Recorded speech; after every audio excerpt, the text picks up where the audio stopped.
If you are intelligent, then you know that freedom is inherent, cause it's evident. It doesn't come from government, it don't come from the president, it comes from the creator of all universal elements. Some people say it's God-given, others say it's heaven sent. No matter what you call it, natural law sets the precedent. Subjective morality's a fallacy. There's laws that we cannot see, like gravity, that people accept happily, but tragically they believe that freedom has to be granted to them magically by royalty or majesty. It's sad to see people willingly give up their liberty, cause they don't really see the enemy that's on a killing spree. The state, it hates sovereign individuals, cause those who follow natural law and abide by all its principles are mentally invincible, immune to the brainwash. We liberate ourselves and then help others break the chains off. We ain't soft, we go hard, like when the thunder hits. Guns and clips ready in self-defense from the government and the elitists running it. Blast them all, claim our freedom standing under it. Natural law, the elitists running it. Blast them all, claim our freedom standing under it. Natural law, freedom under natural law for us all. Yeah, freedom under natural law for us all. Yeah, freedom under natural law for us all. What? For us all. What? Freedom for us all. What? You know what we do.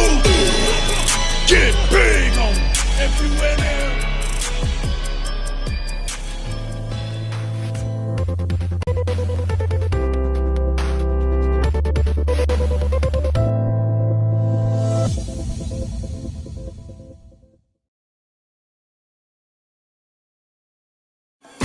It's time to rise. It's time to rise.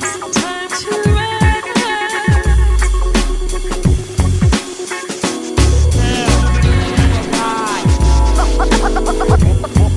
All the time, chicks on.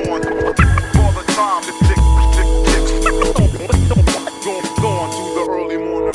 Rise up, rise up, rise up, rise up.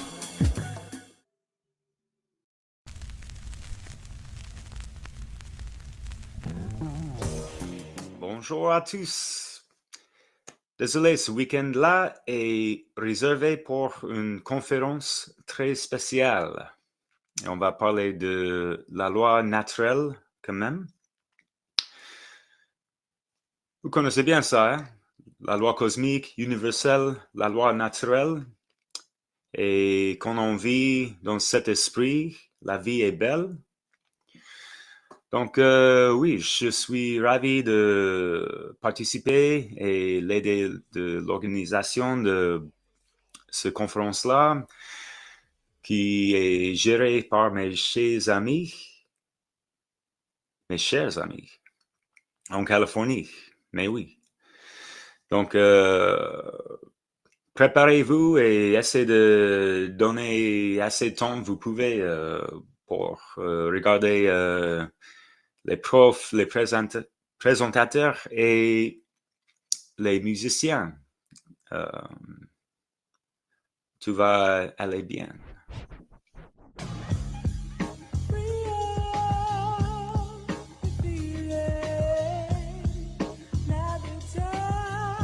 Rise up, rise up, rise up, rise up. The force that governs it all. Natural law. Consciousness rising. Do you want to know how the world works? Do you want to understand more about reality and how things actually are, and gain a deeper understanding of what you need to do with your life in order to align yourself with reality? Well, you can. On the 22nd and 23rd of February, there's a free online conference all about natural law, which is basically understanding reality as it actually is, seeing through all of the delusion and getting to the root of the matter, and then aligning yourself with that so that you embody what you're actually supposed to be in this world and why you really came here. So I encourage you to check it out. Funnel Freedom Under Natural Law. Look it up, or there's a link somewhere. Free, great information for you. Cheers. Open up their eyes up and wise up so we all can rise up. There guys, your Open Natural Law will not be going live this Sunday because most of us, if not all of us, are going to be tuning into the Funnel Conference.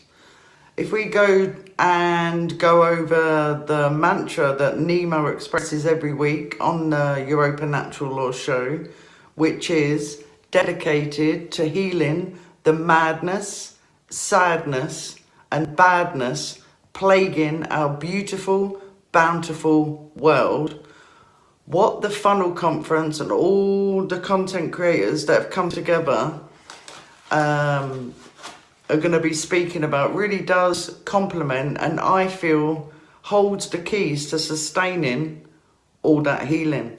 So it's going out live on Saturday the 22nd and Sunday the 23rd of February, and it's going out at 9 a.m. Pacific time, Eastern time 12 p.m. and Greenwich time 5 p.m. So those of you that can't watch it live, you can actually go to their website, which is freedomundernaturallaw.com, and there's links to Facebook, Twitter, Odyssey, and what's the other one? Twitch. So I'm sure on all those channels you can catch up later and watch it in your own time. So there will be a link below, so if you want to watch it live with everyone around the world, just click the link. If not, yeah, catch up later, and we'll see you next Sunday. Take care all. Bye. All the elders and the youth, it's time to expose the lies and uplift the truth. Come on. The state of the world. Understand, man, universal law.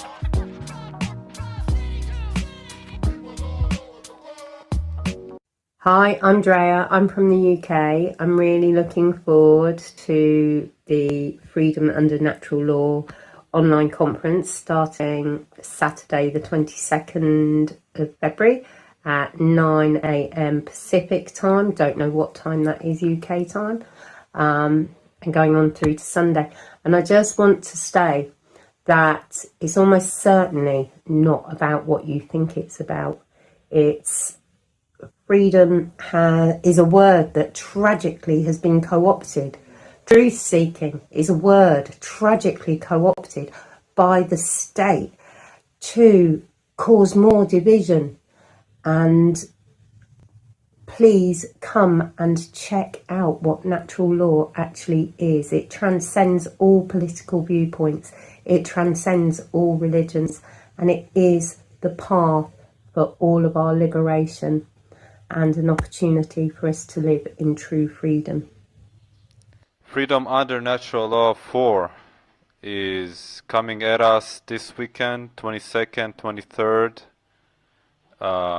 It's going to be an explosive weekend full of incredible presentations by top-notch presenters in the natural law community. It's for everyone to join for free, and we're all expecting you there.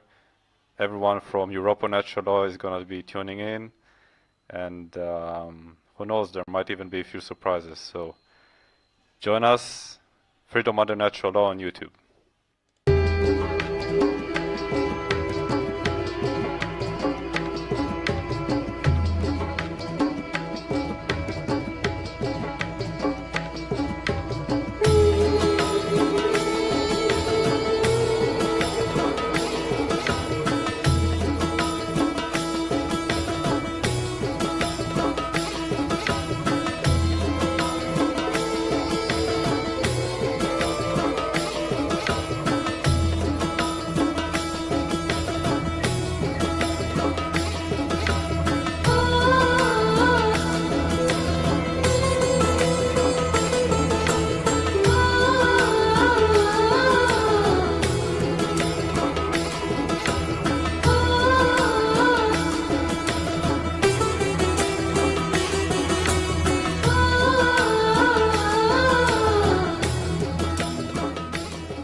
Rise up, rise up, rise up, rise up. Information, universal laws align. The true guidelines actually right or wrong in real time.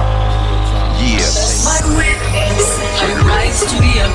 occasion and help wake the nation's change. Come with a swiftness to help shift us all back into natural law. With earth as my witness, I rise to the occasion and help wake the nation's change. Come with a swiftness to heal and evolve, freedom and justice for all. Protected by universal law, still intact. Are you inspired by some spirituality you heard? Let's have a conversation about the constellations, about sound and light and matter and vibrations. I'm seeing the clear eyes, visualize the rise of the conscious.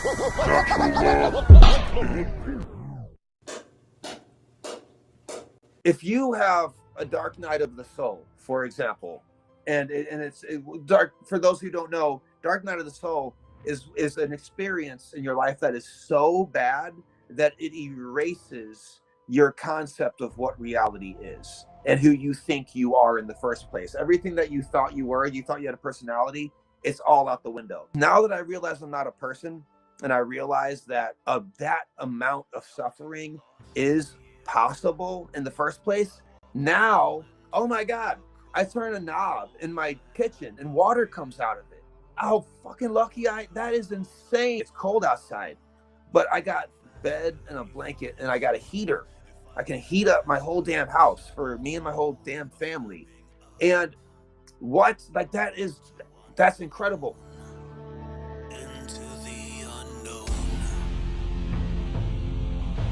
If you are intelligent, then you know that freedom is inherent, cause it's evident.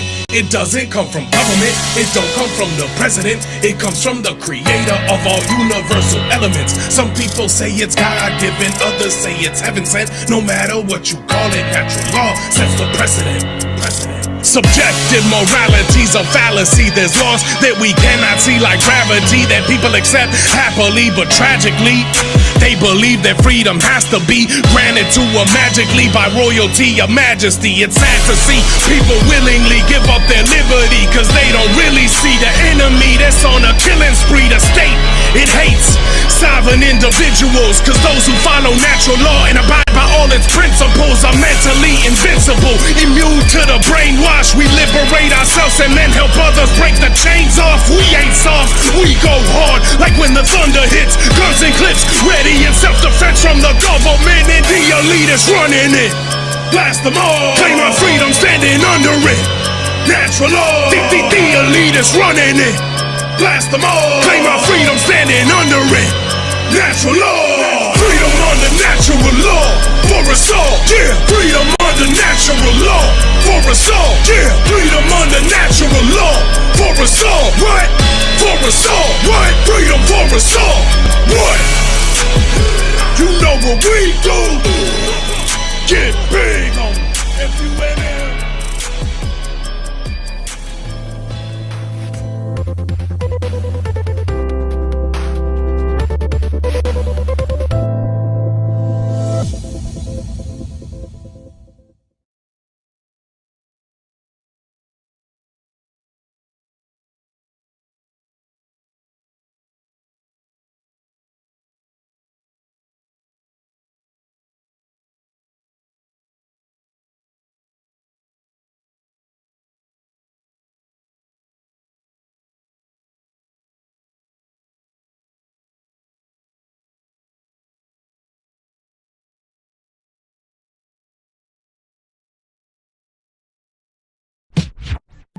Inspiration from breaking free, it's taking over me. Breaking free, breaking free. Inspiration from breaking free, it's taking over me. Inspiration from breaking free, it's taking over me. Breaking free, breaking free.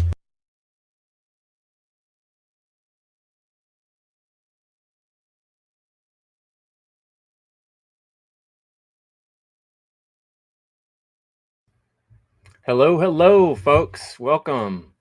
This is Chris Jensen. I got my friends with me, fellow funnel organizers. This is the day, February 22nd. Welcome all. We're coming before you today to talk about the most important thing about life on this planet, and that is natural law and working towards freedom with the understanding of natural law. And every presenter and every song we're playing today are all on this topic. We think it's the most important topic to share with humanity and the legacy we want to leave behind. So glad to be here, and so glad to be able to introduce Will Keller, Derek Bartolicelli, and Leslie Powers. Why don't you guys say hi? I'll start it off with Will. Thanks for coming. Welcome, everyone. Thanks, Chris, and the other organizers and all the viewers. Funnel 4. It's crazy that this is, we've already made it to 4. It's been a great progression and experience, and I'm just thrilled when we jump these conferences off. So I'm looking forward to the presentations, the information, the engagement, and let's go. Yeah, I've been excited about this for a while, and it's here, and I can't even believe it. All of a sudden, it just came up really fast. So, buckle your seatbelts, get ready for a really exciting couple of days. The speakers are going to be marvelous. The topics are fire, really profound, important information. It will be really a legacy that we're leaving for the future as well. And the replays will be up on our website and YouTube channel and other channels as well. So if you miss anything, please come back, share this with your friends. It's a great event. Yeah, cheers. Thank you. And such a pleasure and honor to be here with you fine folks. And I was excited from learning about this kind of firsthand, hanging out with Leslie and Chris back in November. And it's just a cool, conscious camaraderie that's coming together. And just with what you guys have organized over the past couple of years is just tremendous. And this is like the place to be. So I'm just happy to be here and pair the live stream wherever I can, broadcasting from France, and let's dance. Yeah. So thanks, folks. And we got people listening from all over the world. And, you saw some of our Europa friends introducing, and, I really appreciate the camaraderie that we get. And so if you're in the chat, pop in and make comments and let us know if you got any good questions for speakers, and we'll hold on to those towards the end of the day. We're going to do a roundtable, hopefully with any speakers that are available from today's presentations. And I want to remind people too that all these presentations were done from the heart, from love. No one got paid to do any of this work. Everybody's been working for hours and hours putting this stuff together just to bring the truth to you and to the future generation. So share it with others, and check out freedomundernaturallaw.com, and you can see replays from the last 3. And also there's a spot to donate, and that will really help out because this is all coming out of our own pocket to make this all happen to you. So without any more ado, let's move on to our first presentation. Our first presentation is Chris Nelson, and his presentation is called Truly Caring About Being Enslaved. Chris Nelson is a fantastic designer with his visuals, his graphics, and he's a teacher of natural law, the trivium, and the science of morality. His work on his website has hundreds of educational infographics, and that's integral to his presentations. You'll see that. He's a truth seeker and a content creator for evolveconsciousness.org and the One Great Work Network. And you can find his link by clicking on his image on freedomundernaturallaw.com. And if any of our crew have it handy, we'll put it in the link in the chat. And I'll put on a quick little countdown and we'll get his presentation started. Thanks much, folks.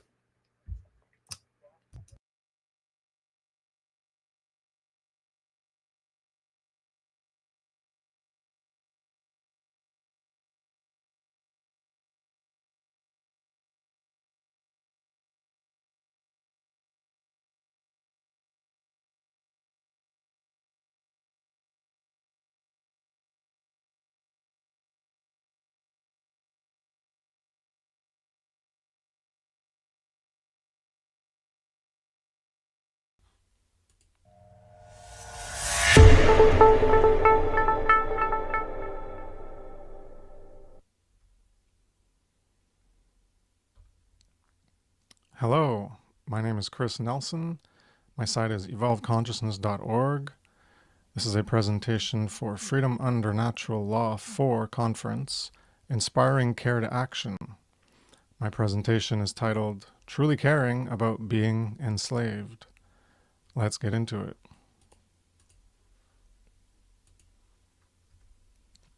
Inspire. To breathe in. That's what it means etymologically.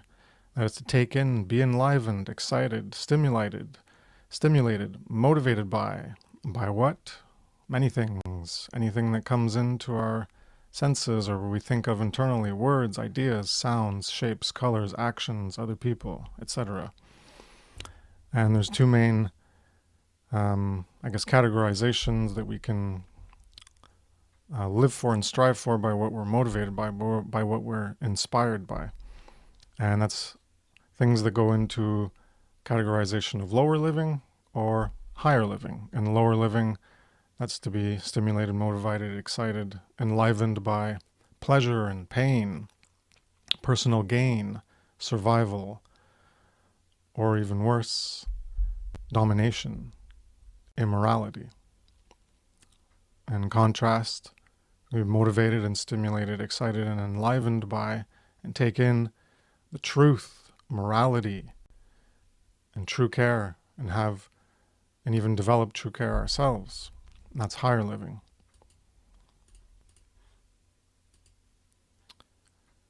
Inspire to aspire. To breathe in. To breathe to or on. Inspire was to breathe in. Aspire is to breathe to or on. One's in, one's out. So aspire has the understanding of to desire strongly, to strive towards. Whereas inspires, you take in and you get enlivened, you get excited, stimulated, and motivated by it. Aspires outward, you desire strongly and you strive towards it. So the root of both of them, one of the roots is spire. And spire is translated into spirit or breath, and that's associated with life, truth, good, right, morality, higher, truer potential or will. But spirit can also, and the breath, what we take in and what we aspire towards, what we desire and strive towards, can also be the opposite, the dark opposite, the spirit in which we do things. So be inspired by something and care enough to aspire towards actualizing what you took in. Ideally, greater potentials of aligning with truth, morality, good, right, that would be to live for something higher. At higher potential, and not the opposite or absence of, which would be the lower, to live for something lower, those lower things we take in and aspire towards. Inspiration and aspiration emphasize change, internal to external. Strive for the higher potential, morality, not the lower potential, like materialism, egotism, immorality. This is, not going to go into it, this is just to put in, related to like the color coding of all the colors you'll see in this slide. It's very colorful, and this is a presentation, you can look it up on my site, Spectrum of Living, and I go into this, all the aspects of the color coding that I use and the symbolism behind it as I relate it to colors, so you can check that out. Being a change agent through magic or sorcery. A magician in higher will or living, or sorcerer in lower will or living, can influence others in a particular way who breathe in the influence or way and potentially are inspired by it and aspire to it. One can care to change, become higher or lower, and care to carry forward that breath, that way, as part of their way of being and living. So when you use magic, you're a magician or sorcerer. You're a magician or a wizard. When you use sorcery, you're a sorcerer. The positive and negative connotations of aspiring towards that higher or lower potential. And the highest would be towards morality, and the lowest would be towards immorality. Care. Care is the generative principle or creative force. Care is the fire within that powers how we create our individual and shared experience. Care is at the core of how the human world is created. What we care enough about is what we end up doing. We can care about right or wrong to do either, or care about neither and ignorantly do wrong. We can create a heaven or hell. People don't care enough about the evil in the world and ignore it, so it continues. Care is the generator of the quality of the world we create. This is another previous presentation I did. It's called Being and Becoming. You can look it up on my site, and this was just to put in how we can become the potentials of, on the left side, evil, falsity, immoral, harm, or on the right side, good, true, moral. So you can check into that and learn more about my presentation on being and becoming. Care to change what? Change is a difference between one state or condition to another. Caring enough is required to act to change a condition. Do you know what the current condition is? Slavery. You are enslaved. You need to care that you and others are enslaved. Then care to take on the responsibility to change that condition of slavery, or do nothing about your enslavement, let it continue, and remain in self-loathing. You need to become inspired by awakening the sacred feminine dynamic of true care or agape, to get involved. Aspire to end slavery, not to do nothing about it. Your enslavement. Is it not slavery for me to take 100% of the fruits of your labor under threat of greater violence if you don't allow it? Is taking 99%, 98%, or 1% not slavery? Is it not slavery to deny you the right to perform rightful actions under threat of greater violence if you don't obey? Taxation, licensure, and prohibition are making claims of ownership upon you. They demonstrate the condition of enslavement where we are living. They demonstrate the condition of enslavement we are living in from our deluded collective acceptance and support of the legitimacy of authority to control and be rulers of others. So you can look more into understanding this in my presentation, Natural Law, The Science of Morality, Part 2, Slavery.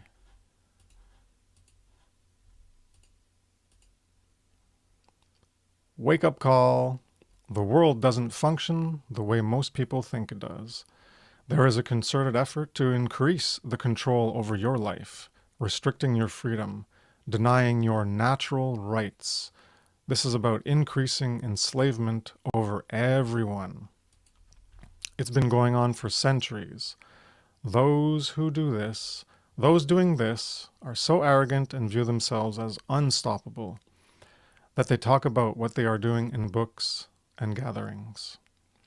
But most people are not paying attention. You need to know there is a problem before you will care about a solution. Heed the call, wake up from apathy, care, and start your journey to learn about and end slavery. The call and awakening is ultimately to become a teacher. Awareness to care. Most people are uninformed, unaware, and spoon-fed what reality is from the media. Can you care about injustice, like ongoing plans to subjugate and enslave you and your children, if you don't even know because you can't see it? No. Knowledge of the current condition of humanity needs to be acquired. Caring to know comes before caring to do something about what you know. Do you truly want or care to know that you're enslaved and give a shit to do something about it? Caring about the problem. If you don't know about the problem, then you won't care about the problem or the solution. But there are other problems than slavery, some may retort and lament. Yes. But the most important are the result of immoral behavior. So the problems, the big problems, the major problems are slavery or control. Well, that's a harm. Government. Well, that's the control. That's the slavery. That's the harm. Think tanks. They're all about control. Social engineering. They're about control. Pollution and toxins. There's more harm. And on and on and on we can talk about all the different harms. And the solution is the punchline. Learn about objective morality. Do alchemical shadow work to align with objective morality. Teach objective morality, otherwise known as natural law. And this quote from Dr. Seuss, unless someone like you cares a whole awful lot, nothing is going to get better. It's not. Time and attention. What are you trying to create? What do you care enough about to put your time into and attention on? What you spend time on and pay attention to influences how you behave, what you are, and what you become. Time and attention are the two metaphysical, spiritual currencies in contrast to the physical currency of digital, paper, plastic, or metal money we use to spend and pay for things. We get a return on our investment based on what we spend and pay with. The law of attraction. We will receive different results in our lives depending on what we spend time and pay attention to. If we pay attention to or spend time doing certain things, then we will get certain results in our lives. The investment of time and attention will influence our behavior. What we put into ourselves leads to what we put out as actions into reality, and what we get from reality. Thus, we attract what we put out. Ignore morality and get more of it. Spend time and attention on trivial things and let the dominators enslave you. And that's what the real law of attraction is about. It's about what you're putting your time and attention on in order to promote that continuing or not. So if you completely ignore the immorality, and that means, well, you're not going to do anything about it, well, certainly from your contribution to reality, co-creating reality with all the other behaviors of everyone else on the planet, you're not going to be doing anything about the immorality, and those doing the immorality are going to continue doing it. And that's being enslaved by the dominators. Light care or true care, agape, is represented by the dove. This is the sacred feminine, the goddess, positive care, the compassion of our emotional moral compass for other sentient beings suffering, not initiating harm, birthing true conscience. Higher moral living, care to seek, accept, use, and teach truth for good. And agape, light, true care, the sacred feminine, the goddess, positive care, gives birth to the sacred masculine child of right action, and that's what wisdom is. Caring for moral truth, to climb off the checkerboard floor, that's the initiation that we're in. To climb off the checkerboard floor of walking in the path of good and evil ignorant. That's what caring for truth leads you to, is to get off, to become initiated and get off that floor. Facing the shadow, to slay the dragons or demons within, for a true conscience to be born. And true conscience is the knowledge of objective morality, the definitive knowledge of what is right and wrong objectively. You can check out my presentations on natural law, the science of morality, especially part 4, morality specifically, to learn more about that. Dark and false care. This is symbolized by the owl because it's a predator and it goes out at night. I contrast with the dove and the light. Well, the owl is darkness and predation. So the owl is the symbolism for the unholy feminine, the dark goddess. Negative care instead of positive care. Instead of embodying true care, this is to burn away and kill true care of our emotional moral compass for other sentient beings' suffering. Ultimately, it leads to fostering and doing harm. This is lower immoral living. To care to seek, use, and invert truth rather than using truth for good. It's inverting the truth to manipulate. It gives birth to the predator of immoral actions. It doesn't give birth to the sacred masculine child of right action. It gives birth to wrong action, the predator, the dominator. This is caring for dominance or control and spreading falsity to get others to live on the checkerboard floor of walking in the path of evil, knowingly or ignorantly. Hiding in the shadows to birth the demons within.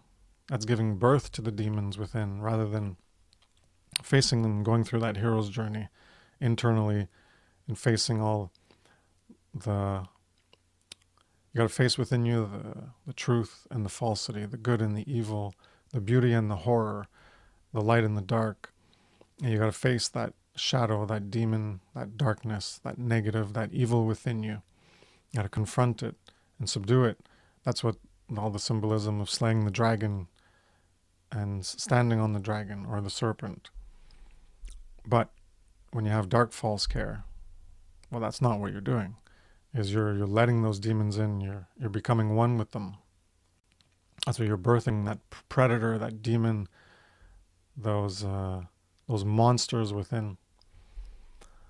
And you're promoting, instead of trying to get off the checkerboard floor and getting people to not walk on the checkerboard floor, you're also doing that, and you're choosing the dark path. You're choosing the dark square. And you're getting others, you're spreading falsity and you're manipulating. You're trying to control people's perception so that they walk in the path of evil because they don't even know that they're doing evil.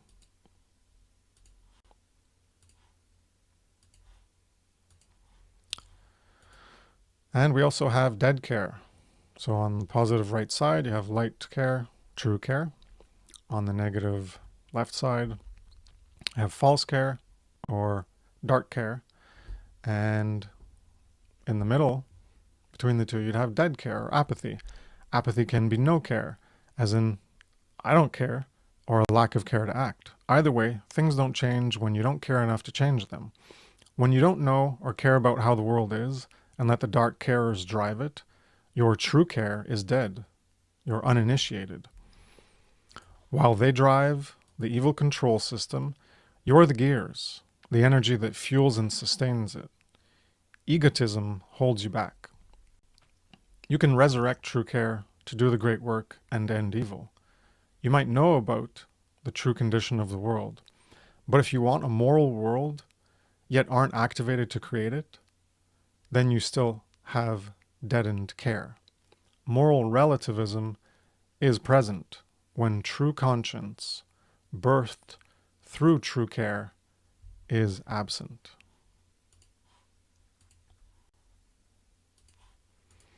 The dead. Apathy for truth is symbolic of being dead, asleep, or unawakened, which is being unconscious and inactive in life. One is dead in the coffin, grave, or tomb, unconscious to moral truth and its importance in life. Not being consciously aware of the importance of caring for truth and acting in alignment with truth. Not to care about what is happening in the world, nor having the intelligence courage, and will to change it. And that can be for positive or evil. Positive or negative, good or evil. To have the care, intelligence, courage, and will. So, not having intelligence, courage, and will to change it equates to deadened thoughts, emotions, and actions. Apathy for truth creates ignorance, cowardice, and laziness. Apathy kills care, ignorance kills intelligence, cowardice kills courage, and laziness kills willpower, leading to an absence of action, being inactive and dead. The dark carers are active in creating evil.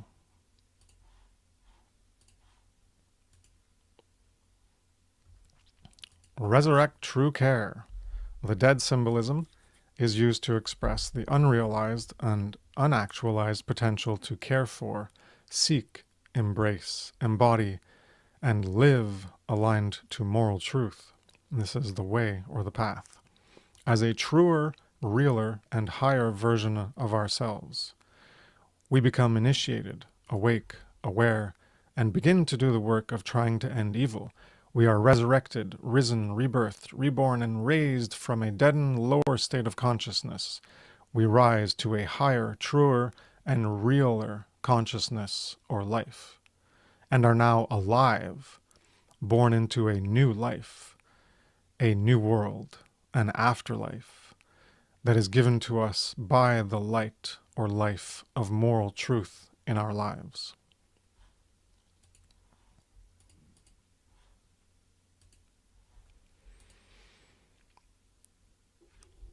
So as I mentioned, light or true care on top in one polarity, and the opposite is dark false care on the bottom, and in the middle you have apathy, where you're in the coffin, unbegun, dead, uninitiated. Because the dark and false carers,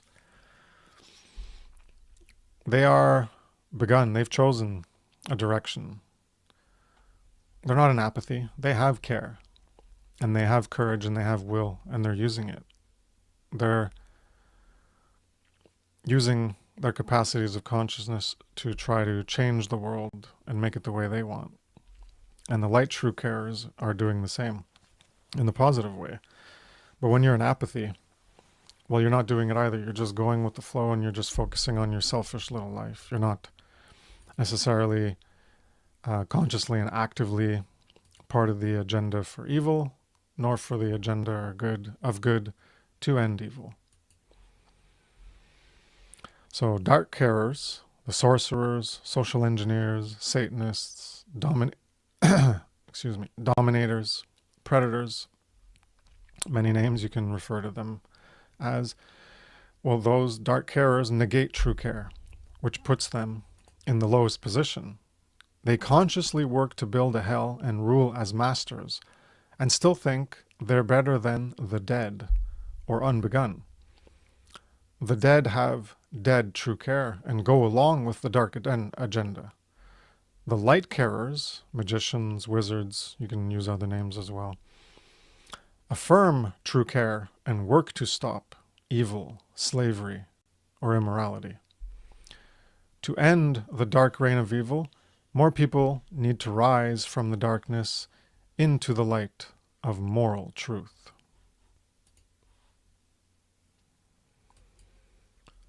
Levels of Satanism. And Satanism is the old religion.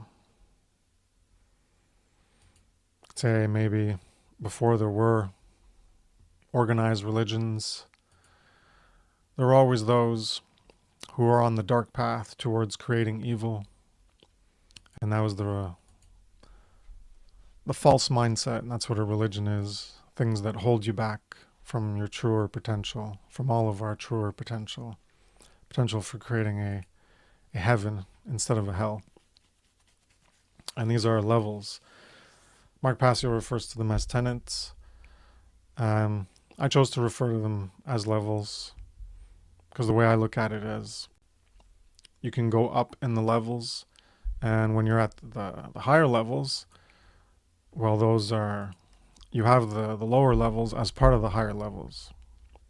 But you can have the lower levels without getting to the higher levels, and it's still a form of Satanism. So it doesn't mean that you have to have all four to have the mindset of Satanism. You can have any of the levels and the subsequent ones before them which lead to those higher levels. So the first level is egotism or selfishness, service to self as the highest goal. And that's me thinking. How does it relate to you? What can you gain from it? How does it promote your survival?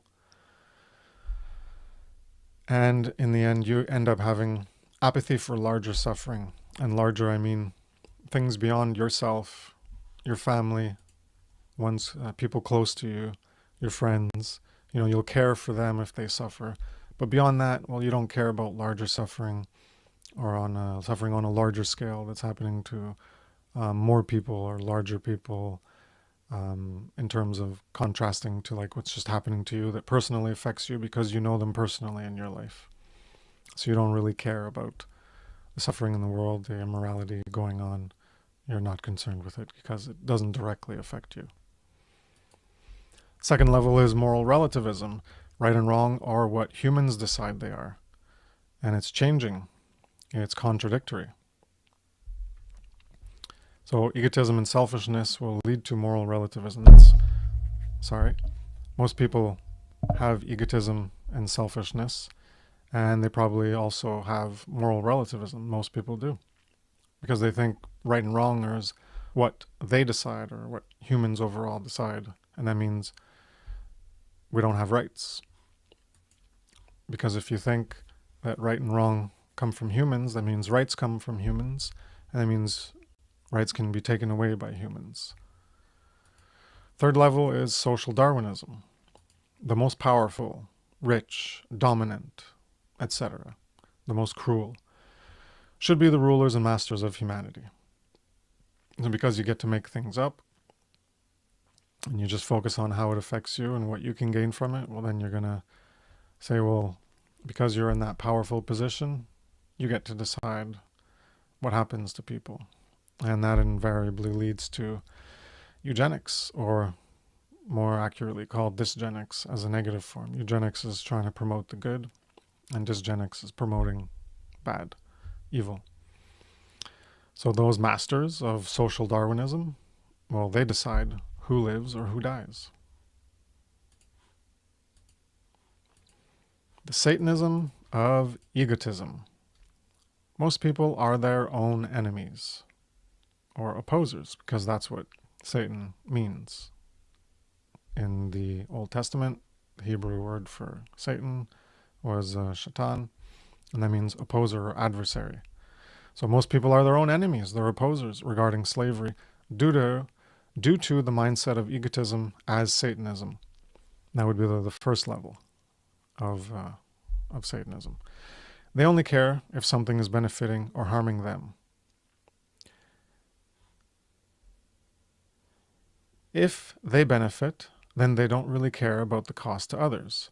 That's the game of politics.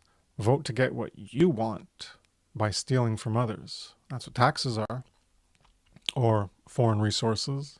Yeah, we want those resources. Or you support what your government does and you vote and they go steal resources and you're totally fine with it. So when you're in this mindset, well, the people, they don't see their own enslavement by their own hands. They're participating in it, the game of politics. As long as they gain from it, that's why they want to vote for one guy over the other, or woman, because they're going to gain. They see that they're going to gain more, as opposed to, so they're going to vote for the lesser evil in their mindset, the lesser evil. And they don't see the enslavement they're creating by their own hands. That's why they're their own worst enemies. They're opposers for themselves. They have the opposition, the force of opposition, the adversarial force within them. And ultimately what they're doing is they're promoting authority. They support authority. They want authority. So we are enslaved by authority. Yet most people don't know or even care enough to act to end it. Most people just want to live their lives, not be bothered with the responsibility to end their own enslavement, or even hear that they're enslaved. They're conditioned to accept the inversion of truth, their slavery, and not care about evil, let alone ending evil. They're formed into de facto Satanists, sacrificing true care to focus on their own selfish lives. The personal, increased enslavement of COVID ignited the spark of true care in some, and we saw a lot of that. People started to care more. They started to rise from that coffin, right? That symbolism of the tarot card that you saw. They were rising out of the coffin. They started to care. But the flame within them, that flame of care, soon died out in most when the measures were lifted, because that level of increased negative that affected them personally in their lives, well, that went away. So things went back to the way they were, and they were totally fine with it at that point, because things were okay again. So they went back into the coffin. It's time for natural law. Time is one of the most important aspects of our lives. Rich or poor, we have it to spend all of our lives. Spend it on trivial things and get trivial results in life. On getting money, power, running from the self, from your shadow in you, running from your shadow, from the demons inside. Or face the self or shadow in the pursuit of higher principles. When you put your time and attention on moral truth, then moral truth influences your behavior, becomes part of who you are, and radiates from the expression of your actions. It's time to pay attention and learn what natural law is, understand it, then teach it. Rights. A right is an action that doesn't inherently initiate harm to another sentient being. Initiating harm is theft of rightful property. Property is based in ownership. The default ownership of a sentient being is their body and their will. Self-ownership. That's what self-ownership is. Other rightful property is acquired by mixing labor with natural resources, which is called original appropriation, or voluntary exchange.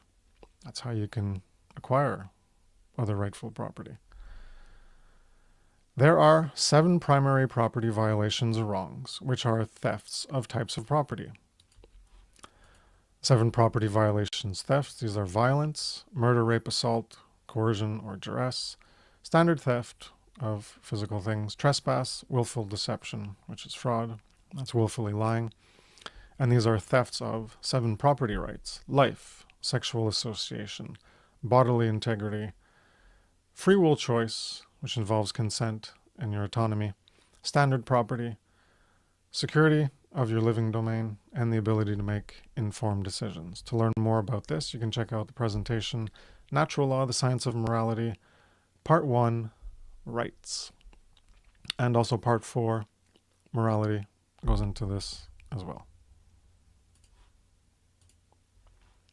Slavery. Slavery is a false claim of ownership, theft on another's rightful property. A society of slavery is when there is an accepted, widespread, and persistent or repeating claim of ownership on others' property.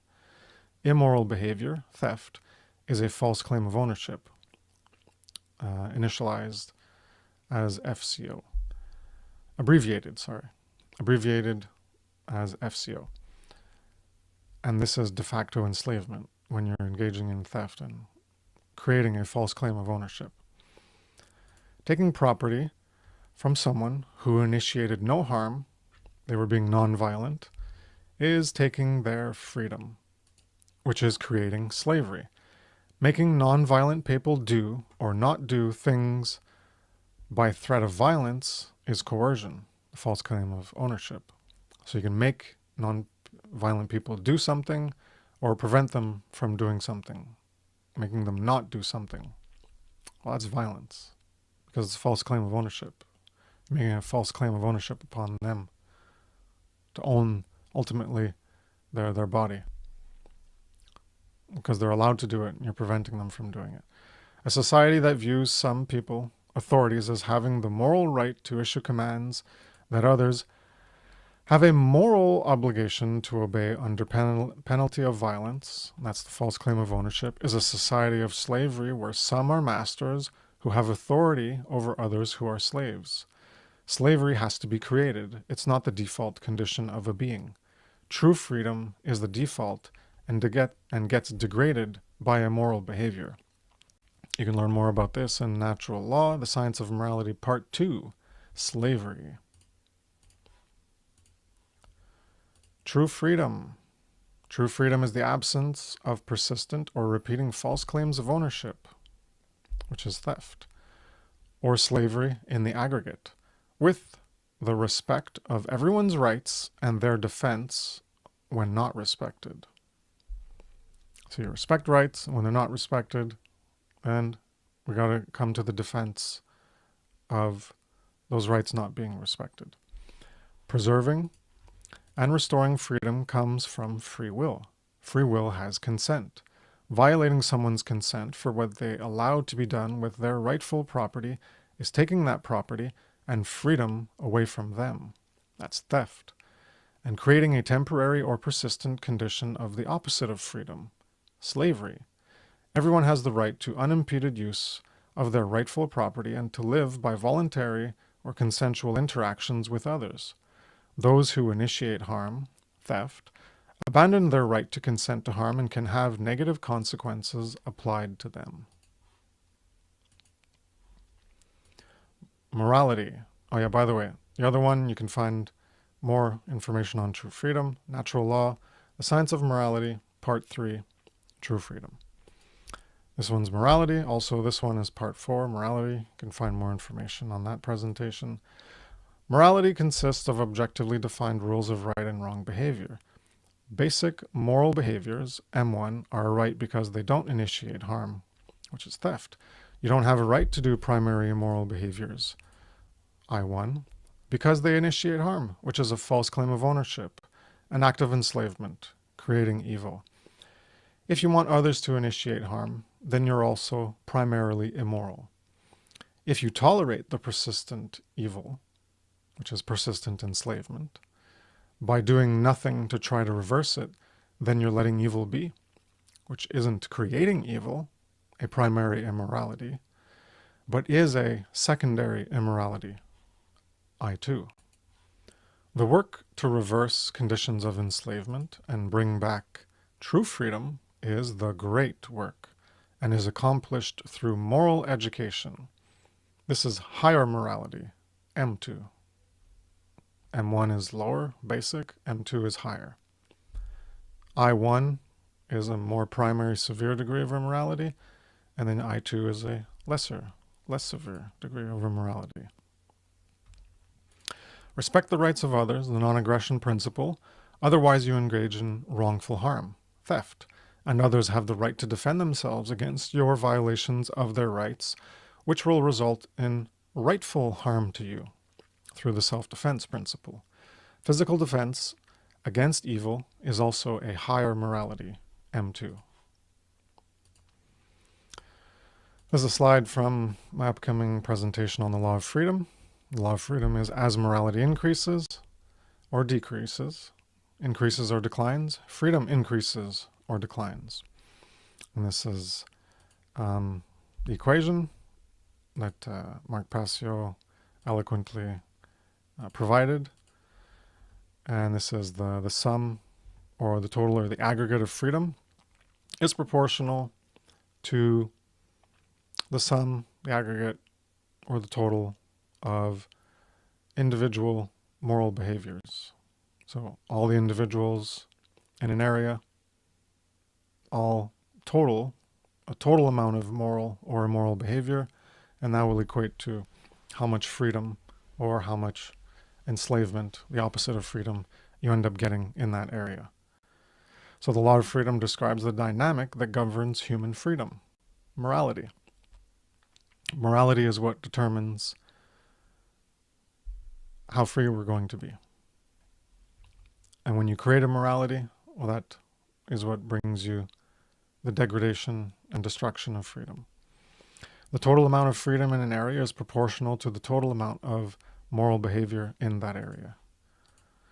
The more moral a population is, the more freedom emerges as the condition in that area. The more immoral a population is, the more slavery emerges as the condition in that area. Slavery and freedom. Slavery is the opposite of freedom. Creating a false claim of ownership, be it temporary or persistent, is creating slavery. An instance of a false claim of ownership is an instance of enslavement. A repeated or persistent false claim of ownership creates persistent slavery as a permanent condition of life. Behavior makes the false claim of ownership. No one has to verbally state, I own you, for a false claim of ownership to be made. No one has to state, I own you, I own you, I own you, when they're doing any false claim of ownership. That is not required at all. The simple action itself of theft, of someone thinking they have a right to do something, means they are making a false claim of ownership and degrading your freedom and claiming ownership over you, essentially. The state of true freedom is present when there is no false claim of ownership. The state of true freedom is absent when there is any false claim of ownership. If the false claim of ownership is persistent, true freedom doesn't return. Not having true freedom, while still having some freedoms, is a degradation of true freedom and is slavery, be it an instance or persisted. Natural law. So here's a summary ahead of me doing a presentation for it, which will be in the future at some point, on the term natural law and explaining it more in depth. There are many natural laws, which a natural law is a law of nature. So natural laws are laws of nature, which describe and govern the relationship of one particular state or condition necessarily resulting in another. That's what they do. They at least describe, and you can also look at them as governing, because without them being present, there's something in the background, right, of creation, of existence, of reality, that can be looked at as processing what happens and then allowing a certain result. Like, so this is going to be in my Law of Freedom presentation. I'll explain this more in depth, but I guess I'll just leave that there for now. I could mention like the law of gravity. You observe things in reality, and you notice that there is this thing called gravity. We call it gravity. You jump up and you fall down, and then people have analyzed that further and developed a formula, an equation in science to determine the force of gravity based on a mass times another mass divided by the distance between those two masses squared, and also times the gravitational constant. That'll give you the force of gravity. So it's describing something, but it's describing the relationship of things as they interact. Is there something in the background that's doing the processing? So when you jump up, it's processing the things in reality that we call laws. They're there, and because they're there, you fall down. That's one way of looking at it. So in that sense, it's governing. Anyways, I'll go more into that, just mentioning it here as a little clarification on describing and governing. So natural laws are immutable, inviolable, and invariable in how they function. They are inherent aspects of existence, which means they aren't created by humans. The term natural law deals with laws of nature, so natural law in capitals. The term natural law in capitals deals with laws of nature regarding human behavior, like the law of freedom. That is a law of nature, and it's part of an overall aspect of natural law in capitals when it's regarding human behavior. This also consists of morality. This natural law in capitals consists of morality or moral law as rules of conduct, as opposed to the legal laws humans create. Moral law is not a law of nature, because it's not immutable, inviolable, and invariable. Well, it's not immutable and inviolable. Because there's a choice. You can choose to violate morality. So it's not invariable because what is morally right is not invariable, but it can be violated, and it is immutable. So because it's not inviolable, it's not one of the laws of nature like gravity. You can't violate gravity. You can't violate the other laws of nature. So because it is violable, because you can choose to go against moral law, well, you're still going to be operating within the law of freedom, and you're going to get the results of choosing to go against that component of the law of freedom. So either choice is operating within the law of freedom to produce results in consequence. So it's just a distinction that law of freedom is part of natural law, and within the law of freedom is moral law. But the moral law is not a law of nature because it's not inviolable like all other laws of nature are. But it's still immutable. You can't change moral law. And it's invariable. It doesn't change based on person or location or preferences or whims. Rise, humanity, rise. Good and evil is created in the world. The dark workers are progressively reshaping the world into their image of ruling a hell. Most people have inactive true care and go along with their agenda.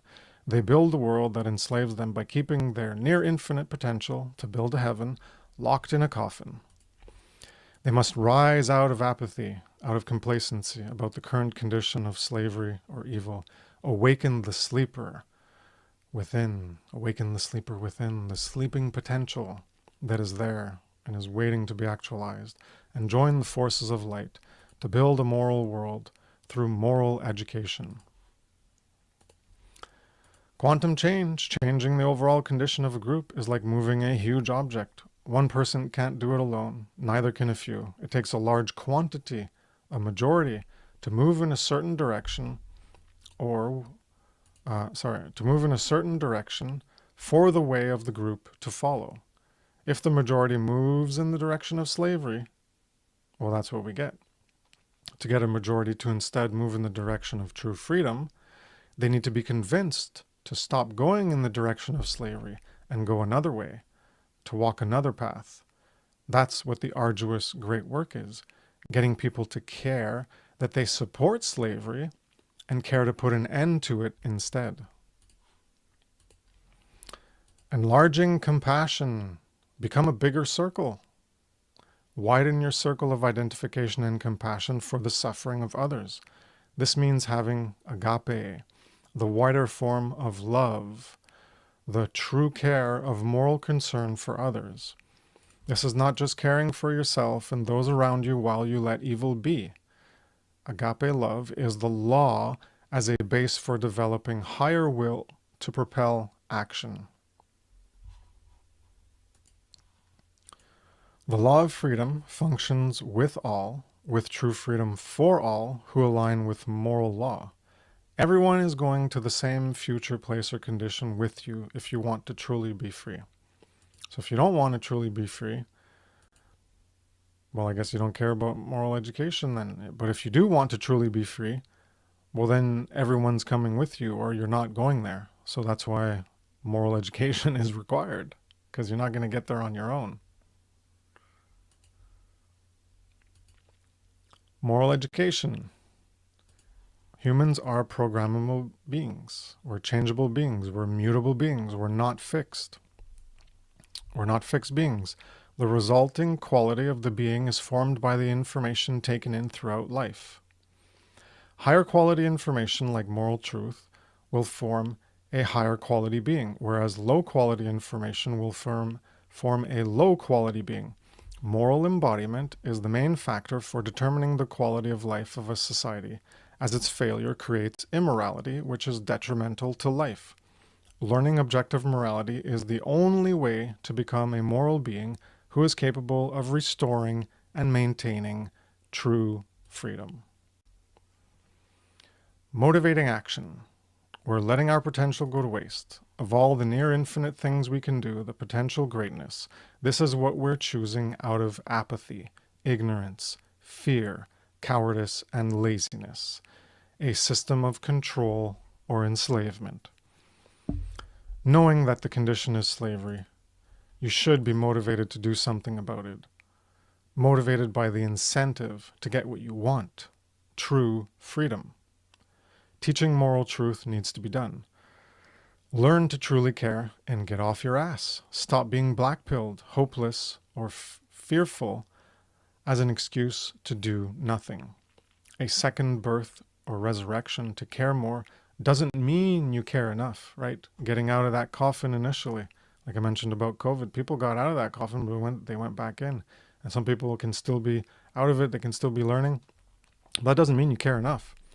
You can still have apathy, being partly dead inside, which is keeping you inactive.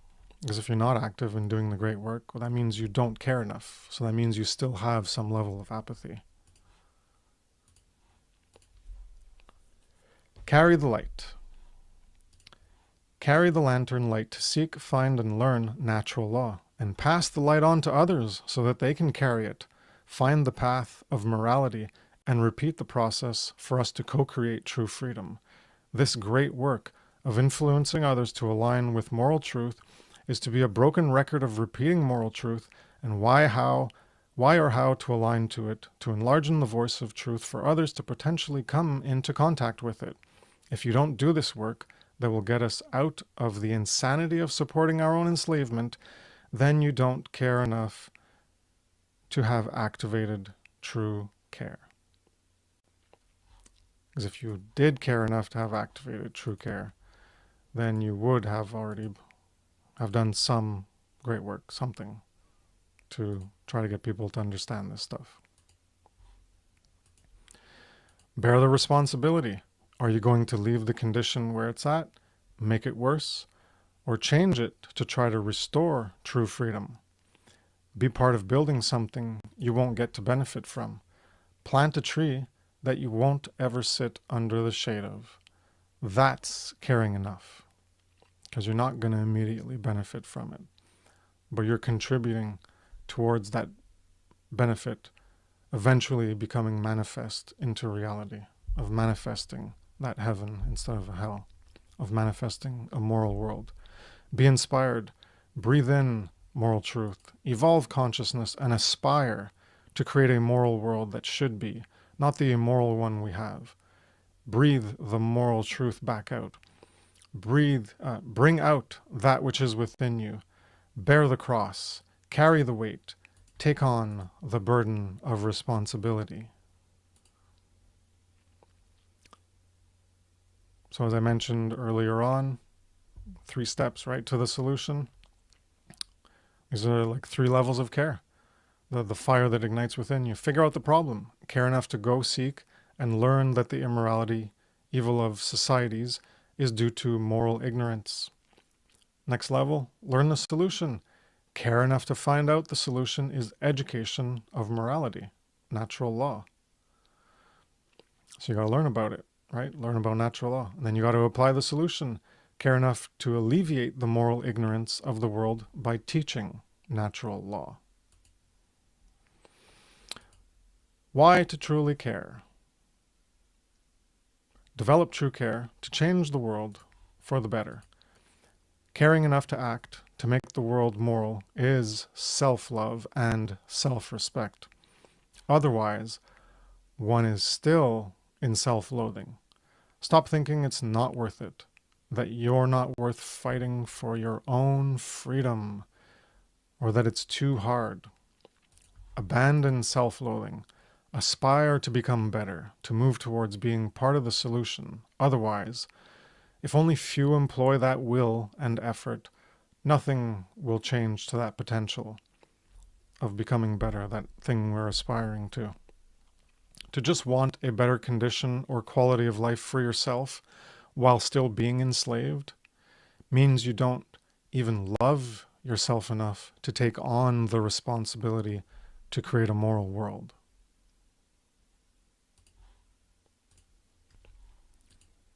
Ultimately, you got to truly care about you, right?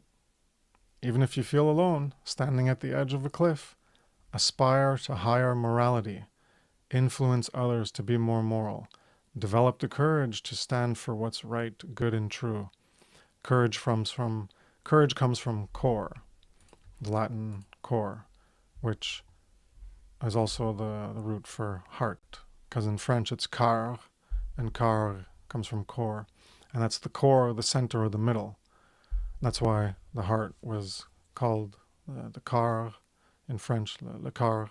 It's the core, because it's at, when you look at all of your body together, everything together, well, the center is somewhere around your chest, right?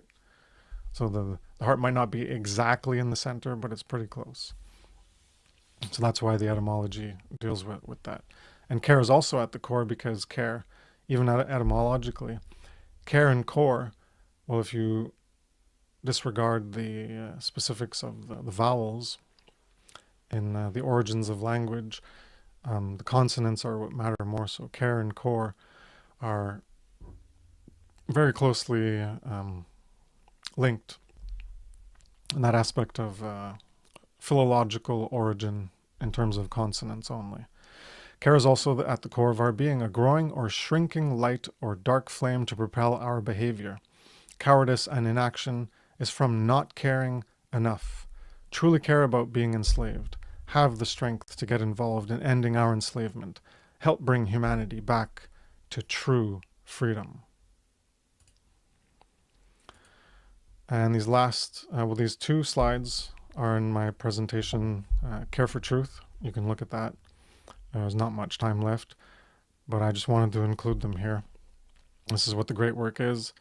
Seek truth, get the knowledge, doubt, question, have curiosity, develop an understanding, embrace and accept the truth, and learn about the path and way of moral truth, what should be, and then embody and live that truth, and engage in the wisdom of right action to share and speak that truth. And that's how we're going to get true freedom and peace to manifest. And this is the opposite.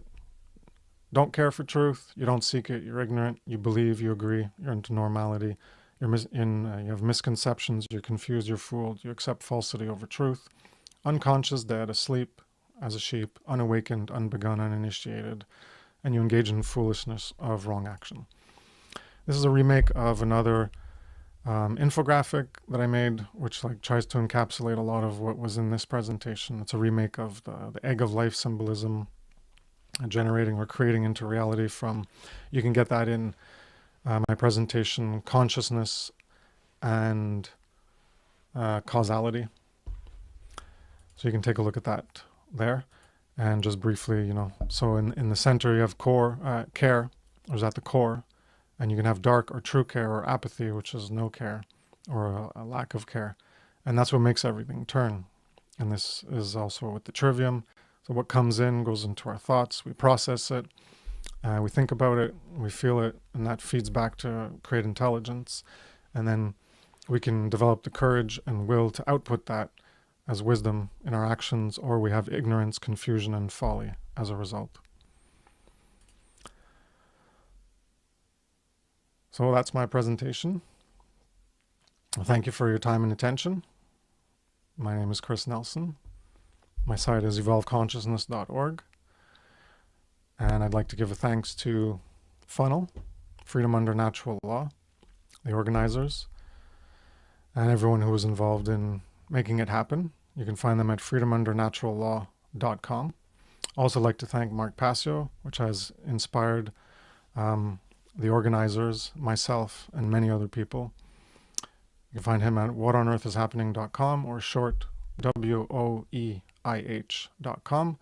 And he started up the One Great Work Network to bring people together who have a common core understanding of what's going on and try to teach aspects of what's going on in the world, or solutions on how to end it. And you can find that at onegreatworknetwork.com. So I hope you've gained value from this presentation. I thank you very much for your time and attention again, and have a good day. Take care. Peace.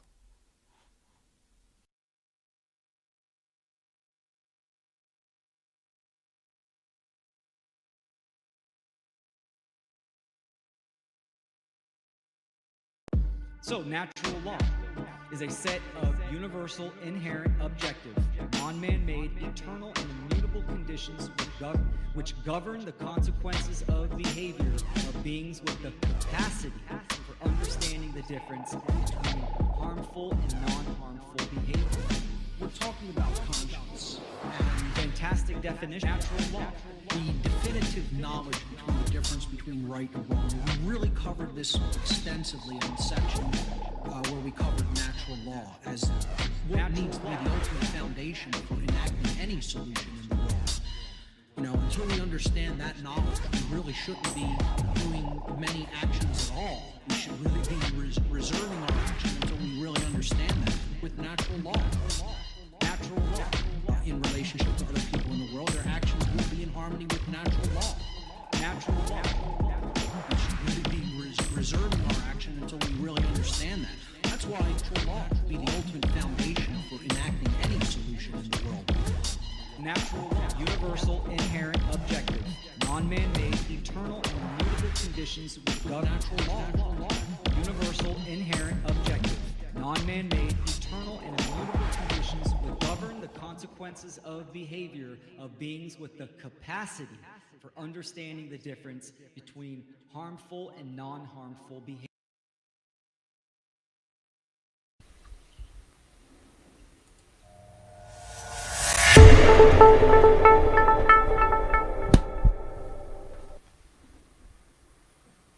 Welcome, everyone. There we go. The first presentation of the Funnel 4 conference.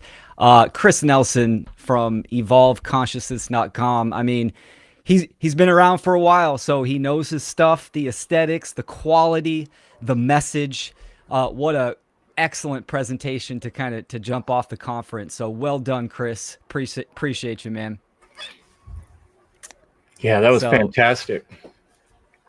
Yeah, absolutely. Leslie, you're muted.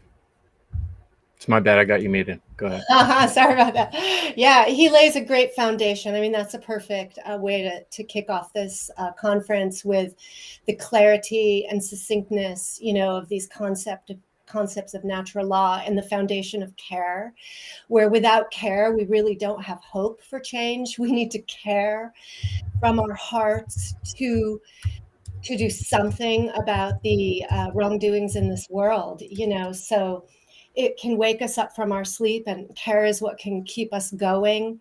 And so we just need to recognize that even a small seed of evil is evil and needs to be addressed, needs to be weeded so that it doesn't take over the garden, which it is already happening. It's happened. So we need to do some weeding. That's right. That was the intention of the theme of the Funnel 4 conference, care to action, right? Because like you said, Leslie, you have to care first and then take action.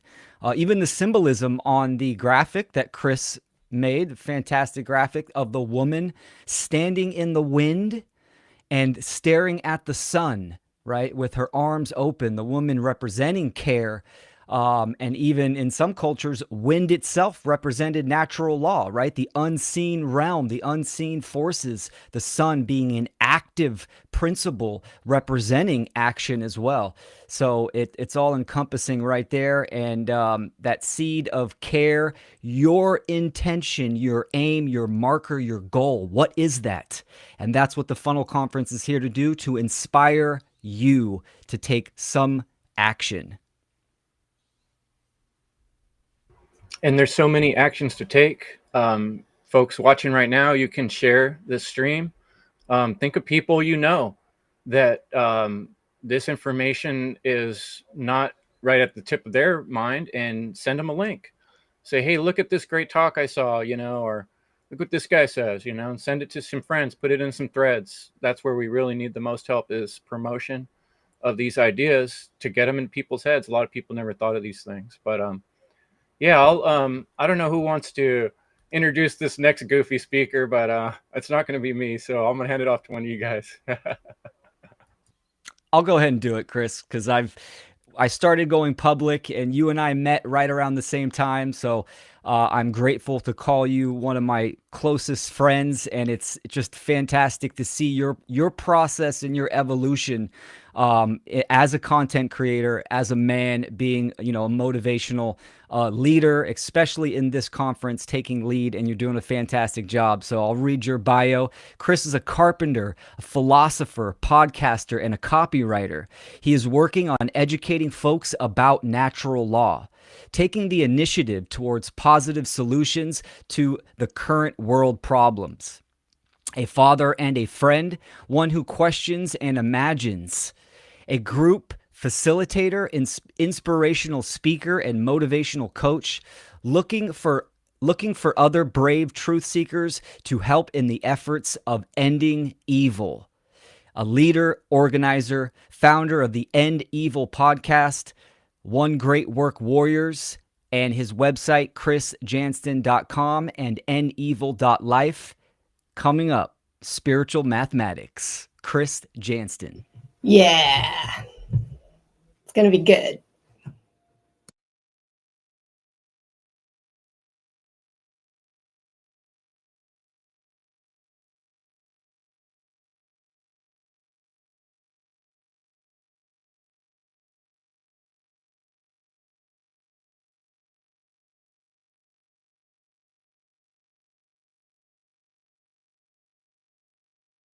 Once upon a time, in a quiet valley of West Virginia, two men named Jack Goldberg and Adam Silverton each bought a piece of land. Though they had never met before, their properties shared a boundary, and at the very center stood an old but sturdy cabin. Jack and Adam both had the same dream: to settle down, to start a family, and work the land.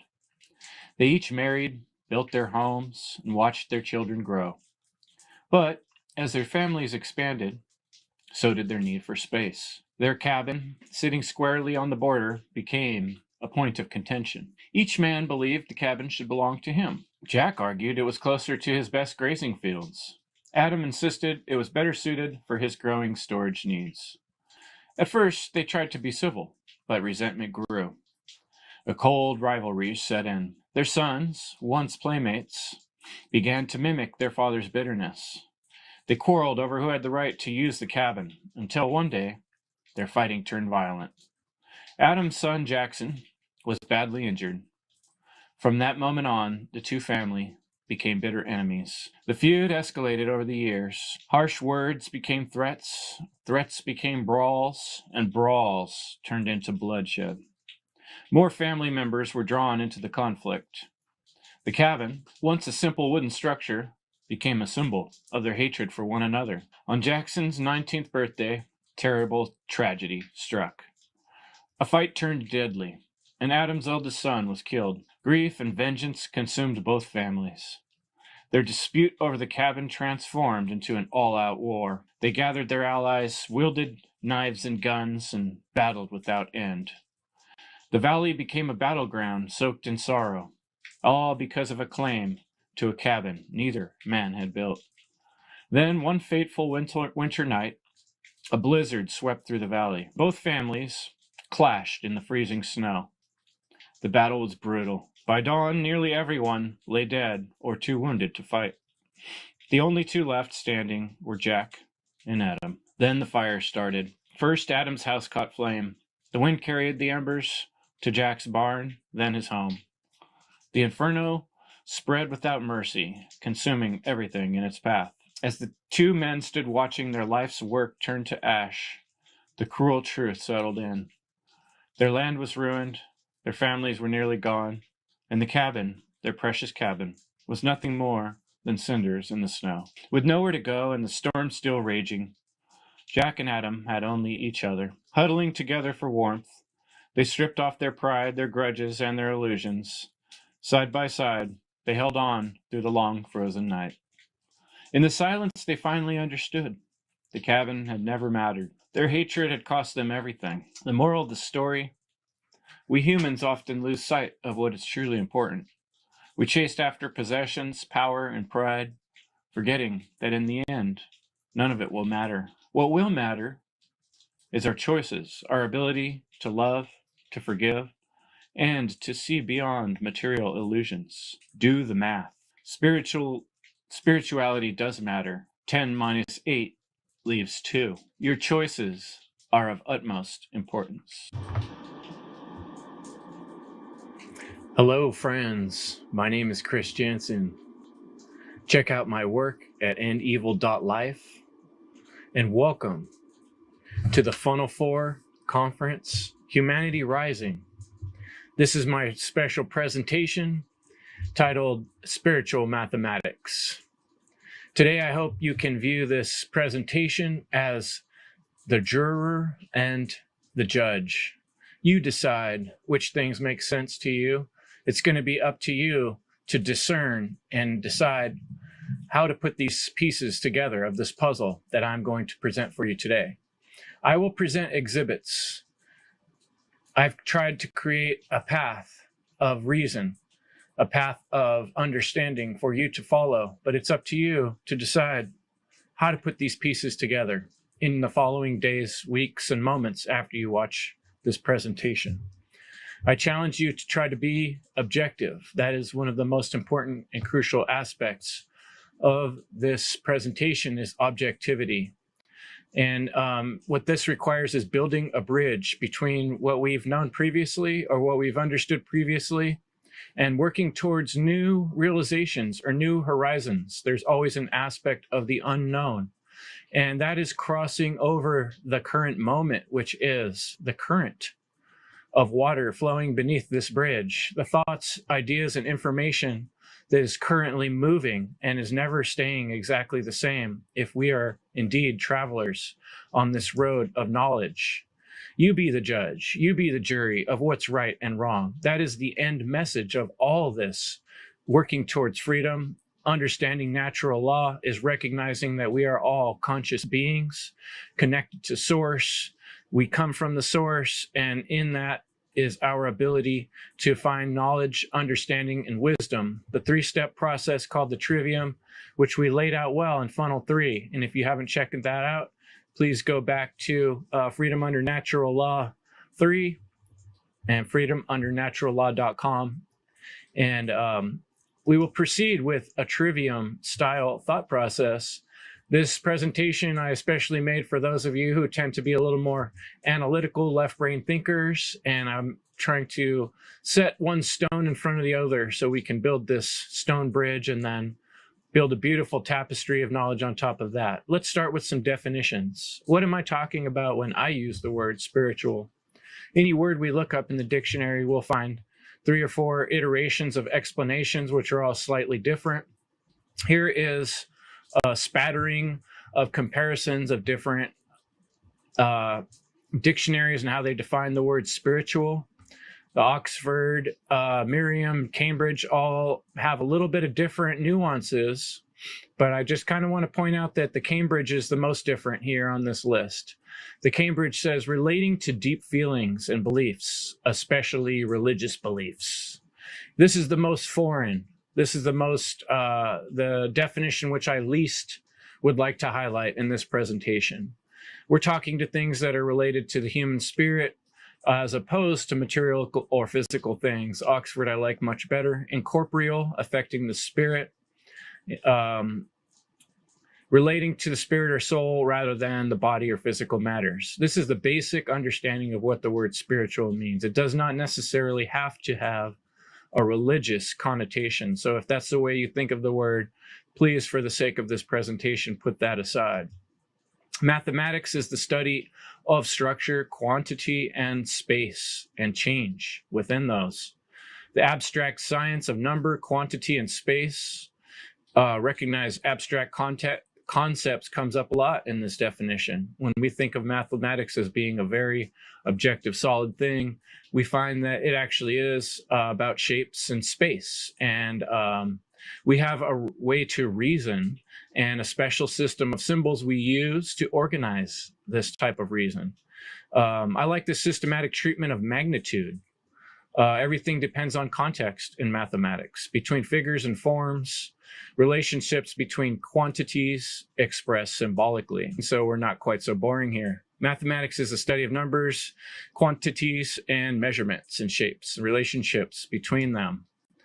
So spiritual mathematics, what am I talking about? I'm creating my own compound word, just like the word magicians do in our society from their tower. Our physical body is indeed a spiritual connection because it comes from source, and it is our most should be our most treasured and prized gift. But the universe's most treasured and prized gift is the gift of life. The etymological meaning was also breathing. To breathe, you will find, if you spend some time looking into the word spirit, is a common etymological origin of that word. But what I'm talking about, to sort of sum it all up, the non-physical, right? The non-material connection with source. That is our divine connection. That's the way I like to explain what I'm really talking about when I'm using the word spiritual and when I'm calling it spiritual mathematics. And mathematics being a scientific process of discovery involving principles that exist inherently in reality. So to learn, we discover and learn things that are there. We don't necessarily need to make them up, but we do come up with tools, and we do make up tools to dissect reality. So mathematics is an objective measurements. It's an analytical tool to dissect reality. I'm trying to help humans that are attempting to avoid using their native default functions. I see this happening. I call it instinctual reluctance. We need to get back to our source, back to what's natural, back to what's inside of us. There's been a lot of failed experiments on this earth of human conditioning and trying to turn man and women into machines and to make them follow orders. All these types of nature avoidance theory experiments have failed miserably and led to trauma. This is where we're going right now in these pods, like we saw in the Matrix. It's humans attempting to replace natural functions with created technology. If we keep heading down that road, we end up exactly in those pods of the Matrix, like we're going to talk a little bit more about. I'd like to pause for a moment and send you to, after this presentation, take a note. When you get an opportunity, I'd like you to check out The Nature of Symbols and the Symbols of Nature, one of my favorite presentations I've created. It's on YouTube, and it really bridges a gap of why symbols are so important and why it's so important to look at things metaphorically. There's a lot of metaphor in this symbol I've created for this presentation, with the compass and the square and the king and in concentric circles and the different cardinal directions representing principles. But we'll get more into that. I'm asking you to recognize that we are all living in Plato's cave to some extent. The material reality is actually shadows that are cast on the wall of reality. The non-material reality is the source. That's where things come from, is the non-material reality. And it happens only in that order. It's very important to understand that. Deceivers don't want you to recognize that. They're the ones that are holding up odd shapes and signs and pictures and words to confuse you and mesmerize you, to keep you from recognizing that you're in a cycle of slavery. And the world is, for the most part, either sitting in that cave as a slave or being part of the deceiving process. And that cyclical process is reality right now. It doesn't have to be a reality we have for our future. And that's what we're working towards, ending evil. The reality is that reality is, by my definition, the world or the state of things as they actually exist, as opposed to an idealistic or notional idea of them. We're trying to bring that part of ourselves awake that wants to step out of this cave, that wants to see the reality for what it really is. Reality is indeed spirituality. Reality is indeed the emotions and the conscience that were given to us by the universe to not be trapped, to work towards freedom, to find freedom. And those of us that go through the agony of waking from the cave and pushing ourselves out of that sphincter of a problem that we're in here, a rock and a hard place, and having to rub our eyes the first time we've ever seen light and recognize that freedom would require that people did not rule over us, and would require that people could not tax us without us having a good reason for it, or us choosing that we are willing to give someone money, right? Or time, or energy, or our life, or our children's life. We need to learn as humanity that the future we're heading towards is the Neo from the Matrix. It is the machines owning us completely and us being batteries that run an endless clock that has no care or love. And this is not what we want, nor is it what nature will tolerate in the long term. Neo means new or young or recent when you look at the etymology, the origin of this word, from Greek neos, youthful, fresh, strange. We need a new paradigm. Awaken, friends. There is a new way of thinking that we need to work towards. The old routines are leading us in a dangerous path, and the equation is not working out. There is a mathematical reality to the path we're on, and it's not equaling the future that we want to see. So that's going to require more work on us, and I believe that can be done on a psychological, mental, and spiritual realm. We just need to solidify our ways of looking at these things, apply trivium, and learn to communicate better with one another to build trust. A conspiracy is often seen as a harmful or evil plan formulated in secret by two or more persons. It's often not seen that way, but that is what the actual word means. Something like 9/11, where we know that there was an evil plot, and we just don't know exactly how and when, but there's for sure no doubt that there were more than one person formulating this plan in a harmful way. A mystery is something that just that remains unknown or unexplained, not necessarily a conspiracy. And that's like the pyramids. We don't necessarily know that that was a conspiratorial element. It may have been beneficial. It might have been constructive. We learn a lot from the mathematics, speaking of mathematics, in that ancient structure. And that mystery is not a conspiracy as it is a mystery. And then a word that sounds like mystery is mastery. And I want to encourage you to find your passion. If you want to actually learn something, whether it's from my presentation or another one in this conference, you have to truly desire and will to want to learn. And I want to share with you some wisdom from my self-defense teacher, Larry Morris, who is pictured here holding his bow staff. And he taught me some really important skill, and I hope you can apply it to your learning process as we go through this presentation and others. Number one, if you want to work towards mastery, you need to choose something you are passionate about, something you care deeply about, and you must understand why it's important to you or the world. Number two, you have to then find someone who has mastered some aspect of this skill that you are seeking, someone that you can learn from, someone that will teach you to reach your goal of mastery. For me, in the self-defense field, it was Larry Morris. In the spirituality field, I learned a lot from Mark Passio and others, but these were some of the teachers that really helped me. And then I spent time learning from the master. Step 3, you emulate, duplicate, and train. First, you have to copy to learn someone, right? You copy what they're doing, notice how they're doing it, and you train over and over and over until you get good at it. Practice in your mind, body, and spirit, and you'll learn even faster. Number 4 is hone it till you own it, right? Study and repeat what you have learned until you know it like the back of your hand. Larry calls this the honing stage. And when you've got that honed like the back of your hand, your skill you've been working towards so hard, you practice it and make it your own.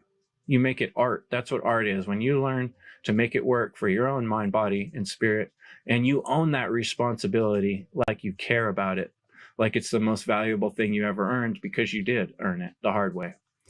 And that is the essence of solving the world's problems and your own problems in your personal life. The goal of this presentation is to help develop symbolic tools as practical metaphors to understand reality, to simplify complexity, to gain clarity, and to take focused action.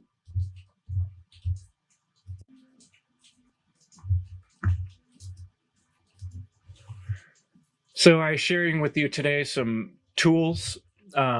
We talked about developing symbolic tools. I think these tools can be practical metaphors. I'm picking you some tools out of my very own toolbox. These symbolic tools I hope you can use going forward, not only in my presentation, but how you think about things in the future. But I know they hold true because I hold them in the physical reality, just as I will hold them for you now in the mental space. The square, I would say, is one of the most important tools I carry when I'm at work in construction. It's right on my hip at all times, like I reach for it like you would a gun in war. It helps you clarify 2 points. And those same 2 points can be squared in anywhere in the world by someone who speaks any language, and we will get the same straight line. It is objective. The square is the objectivity tool. The square signifies objectivity and symmetry, creating structure and balance. It brings clarity to reasoning, enabling precision in distinguishing truth from falsehood. 2 points make a line. It represents the foundational geometry that differentiates 1 point, a singularity, from 2, duality. I take out my tape measure, I measure the point, I put the square on there, and it makes a line I can cut, and then it becomes something real in the world. It differentiates the 1 from the 2. It anchors reasoning with accuracy linked to geometric clarity and the creation of lines, that is, the relationship between points, which is also communication at its core. Objectivity is required for any type of true communication. However, communication can be cut apart. And the tool we use for this is the knife. I think almost all of you out there are fellow contrarians. We're the type of people that like to ask, but why? How come? How long? Don't take something as a whole. We don't just swallow a pill. When someone says something, we ask why. The knife represents questioning and cutting things apart to understand their components. Slicing and dicing, it fragments and partitions ideas. It helps us to see the pieces of a larger puzzle. The knife is a neutral tool. It can prepare a loving meal or can stab somebody and cause great harm. Depends on how it's used, how it's welded. In discussions, it's the contrarian force that helps us dissect arguments. This is used early on in the trivium process, right? After we have the information, we start slicing it and dicing it. It's essential for breaking concepts into manageable parts. But you take it too far, you cut something into oblivion and it loses all meaning. So it's a tool that can be overdone very easily. The level is one of my favorite tools. It's the divine bubble of justice, the balance in this world. You can find it. It's discoverable, inherent, just like moral principles. We create this tool with a bubble in it so we can find that little bubble. And what's interesting too is if you shake your level, you can even get that bubble to split. But if you just let it calm for a minute, it turns back into one bubble, not even a minute, seconds, you know. Equilibrium and the ability to find harmony in oneself and in your community. This tool is necessary as you're drawing in information. It helps you to assess whether something is balanced, fair, or aligned with higher principles. It ensures that thoughts and actions are centered. Centered, right? That's what we call it. Find your center. How are you going to build if your level, if your foundation is not level? Everything's going to be crooked. If you try to do framing on a foundation that's not level, every single cut is different. If it's level, they're all the same. At least all certain pieces, right, of the wall. You use this to assess the fairness or alignment of an idea with moral or spiritual truths. It encourages the seeker to maintain harmony and integrity in their actions. If we were to all use these types of tools in conversations with others in person and online, we would have more effective communication. I want to challenge people in this presentation. I know that we are subjective beings. We'll talk about some of the philosophers who discuss this. I know that we are experiencing this from a subjective lens. However, we do have the ability to cognize, to think, to imagine, and we can see things outside of our own personal, just like watching a movie. We can recognize from using just a tiny bit of imagination or belief. It takes just a little trust to use our logical thought and to correlate the most factual and corroborated evidence that's available. And that is the art of advanced objectivity, a small element of imagination with an emphasis on logical thought. We can correlate the most factual and corroborated evidence available we can use this tool in everything we do, and combine it with the adjustable wrench. Things don't always fit perfect. Sometimes things aren't quite right. There's a way we've been thinking about it. We know we're close, we're onto something, but we're not quite there. The wrench represents adaptability and precision, the ability to tighten or loosen as needed. It's used to make adjustments, ensuring all parts of a system work together and in context. That's so important, the context, right? This tool, as you see the way it's sitting, the jaws are turned in this direction. It gets leverage by going, the handles would go not that direction, but that direction. You would pull the handles that way to get the most leverage, because that's the fulcrum point of how the pliers work. I'm having a little trouble displaying it with my hands, but the two handles represent two pillars. How would you pull leverage with one handle, right? We have to use both sides of our brain. But there is a right way and a wrong way to turn a nut if you're trying to tighten it versus loosen it. And so we have to learn to put things into context and be intentional. The pliers have a strong side and a weak side, see the shorter jaw and the longer jaw. That is intentional. It highlights the importance of balance and correction. So adjusting your perspective, see, that way. Got it. Adjusting your perspective or modifying rigid beliefs to improve clarity and flow. Essential in fine-tuning logic or systems to enhance functionality. So you got to get the job done. You actually want to have a conversation. You actually want to create understanding with people. We have to adjust how we speak. We might have to adjust which words we use. We might have to adjust our own perspective and context out or in a little bit in order to find a happy medium, in order to make our point. If we want to make a point, we got to be on the same page with someone. So that bubble and adjustment and square, all that has to be out of the way. I purposely didn't bring the hammer tool in too soon. If you start trying to hammer your point home too soon, you make a mess of things. And that's true on the job site as well. Go too crazy with the hammer without getting all the pieces in place, you make a bloody mess of your hands and the project. This is the rhetoric tool. It represents focused force, the power to drive a point home with impact. It applies energy and finality to ideas, ensuring they land with conviction. It's comparable to nailing a concept perfectly. When someone nails it, they've effectively made their point. And so you don't want to, none of us want to start speaking too strongly until we know what we're talking about. That's important to save the rhetoric tool for when we have thought things out, and then we can say them in an effective manner. This is for making powerful statements or applying the final touch to an argument. In teaching, the hammer delivers lessons that resonate deeply, which again, all about timing.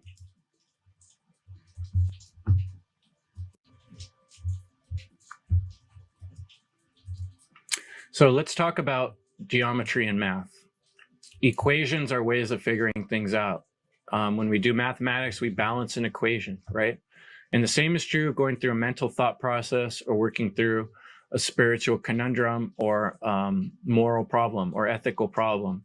We can be reasonable, just like this aspect of geometry that I always appreciated. This is my own personal process here of charting out some of my thoughts and working towards this essay and working towards this presentation. Is I was thinking to myself, I know that the given is, in my mind, objective truth exists. I'm trying to prove to the listener that objective morality exists.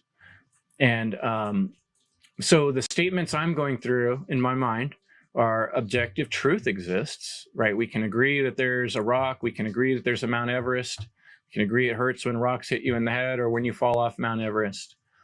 We can agree and communicate is the reason I can make that statement. Morality is defined by harmful behavior to conscious beings. There's the statement. The reason I think that's true is because it can be defined. It can be defined fairly simply. Forms of stealing, such as assault, rape, murder, theft, trespassing, and coercion. In my mind, I don't see a time those things are not true as being harmful, unless self-defense, in which case I wouldn't define them as harmful behavior. I would call them self-defense. And it wouldn't be a rape, murder, or theft, that's for sure, in self-defense. However, I could see someone calling something assault, trespassing, or coercion self-defense if they did not recognize that someone needed to defend themselves, and which is part of the major crux of the problem in this world right now. Suffering and slavery are defined by objective morality, and that's why people are confused about that. Because deep down, slavery is an immoral behavior. I'm sure of it. I think most people are sure of it deep down if they're honest. And the results of that immoral behavior can be observed. We can see all over the world that humans are continuing to experience mass suffering and slavery. I'm not saying that this slide should prove it to you. I'm saying that you can create your own slide like this using thought process, using reason, and we can come to conclusions that we can agree on that make sense. One way to do that is using Venn diagrams. The red circle in this picture represents your computer. The black circle represents this image. You and I are the green X. Here we are on the same page right now. A Venn diagram is a widely used diagram that shows logical relationships. Remember mathematical relationships? Popularized by John Venn in the 1800s. You used to teach elementary set theory, but I just noticed it works great for thinking in philosophy terms as well. Here's one example. I was playing with the idea of you and the universe. That could be me and the me-verse too. And the blue circle is kind of representing everything that exists, which is true. There is everything that exists, right? And it's true that you and I exist within that everything. However, what we think exists, there can also be things outside of that realm, and that's called imagination. I can imagine a pink dragon with purple polka dots on its toenails, and that never existed in reality before, and probably no one ever said it quite like that. I just created something that's outside of what exists, and that's a unique aspect of being a conscious, intelligent being. It's the ability to imagine things that are not real or do not exist, incorporeal, like we talked about. And that's why there's so much confusion about the spiritual world. But I think it's important to point out that the great all, everything, the source, we could not even have imagination if it were not for that. So this whole page fits, and this whole presentation and the realm of the imagination all fit within the bigger great all. So I should have made a bigger circle around everything for that. But that's an inherent truth that we can discover, right? Spiritual mathematics is simple. It's something anyone and everyone can come to understand. I would recommend work your way through philosophers over time to see the progression of thought, compare their different ideas, and work these processes in your mind. They're not all the same. Immanuel Kant, I found very difficult to read. He uses a lot of words that are foreign to me, and he puts a lot of big words together in sentences, and he goes back and forth and around and back and forth, and very amazingly intelligent. But even people at the time called him confusing to read. But his basic thoughts on ethics, morality is grounded in rationality and the categorical imperative. He did recognize universal moral laws that can be followed regardless of consequences, that must be followed, universal moral laws. Act only according to that maxim whereby you can, at the same time, will that it should become a universal law. So let's just kind of get a feeling for some different philosophers. David Hume, he was a proponent of empirical skepticism. He believed that morality was rooted in human emotions rather than reason. Moral judgments are based on sentiments shared among people. Morality is not a matter of reason, but of sentiment. I don't tend to agree with Hume's point of view, but it's important to take in all the different thinkers and compare them. Let's look at Friedrich Nietzsche. He's critiquing traditional morality. He says morality as a social construct. He recognizes that there's this master morality versus slave morality thing going on. Moral values are subjective and vary by culture. There are no moral phenomenon, but only a moral interpretation of phenomena. So these different thinkers have put things together in different ways. But it's important to take time and read somebody's work before we draw quick conclusions. These are sort of just like generalized statements about these characters that do not encompass their whole description. But I just wanted to point out that there has been a variety of thoughts on these topics. And we can see where some people have landed. They've stayed more with the Nietzschean Hume style of thinking, that this is all based on feelings. And Manly P. Hall says, emphasis on universal truths, moral principles from various spiritual traditions. True morality arises from a synthesis of wisdom across cultures and higher spiritual understanding. The greatest knowledge is to know that you do not know. So there's another take on it. Let's look at Rudolf Steiner's. He believes that moral principles evolve with spiritual development. Morality is holistic. We're working our way towards a better morality. True moral understanding comes from an inner development and spiritual awareness. The moral imperative is not an abstract principle. It is the living reality of the soul. I really like how he put that. That hits hard with me. I see a progression here of thinkers. I see thinkers that have gone through some pretty tough times in history and lived through socialism and difficult things and trying to figure out what's going on. And we're getting a better perspective as we move through different philosophers here. I think this is the way I see it. Mark Passio is a progression. He sees natural law as a universal moral code. He emphasizes personal responsibility. He emphasizes causality, the consequences of our actions. Objective morality is inherent. Natural law principle governs all human interaction. He says to be a spiritual moral being means to not believe in anything. It means to know the truth about morality. And that's where, that will really hit home with me. And that's why I'm sharing with you spiritual mathematics. I don't think it's anyone's guess. I think it's discernible, just like scientific process of mathematics. We can figure things out using the correct tools of thought. But we're going to have to stop for a minute in the world of quantum physics, because this is where many people get lost, confused, and circled back like Immanuel Kant's reasoning. The study of matter and energy at the most fundamental level, we got to know about Max Planck. Max concluded that energy comes in tiny chunks called quanta. This idea started the field of quantum mechanics. Max Planck is a big deal in that field. He was dedicated to discovering the absolute laws of nature through reasoning. Wow, that sounds spiritual. He had a strong belief in the first and second laws of thermodynamics as universal principles. Those are things which can be tested, corroborated, and confirmed. In the book, The End of All Evil by Jeremy Locke, he talks about thermodynamics as universal principles. So Max Planck initiated the quantum revolution, fundamentally altering the understanding of atomic and subatomic behavior.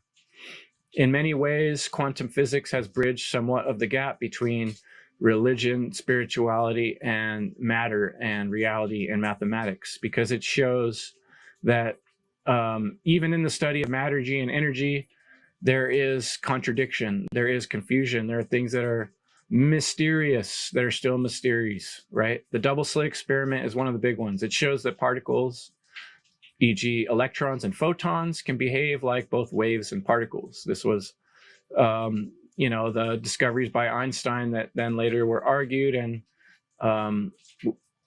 then we'll get more into Einstein in just a minute. Without observation, particles passing through two slits create an interference pattern on a screen, acting like waves.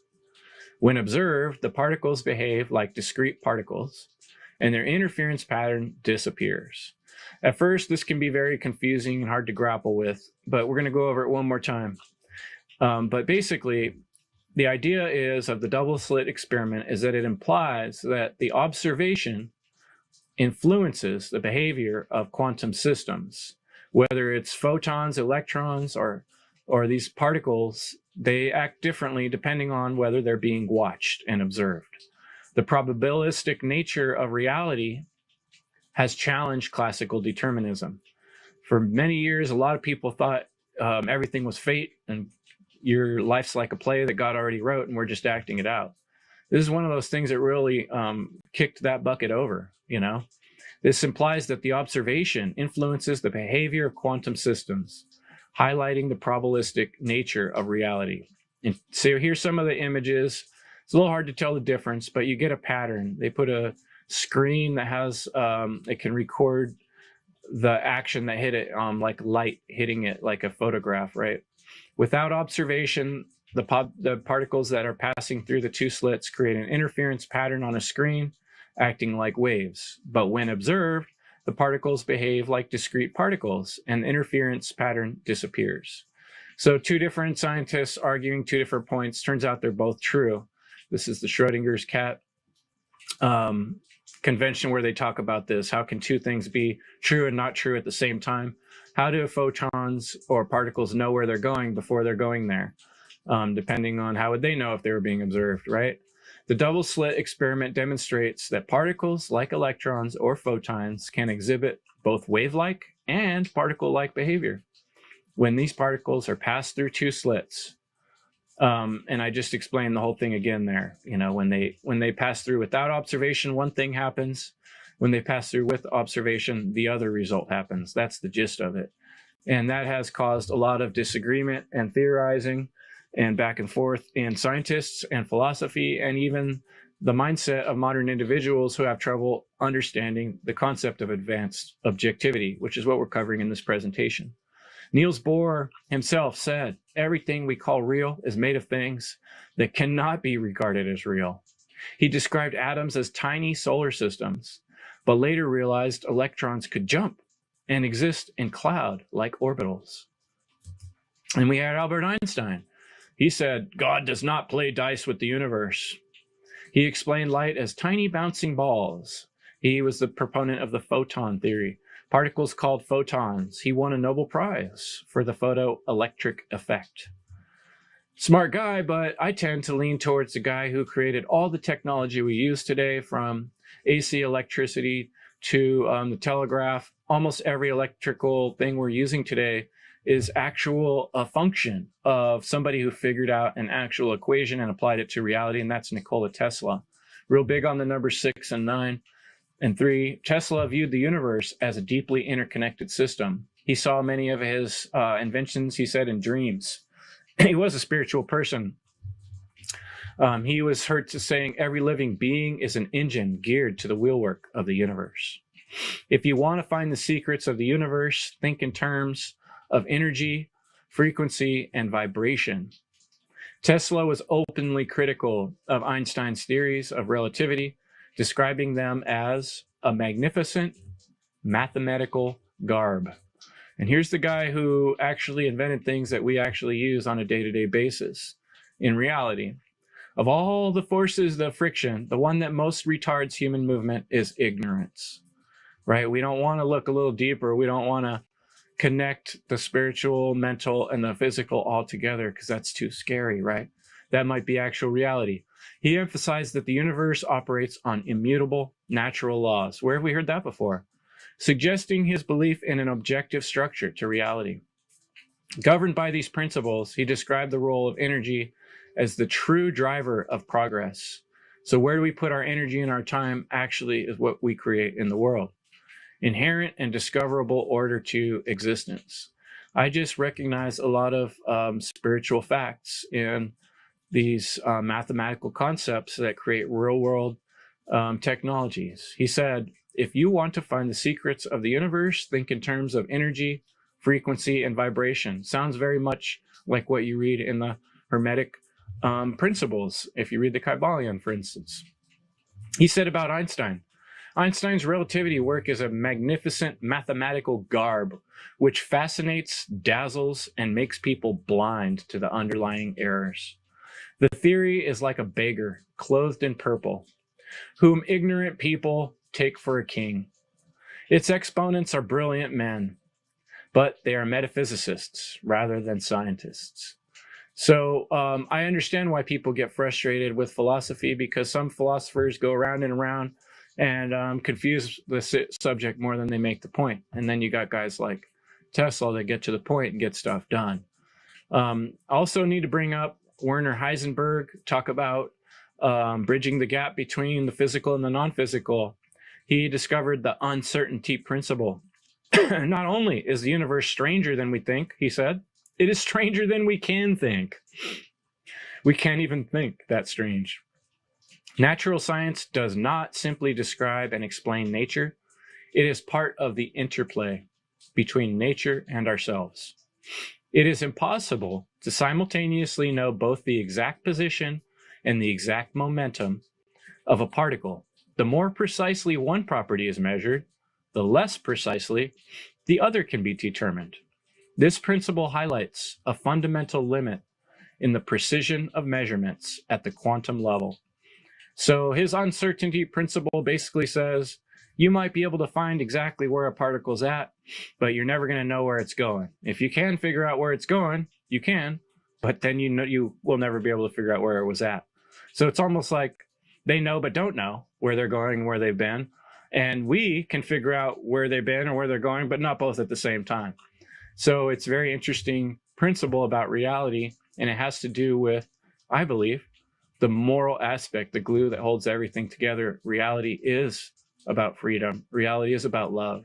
Reality is about truth. And we're here to discover these things.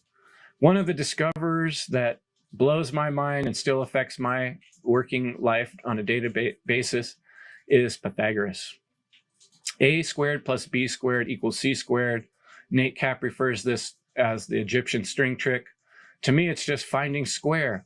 I have to find a right angle anytime I'm going to build something. If I'm going to make a deck, for instance, I have to find a square corner and build from there. Otherwise, all my cuts are going to be crooked. But if I find a square corner, I can make things very symmetrical, and the whole process goes faster. So I understand this mathematical concept. Pythagoras was a philosopher. He was a mathematician, yes, but he was also a mystic and known to be a religious leader. A Pythagorean school was a mystery school, a secretive, religious, and philosophical society. Because all through history, authoritarians don't want people to understand this type of knowledge, because why would we need people to rule over us if we could build our own structures and we could understand the universe and understand the dynamics of how to treat one another in a proper way? I want to refer here to Leslie Power's presentation on music. Music is very right-brained, intuitive, deals with our emotions, yet it is based on mathematics, and mathematics can be discovered. They are inherently part of music. Pythagoras discovered mathematical ratios in musical harmony, such as an octave or a 2-to-1 ratio or the fifths. The circle of fifths is how we find all the different keys in music. Great inspiration, Pythagoras, and bridges the gap, again, between reality and spirituality. Another is sacred geometry. Inside of sacred geometry, I just see so many correspondences to everything else we've talked about. The Vesica Pisces, I think of mitosis of cells. I think of what we talked about, the Venn diagrams. The space between represents the egg of birth, right? The two coming together, creating the one. The seed of life. The birth emerging, turning into the flower life, getting more complex, and then growing into the Metatron's cube, which within Metatron's cube, all the Platonic solids nestle perfectly, one within another. And the Platonic solids are just extremely exciting. We're going to pop through them in just a minute, but we got to stop in at the Mandelbrot set. If you haven't yet, look up Mandelbrot on YouTube and watch how the Mandelbrot set works. It's mesmerizing. Its importance lies in its demonstration of how simple mathematical rules create infinite complexity, right? Infinite complexity. They're very right-brain concepts. The Mandelbrot set models self-similarity and recursion, revealing patterns of both chaos and order. When you watch one of these videos and see the Mandelbrot set moving, it doesn't seem like anything matches, seems like a bunch of randomness, but then you start seeing the order keeps showing up, the same shapes, the same similarities. The more you zoom in, the more you see. The more you zoom in, the more you see. It symbolizes infinite possibilities, mathematical beauty, and the boundary between stability and chaos. This is the reality we live in. It's based on choices. We make moral choices and we get different outcomes. This pattern exists inherently in reality and creation, both the subatomic level and the day-to-day level. We can see these same correspondences. Let's go through the Platonic solids real quickly.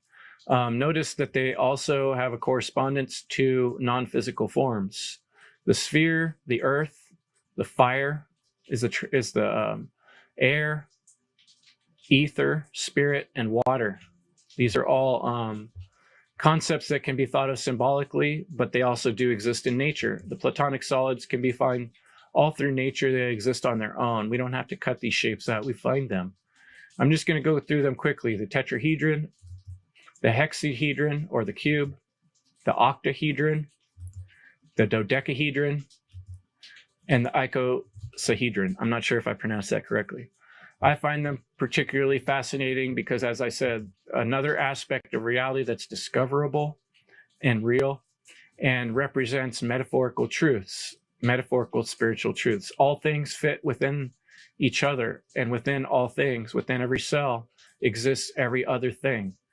And this is the correspondence of the universe. And the mentalism, it shows the complexity and how thought it out it really is.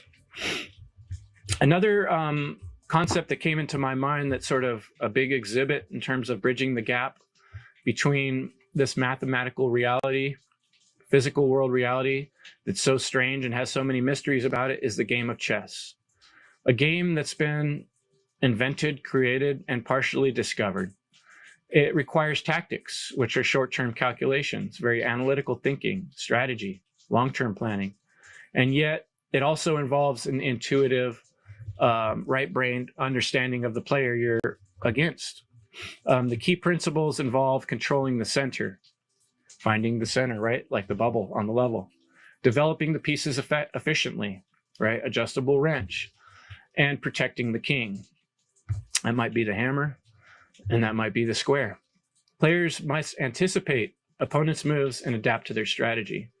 This is so important to recognize the context of the world we're in.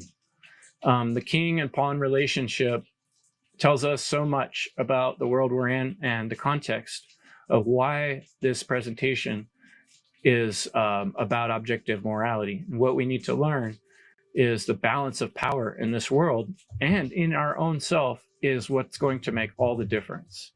Think about the king in the game of chess. The king needs support. He can only move one square at a time. Everyone must sacrifice to save him. In a community, the king could represent freedom. Freedom for all, right? Freedom needs our support. Freedom is one step at a time, how it's gained and kept. And everyone must be willing to make a sacrifice in order to maintain freedom for all. Yet we do not want to be ruled.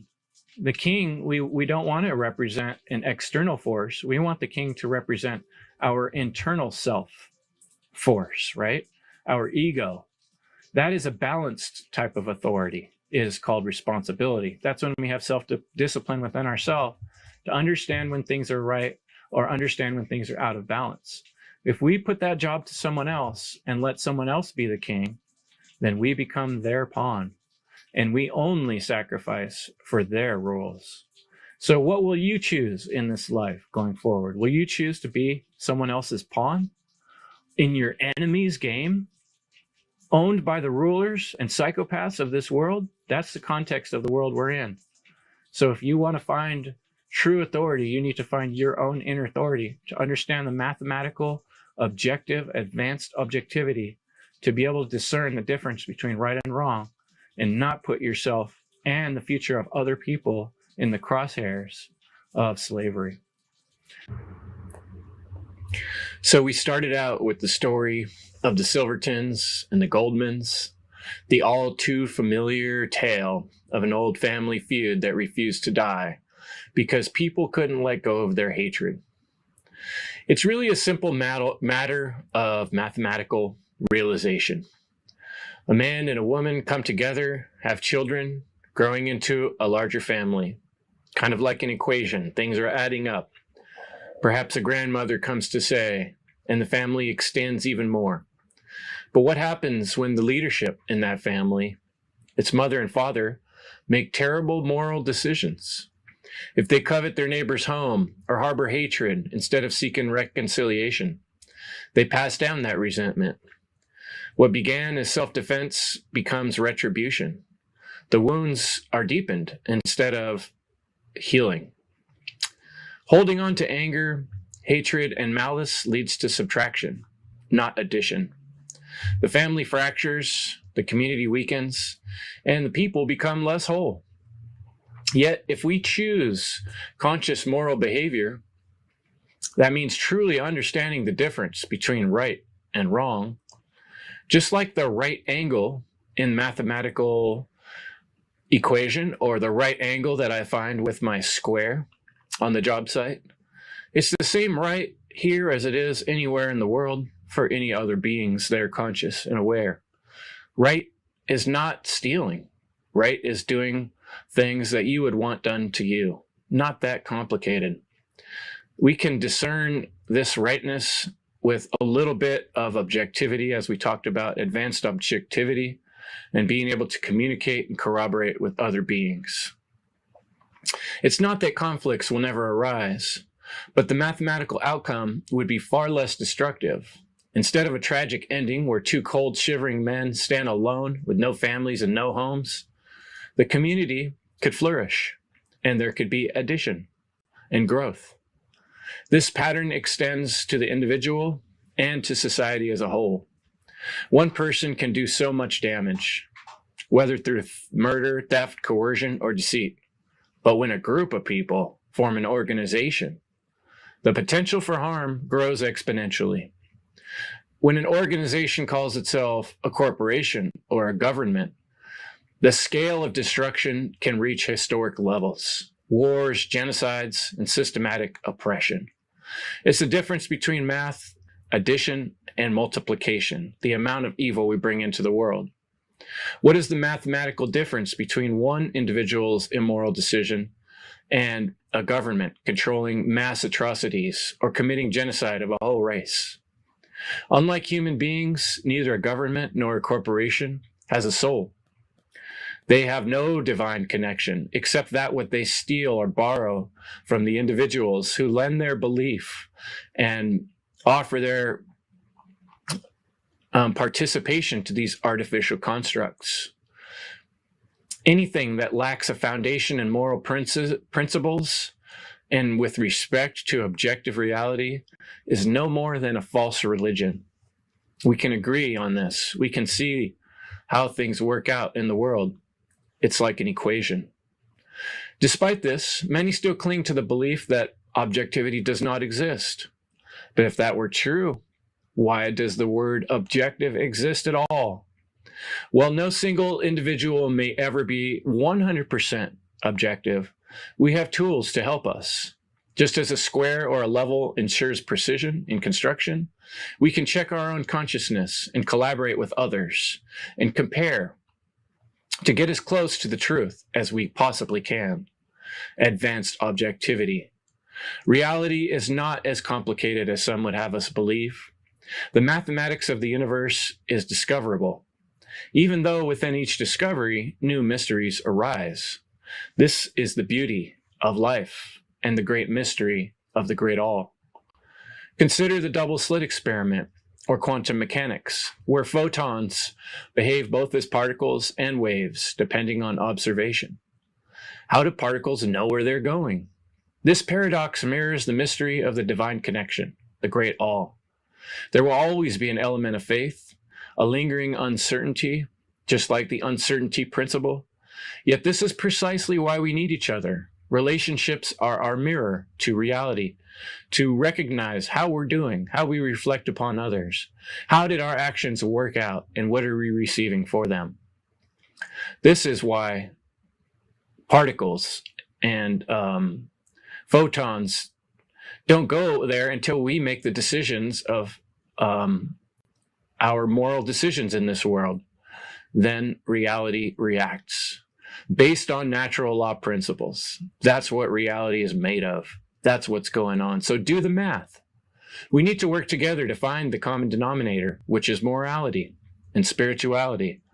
If we fail to recognize objective morality, we risk living in a future like the Matrix, reduced to mere energy sources, slaves for a technological machine. Or we end up like the Silvertons and the Goldmans, annihilating each other over unresolved conflicts, lost in the material world, and failing to see the spiritual truth that underlies it. Plato's cave warns us of this blindness. If we want to help others break free from the chains, if we want to provide a future for people that come after us, we are the answers. We must inspire them to seek the light, no matter how painful it might be at first. Truth is about reality. Reality is about divine natural law order. Just as Platonic solids, geometric principles, and numbers have objective meaning, so too does morality. Communication itself is a language of symbols. It's our tool for recognizing and corroborating reality so we can strive towards truth. I call on you to make the choice, to cross the bridge of mental and spiritual realization, accept that we can find a common denominator and a common sense solution to moral and spiritual issues. As difficult as it may be, it's necessary. No one but you can determine your personal purpose. I can offer you the tools, I can draw maps, and I can point towards the bridge, but only you can walk across it. Only you can decide how to apply your purpose to solving the greatest problem of our time, human slavery. There's no issue more important than human freedom. Slavery is evil, and the destruction of freedom is the destruction of humanity itself. Let us work together towards true freedom through understanding and living in alignment with natural law. Evil is the destruction of freedom. Thanks for checking out my presentation. Check out endevil.life, freedomundernaturalllaw.com. Take spiritual mathematics into your life and do the math.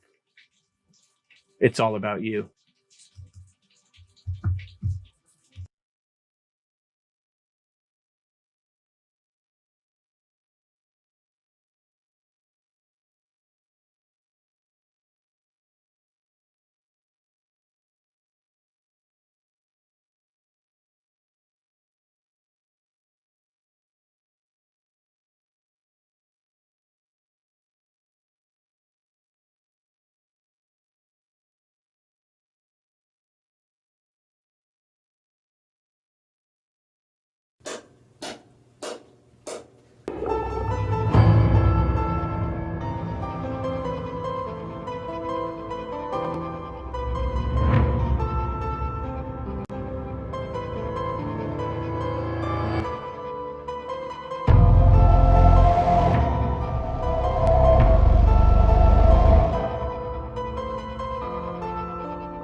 I can master the simple tool of stepping up to wander alone.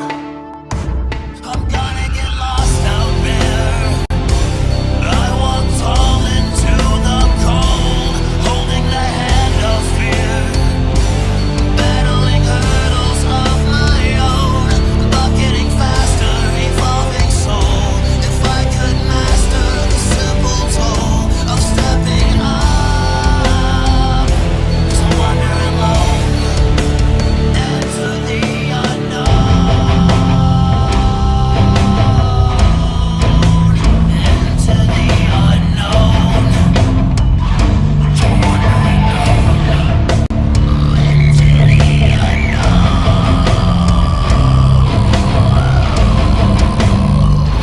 of stepping up to wander alone. Unaided, I'm sent, diverge once again, content with life's breath, my only friend. Hyper aware, old strength doesn't wear, companioned by the sound of the fuzz.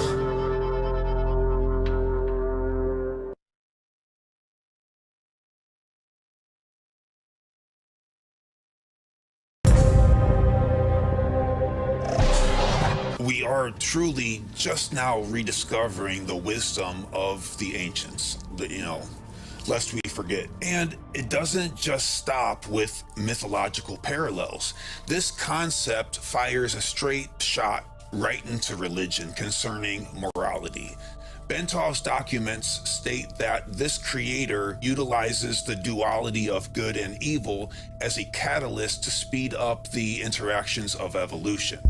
The term good represents the knowledge of its universal laws. The term evil represents the ignorance of those same laws. In other words, being in harmony with these natural laws help produce an escalation in evolution, and anything that slows down that process is considered to be evil. But you need both. Just like the Zen masters have maintained all along, the creator walks the middle path. This primordial first cause manages to use both good and evil as friction in order to fuel the flame of constant perpetual evolution. The more evolved the creature, the greater its free will becomes, until eventually becoming a sort of co-creator. And I mean, go ahead and bust out any religious book that you got and tell me that this isn't the main theme. A frequent viewer of this channel is probably well aware of Carl Jung's great and highly misunderstood work entitled Answer to Job. Although impossible to summarize, it can be said that Carl wanted to indicate that the suffering of Job was meant to ignite and further along the consciousness of his creator.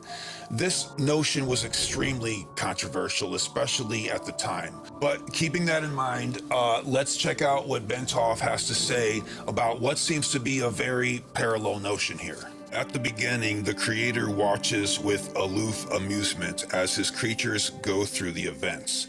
However, somewhere down the path of evolution, consciousness will arise that will draw his attention. These will be creatures who not only contemplate themselves, but start contemplating him. When a creature has reached a level of development at which he understands his real makeup and perceives that thou art that, then he becomes self-realized. Henceforth, he will watch himself act within that scheme, but at the same time remain separate from his actions. This is analogous to the way that the creator operates, acting, but at the same time remaining separate and uninvolved in the action. The creator will set aside such a unit of consciousness and say to him, "Here, do this." It may just be little chores at first, but sooner or later, such a unit of consciousness will start guiding the evolution of the other consciousnesses. Once he has duplicated himself, he knows himself. So he closes down his shop, absorbing into himself all his manifest creation, and returns into the void. We have to emphasize that the events described until now did not take place in objective space-time. In other words, they were only his thoughts and were not yet manifest. This sounds a lot like our Brahma in Hindu mythology, whereas we live within the dream of the Brahma. While the creator can take his time to contemplate, design, and construct his universe at leisure, to us it would appear in a big bang. Suddenly the whole thing would just be there. Again, with the concept of the Brahma, if everything is within a dream, it wouldn't be dissimilar to the way we dream. So whenever we dream, there's an entire reality, a place, characters, fictional or not, that just appear there all at once. They don't necessarily have to evolve into place because they are projections of our own psyche. And Jung has just entered the conversation. Speaking of which, wait till you guys get a load of what Jung has said about flying saucers. He was like a prophet of the psyche, comparing the weightlessness of saucers to the psyche. And I know there's a lot of videos online covering his take on it, but they never quite make the connection of what Jung said to what we have now by Jacques Vallée. I think I'm pronouncing his name wrong, but what he says about ultra-terrestrials and what Jung says about saucers is just peanut butter and jelly. I can't wait to get to it. Back on track here. After reading that, we now have to wonder what causes the event of this so-called Big Bang in the first place. This question has haunted humans ever since we first had the notion of it. But it might be helpful to go back to how we understand a normal bird's egg. Imagine that our said creator develops his own boundaries or real estate that will form his body or our world. This is like rippling the surface of water that was previously still, causing it to become manifest. If we apply our toroidal shape to the rippling of the water surface, we have our eggshell. Let's remember the magnetic north and south of a chicken's egg. Energy is being built up at each pole of the torus, just like the chicken's egg. The accumulation of this potential energy will ignite and zap between the two poles, just like negative ions unite the sky and earth in a lightning flash. And with lightning, of course, comes a thunderbolt. Therefore, we have sound. Many of you, I'm sure, see where this is going. We now have the sacred Om, A-U-M. In other words, the first act of fertilization has taken place within the egg. And now, hopefully, if you didn't get the omelet joke of the beginning of the video, that's become illustrated. Now, you guys got it the first time, I know. The thunderbolt, of course, is enough to disrupt our unmanifest reality that is the absolute, rippling the surface and creating physical matter. This discharge sets our proto-matter or pre-existence, as illustrated earlier in the cream of the donut metaphor, and it erects a great column from pole to pole, and it mushrooms out at the tip and runs down along the shell, hugging the walls as it goes back down to the bottom where it is reabsorbed. We have now developed the so-called seed needed to fertilize the egg, and the appearance of physical matter as we know it. Within this seed, just like the seed of a tree, is all the information is necessary to form the entirety of a habitat for many birds and other creatures, and in this case, us, and our very consciousness. All of the information is already there and free to anyone. If the purpose of evolution is to produce consciousness of an increasingly high construct, then the universe is a teaching and learning machine simultaneously. Its purpose is to know itself, possibly through us. This is where Bentoff drops us a little hint, where he says, study the micro and you'll find the macro reflected in it. In other words, if we study ourselves thoroughly, we will find the Creator there waiting for us. I realize that theme is reoccurring on this channel, but it bears repeating. Probably the most important thing, period. The archetype of the cosmic egg is illustrated over and over again with a serpent coiled around it. This reminds me of the words of Christ, who encouraged his disciples to, quote, be wise as serpents. The serpent has enveloped the entire egg and now has two choices. It can crack the egg now and enjoy a minuscule meal. This is instant gratification. Or he can hold on for a moment and continue to warm the egg until it is ready to hatch on its own. And with a little patience and a lot of sacrifice, the reward of the latter is where we find the real fruit. You are this serpent. We are. And like I was saying before, you should bear the serpent with the fruit that you have won. Let me fade away. I know there's more than only black and space. Let me fade away. I am tired, flesh equals pain. Let me fade away. Disregard my body, let it go to waste. Set adrift in space. Let my mind go to a bigger place. Let me fade away. Inside this fragile body, trapped in flesh, in mind. Outside, a landscape is reduced to gray.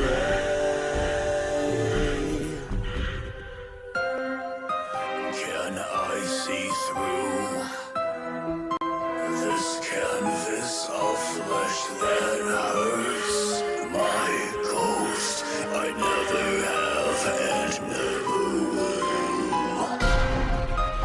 Ask myself why I paint a picture of you on me. I always have and always will. Don't understand this familiar place. Can you see me? You never have and never will. I am bleeding everywhere. I won't survive.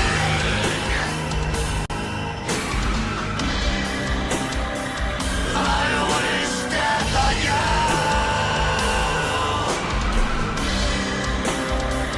Wish death on me.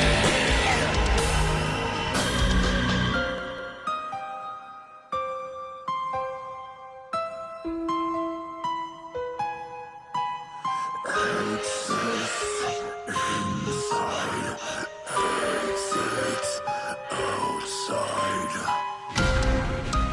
This man-made world, these man-made worlds are temporary. I am all of mankind, dressed as one.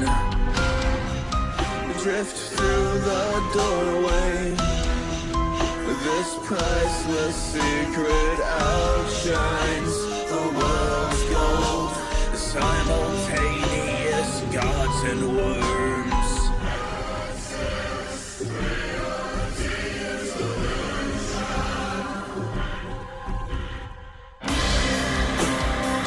I am bleeding everywhere. I live suffering.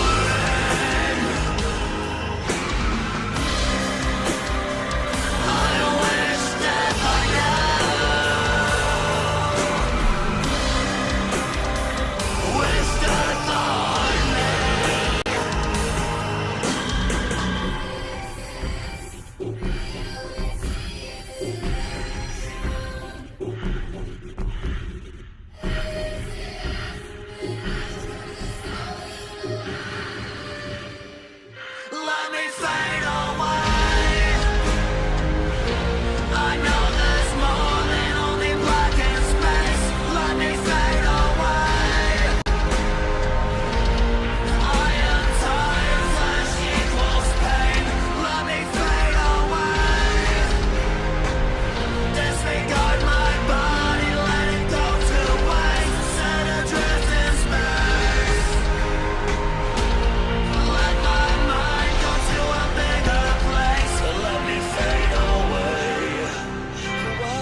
And we're back.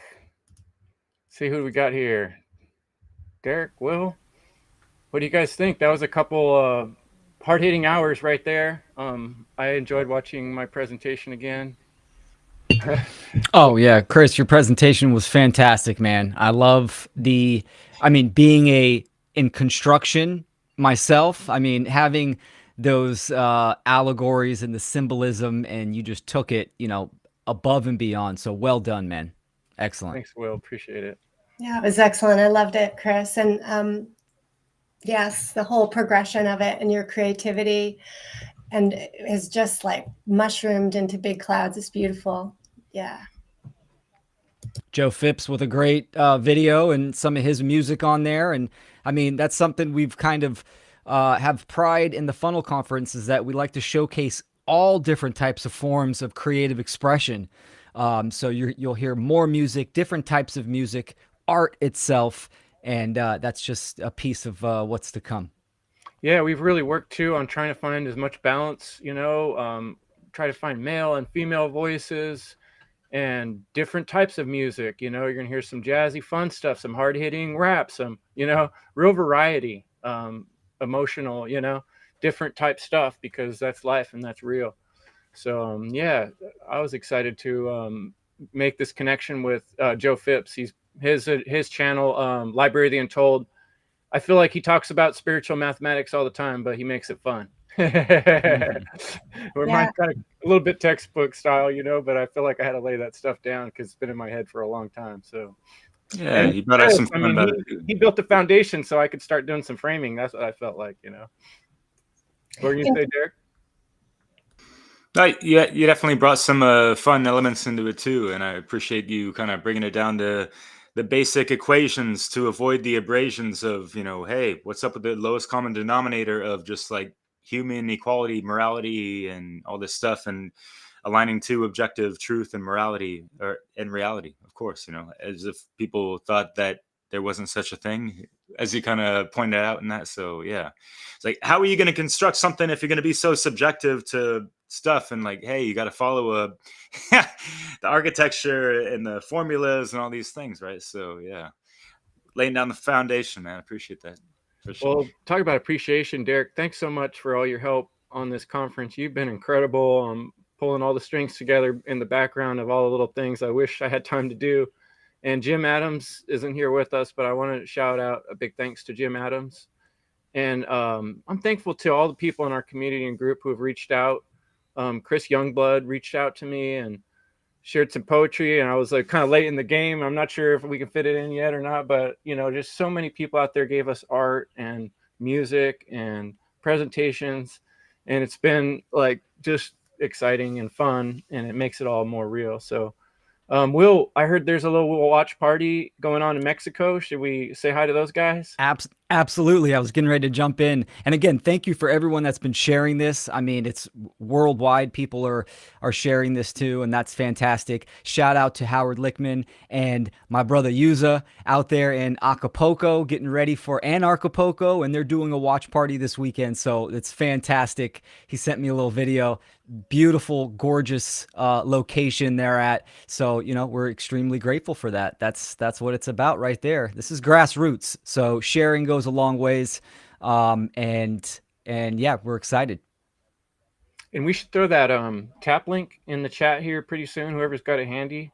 Derek created a really awesome tap link, and it helps you get links to every presenter and their website, which you can also find on freedomundernaturallaw.com. But yeah, we really encourage people to check out everybody else's work that's part of this and share their stuff and get into it, over time. So there's a lot to see, a lot to digest. But yeah, I think without too much more ado, we should start to introduce Sarah Cross. Yeah, and I'd love to do that. Hanging out with us here tonight in the back room.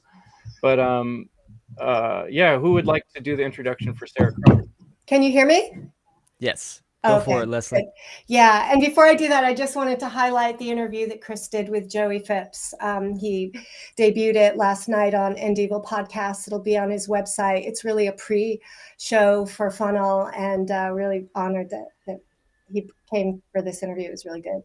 So without further ado, as we're talking about creative people, people who are on the level. I am really honored to introduce Sarah Cross, who I, know personally, and I'm very honored to call a friend.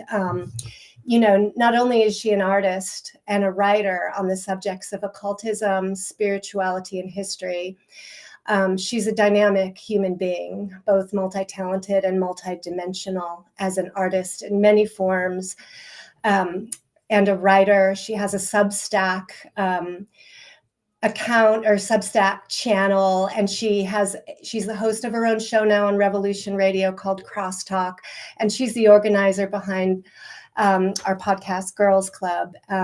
So without further ado, you'll see in her presentation how she is so real and yet so spiritually based, with her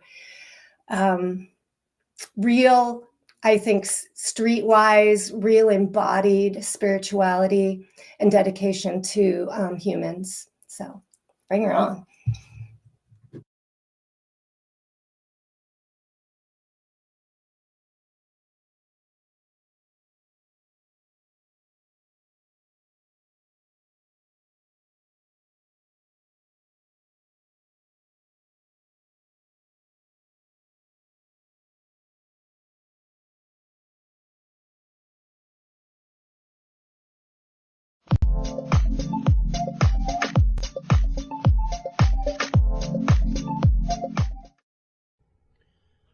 What a wonderful place to come together and find so much information from so many wonderful people. Be sure to check out all the many content creators who do this great work in order to build a bright future. A special thanks to the event organizers, Will Keller, Leslie Powers, and Chris Jansen. It is an honor to add to such an event. And without further delay, please enjoy this presentation from CF Girl for your consideration.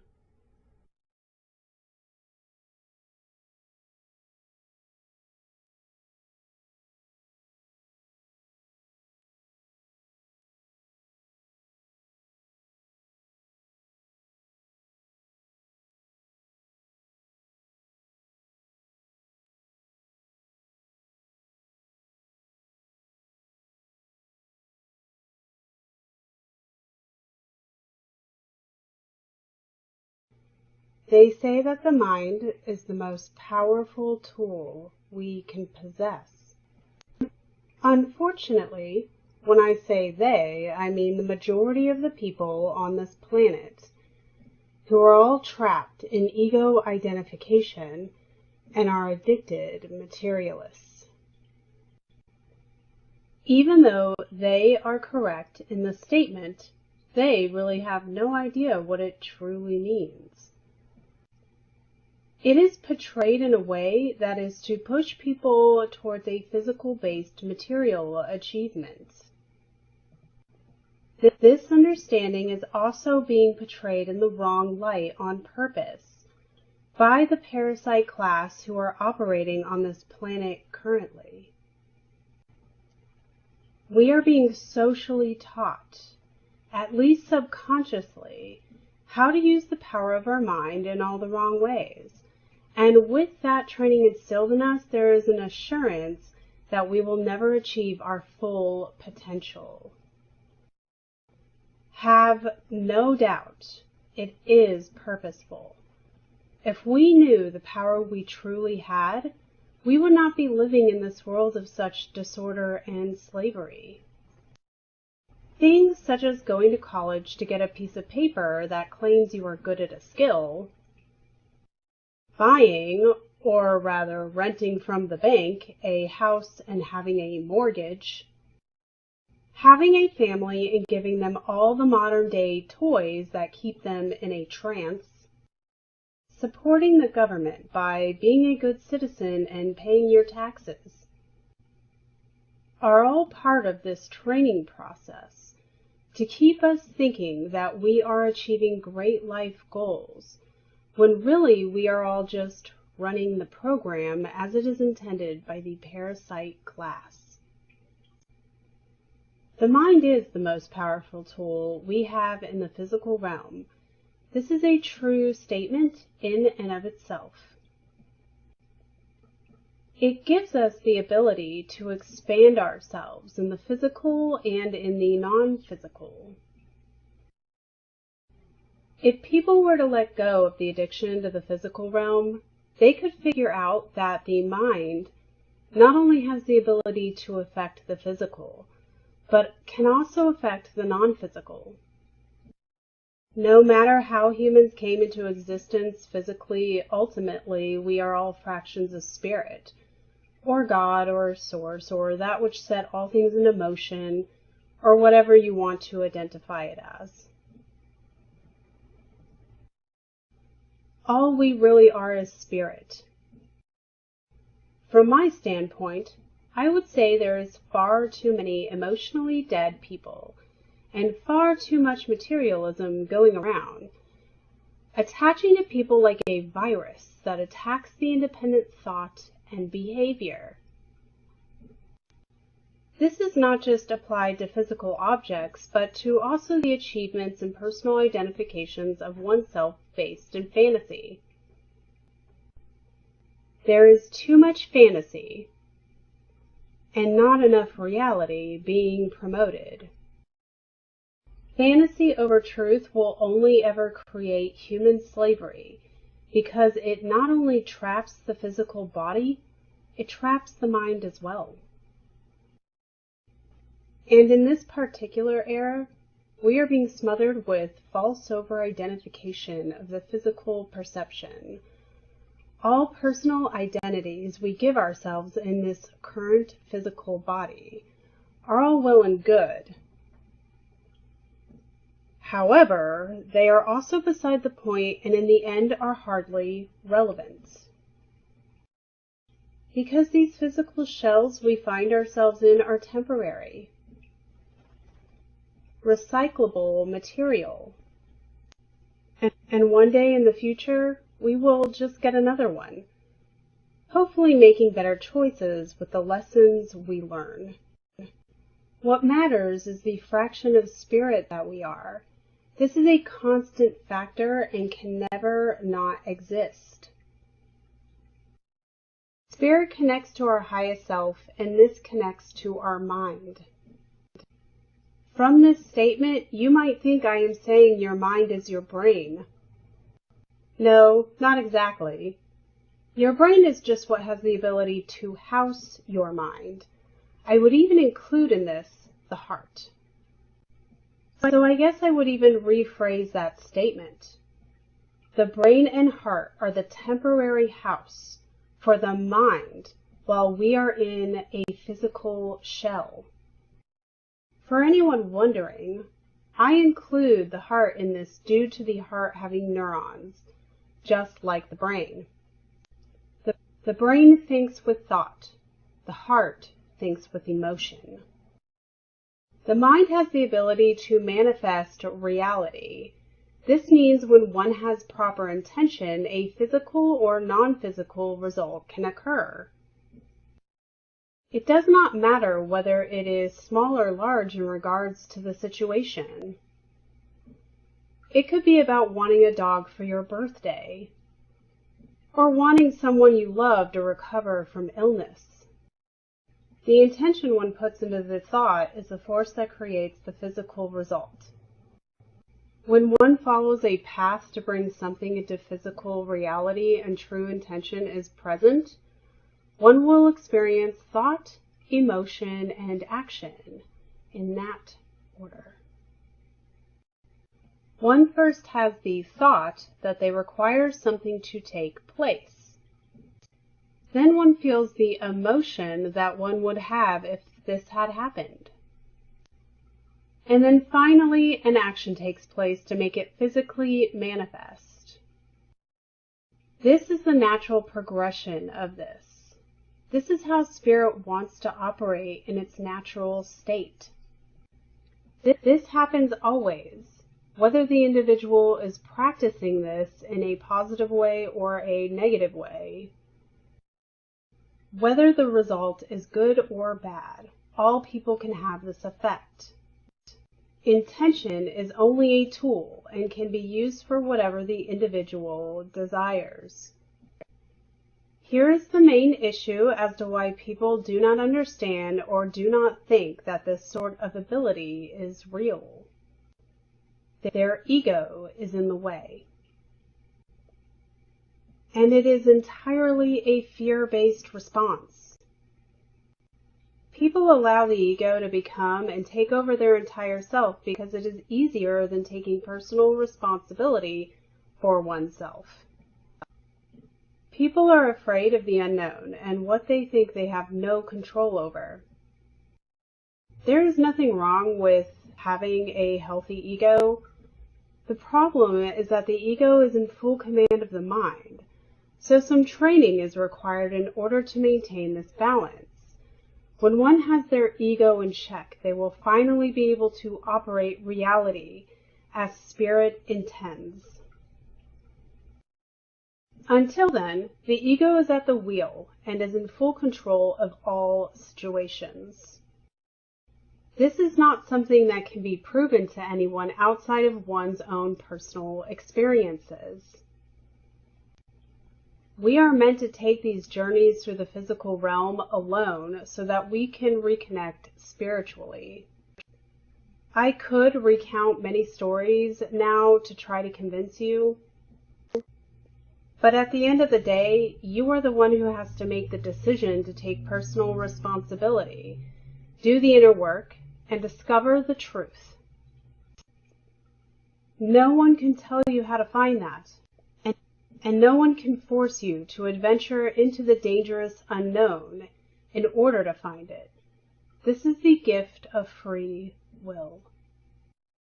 And Spirit has all the time in the world.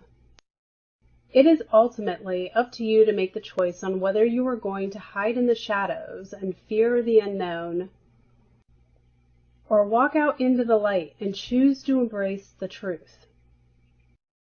No matter your decision and no matter what your beliefs are, you cannot change the truth of who and what you are. All we really are is spirit. God is not an entity that would leave its creation to fend for itself by not giving any parameters to go by, but would place the obstacles of the physical realm in front of it to further enhance its spiritual growth.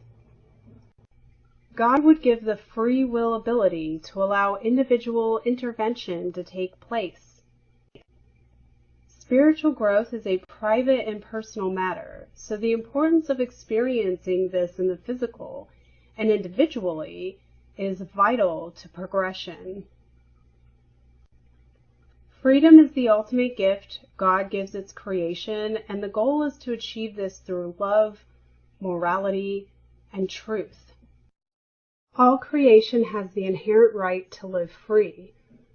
God's expression is always a form of love, truth, and ultimately of freedom. Principles exist in the unseen reality so that we as creatures of God have something to investigate, take into ourselves, and grow spiritually from. There is no requirement in regard to how smart someone is. To discover and understand this does not require vast amounts of formal education or even any past experiences in spirituality. All that is required is the personal care level put into this endeavor. The science of mind is really just the study of yourself, your highest self, and God. This is a definitive statement and will not ever work in any other way. Thought, emotion, and action creates all things.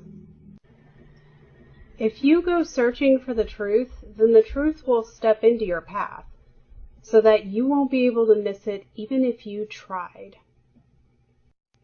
Reality, as it is constructed, plays no favoritism with any of its creation. Reality must be approached fearlessly. The Bible says in Revelations 22:17, "The Spirit and the bride say, let anyone who is thirsty come. Let anyone who desires drink freely from the water of life." If I were to analyze this statement, I would say this simply means that God has given its creation the ability to align its thoughts, emotions, and actions in accordance with law. And that at any time, one has the freedom to choose to accept reality and truth as it really is. The Spirit is God, or an understanding of the law, and the bride is the individual making that choice. God does not pick and choose who to pay attention to according to how much they pray or beg. God will respond to all thought, emotion, and action that takes place within reality regardless of behavior. God does not need the acknowledgement, approval, or acceptance of any of its own creation. God is simply the conscious spirit that is experiencing the physical reality of its creation. And to pray are thoughts, emotions, and actions that are created from mind and body that cause a physical manifestation in reality. There are two ways the mind operates. There is the subconscious, or the subjective reality, that is an inner personal experience that can only be proven by having the experience and is dictated by thought and emotion. And there is the state of consciousness, or the objective reality, that can be seen, felt, and experienced in the physical realm and is dictated by action. The subconscious, or thought and emotion, will always operate before the consciousness or the action. This is a creative process. This is how God created all that exists now. This is how all of creation continues to exist today and will continue to create into the future through eternity. Human beings have the ability to manifest physical results by aligning their thoughts, emotions, and actions within themselves. This will affect reality no matter if it is intentional or not. It can happen even when you are completely unaware of how reality works as a system. All thought is a creative force and is the jumping off point that starts the chain reaction that leads into the emotional intelligence and eventually into the physical realm. When a thought is conceived, it is formed in a limitless expanse of the non-physical. Once the thought is fully formed, it moves into the part of our bodies that can feel an emotional response from how this thought makes us feel about it. There is a level of visualization that takes place, and depending on how practiced one is in visualization, is how clear that emotion will be. Once the thought and emotion are fully formulated and operating in sync with each other, reality cannot help but respond by creating a physical reaction, no matter if that reaction is a negative or a positive one. This is where the free will of the individual has the power. Negative behavior will create negative reactions. Positive behavior will create positive reactions. This is cause and effect. Law is objective as this cannot be changed. Experience is subjective because this is spirit having a physical experience. We are unable to create law as these are already basic principles that operate within reality. We only have the ability to discover them and make use of them. Our thoughts, emotions, and actions are reflections of the fraction of the spirit within us.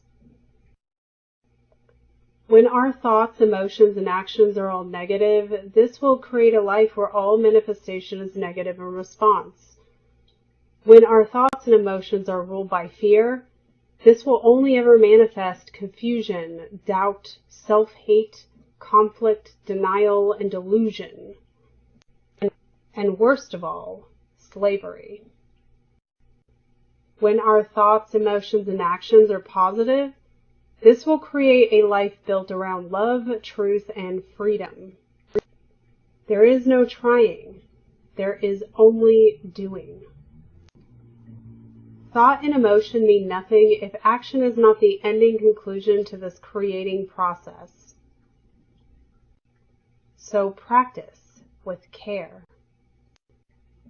This being said, there must always be adversary within one's own experiences so that they can learn how to create a life built with love, truth, and freedom. There is no light without the darkness.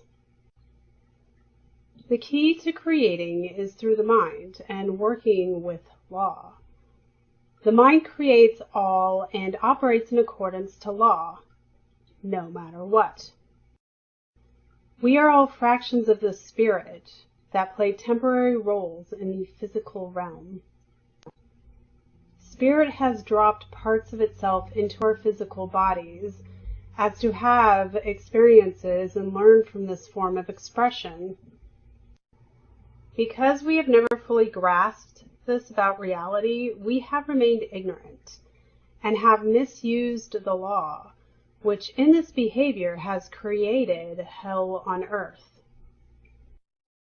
We turned away from our inner voice and are now paying the consequences of it. Jesus said, "It is done unto you as you believe." This statement is really just saying that belief as a concept is subjective, and when you believe something rather than know something, the only result you will receive is the result of suffering and ultimately slavery. Spirit is with us always, and always works through our thoughts, emotions, and actions. When we use this formula with negative intention, the negative results will occur. Using this formula with positive intentions will result in positive results. It really is just that simple. This is not mystical information. It has only been occulted by the ruling parasite class in hopes that it will be forgotten by us forever. This only means we must stay true to the law to ensure that this information remains in the world and remains within us and in the hands of the everyday people. We have a limitless amount of creative power. Our fractions of spirit have no boundaries because spirit has no boundaries. Using the power of thought, emotion, and action will create physical manifestation in the physical realm. When people have a thought, they are dealing with the instinct of creative intuition.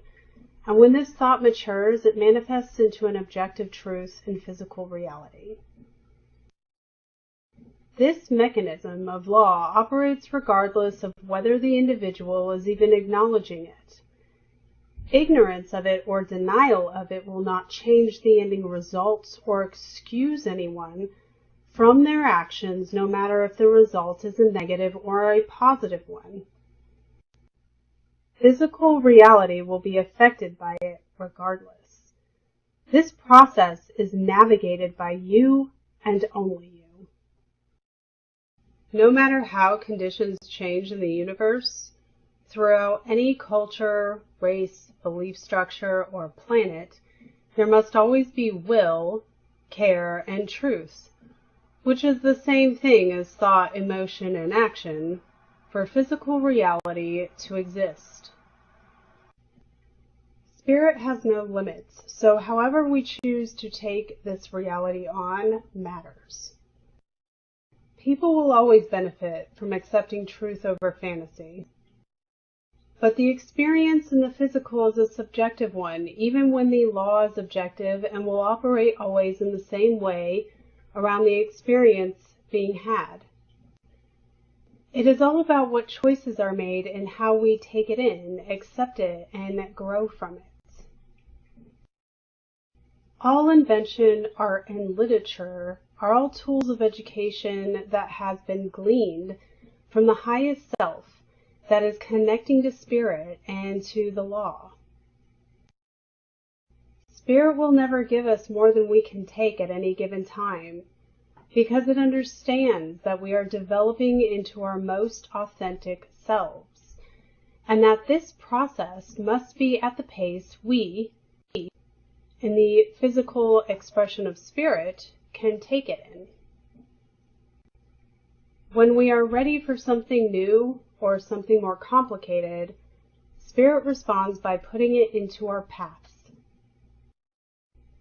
This process can occur through one lifetime or through several. There is no time limit to full spiritual development. This is an absurd notion to God. Spirit is operated by love, so it will teach us however gently is currently required. God's very nature is to give, and the physical expression of spirit is to receive. People tend to want to look too far into the depths of the universe for spiritual truth. But the reality of it is that you never have to look much farther than your own personal environment. You should never have to look further than yourself. If we just let go, we will be surrounded by it, because this is the natural state that spirit wants to be in. Spirit embodies all of creation, and it is just a matter of how much we filter the understanding of that fact. It doesn't matter in what form truth takes, as long as it is the truth that is thought, felt, and acted upon. The law is a fixed mechanical network of tools that are used to conduct reality, and depending on how well we use those tools is how strong the impact will be in its end result. This is a responsibility to be trusted with. To misuse this information is what leads us down the paths to slavery. Even though the inspiration all comes from the same source, different expressions of spirit will take in the truth in all different and unique ways. It does not matter if it is a scientist discovering a new branch of physical reality, or an artist pulling from their inner selves to cover a new canvas, or a teacher of spirituality instructing on faith. If we have any definition on what diversity is, it should be how spirit brings us truth. Each expression is going to embrace truth only how it should, because this is the path that spirit wants to take.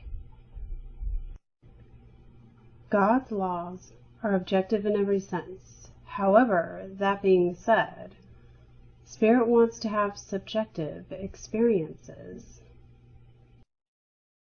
This is the element of spontaneous fun that all life craves to fill in the gaps that require joy within us.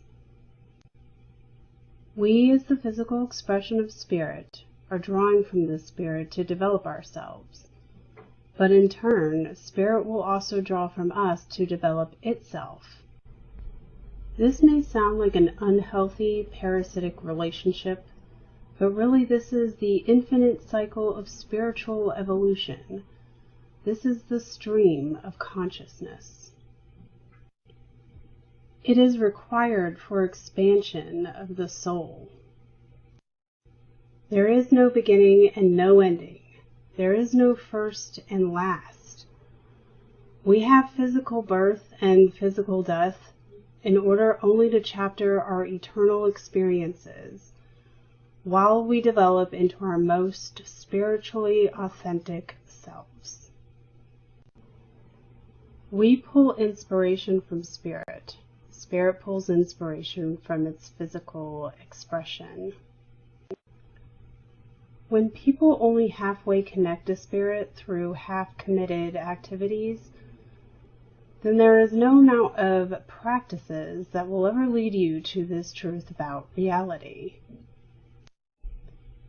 It is not how much you meditate or how much you practice this as a belief. It is about how well you accept truth. It is all about how you practice morality. And we need to be careful about how we go about this process of discovery.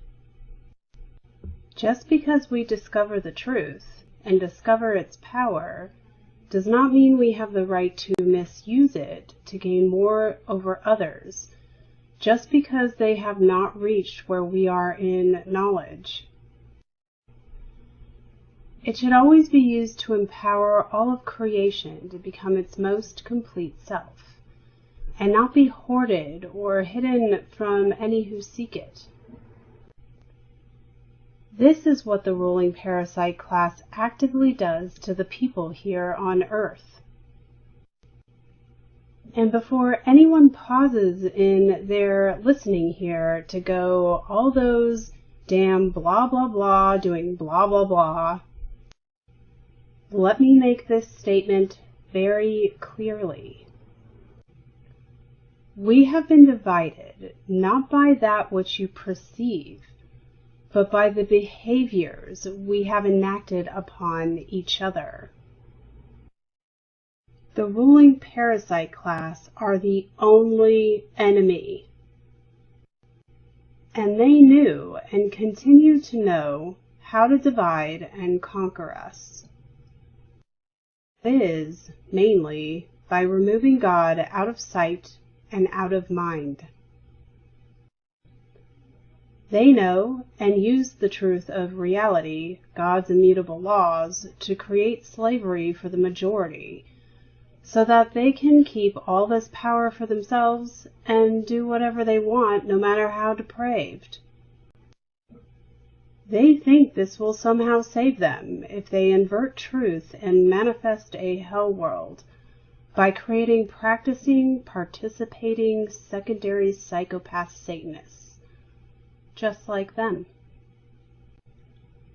The ruling parasite class has infiltrated all parts of our physical experiences, and this cuts us off from our spiritual development on a grand scale. This being said, we all have the power to find spirit and reconnect with it, no matter who or what stands in our way. There is no mystery in truth. Truth is always simple. It's fantasy that is always complicated. This is why the ruling parasite class hates truth and loves fantasy. The problem is that the truth is also harsh. While fantasy is comfortable and full of feel-good expressions of it could be real fiction. So people tend to lean towards fantasy when they don't have any factors in their environments that correct the path that leads into fantasy.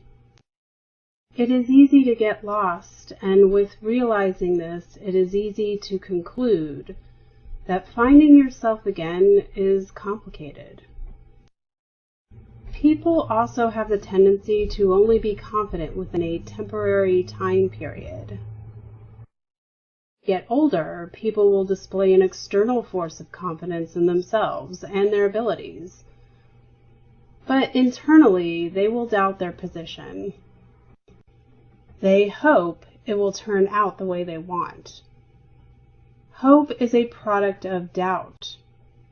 Doubt is a product of fear. Fear is the adversary that keeps us from developing spiritually and connecting to spirit. There is no limit to thought. So learning how to use it correctly is vital to maintain freedom and the protection of truth in the physical reality. We have so much misconception about reality as it actually is. that there is far too much theory that is being constructed and not nearly enough practice in how to operate it. This is again truth that is objective in the macrocosm and experience, or the physical expression, that is subjective in the microcosm. Understand the experiences of the individual are only subjective in the sense that it is an intimate and personal journey. To the world, as it is, viewing it on the outside looking in, the experience is a subjective one because it has not yet been proven to the external viewer. However, the subject experiencing this subjective experience comes to the conclusion that this is an irrefutable objective truth. But it is not enough to know it is truth. The subject in question must act upon truth in order to maintain it for the future that comes after. Law will work this way throughout every aspect of reality. The law is a permanent staple in our reality.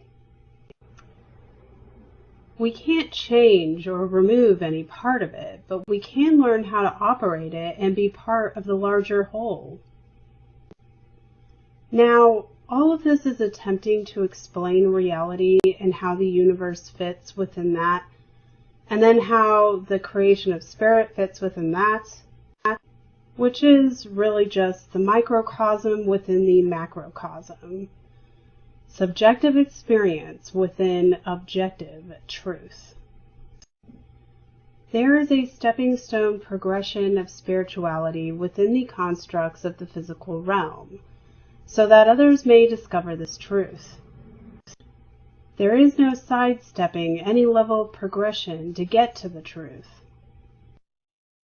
There is a formula, and one where the individual will have a very unique experience in this journey.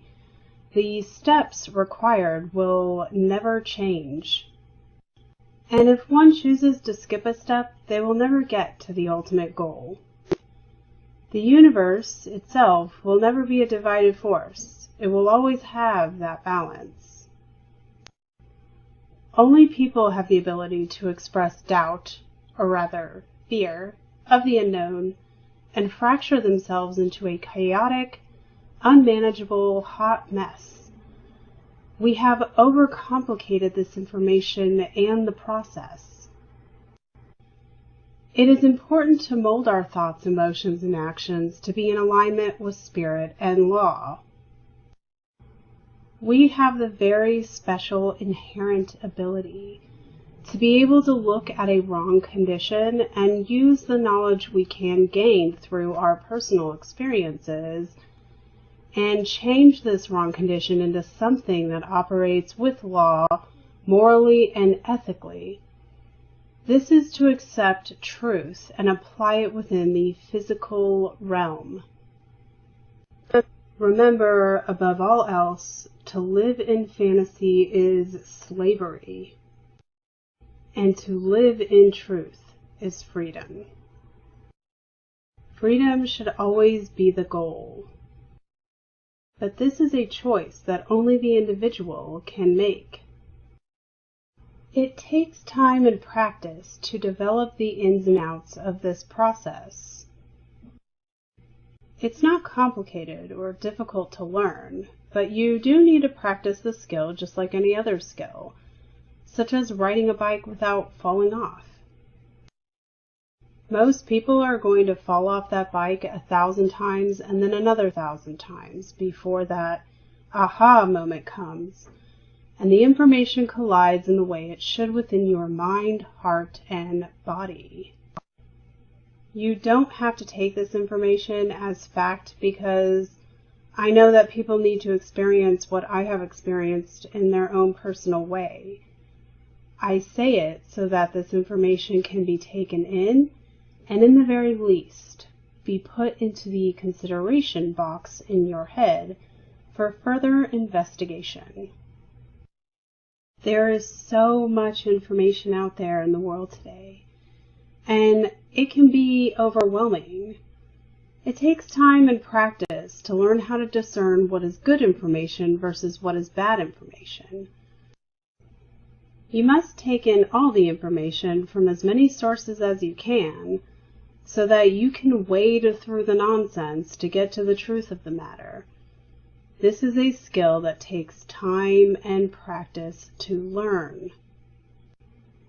You must also take the time to turn inwards and communicate with Spirit so you can really connect. Doing this will allow you to understand your rights and the principles that conduct reality. You will be free in mind and body. You will be able to steer the future as you desire. Beware, this is a two-way door. Practice with care. Everything you think, feel, and do will shape the person you turn into. Once we understand that we have this great ability to create in reality, that means that we can create all things, including love and fear, history and the future, art and knowledge.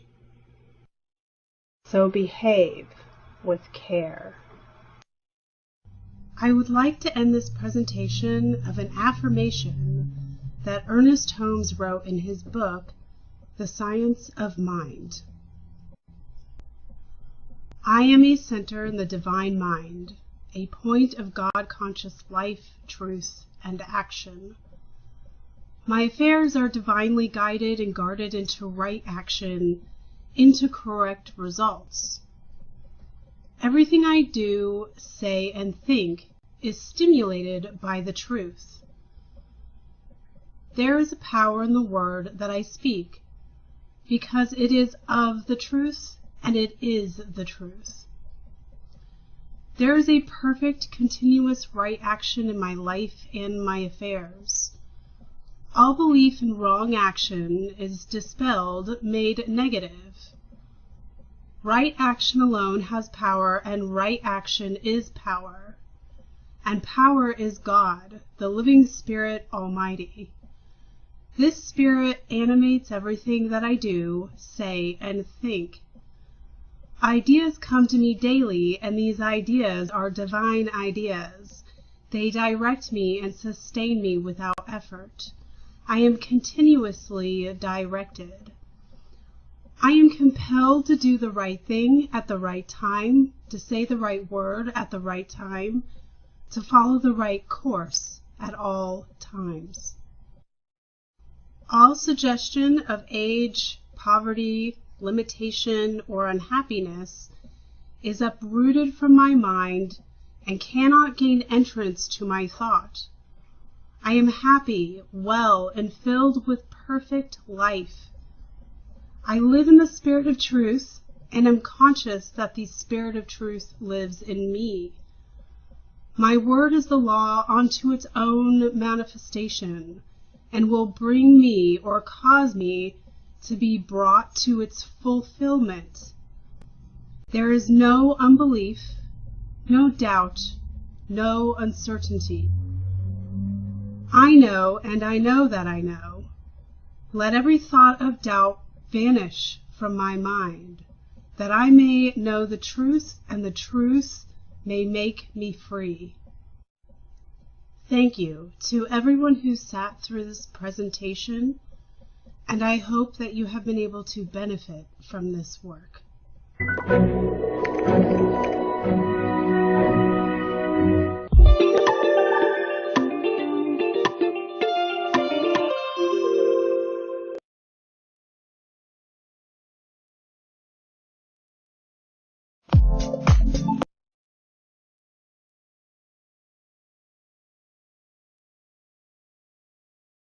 And there's Chris. Thank you, Sarah. That was beautiful. I think that was just such a nice balance. Absolutely. You know, we had like Chris, he's very like kind of left brain, and mine was a little bit more on the left brain side this time. And then Sarah kind of evened it out with the spirit and the more right brain emotional appeal to just took myself off there. Yeah, no worries. And I love those affirmations at the end, and it kind of reminds me of, the the flip side of the positive affirmations of Mayat, and Mayat being a feminine goddess, right? So yeah, it's kind of fitting with what you just said there. I got some cool art to share here. This is Sarah Cross art.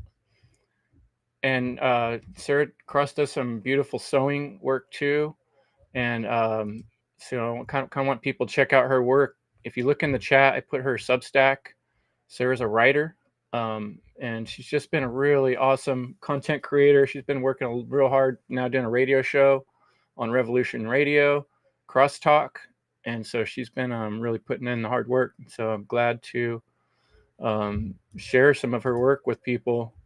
There's one image. Let me see if I can get the other one to share.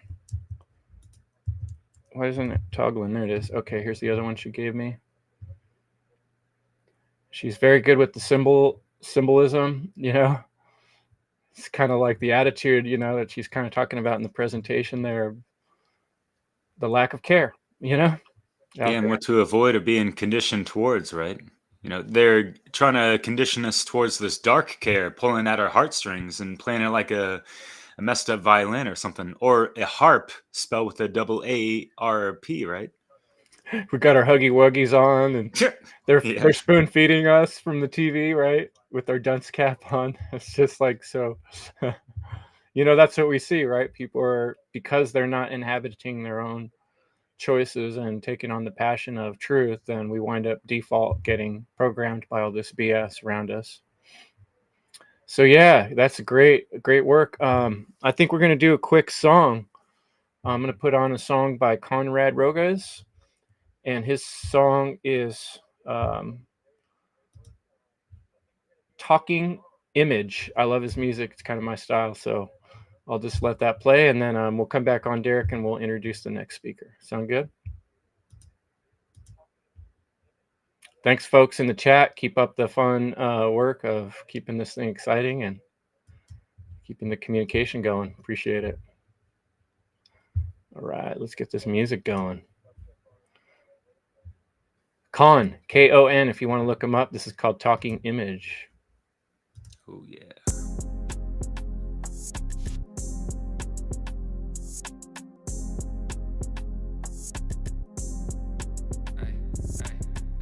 Making my selections at random, find a nice picture that I'm in it.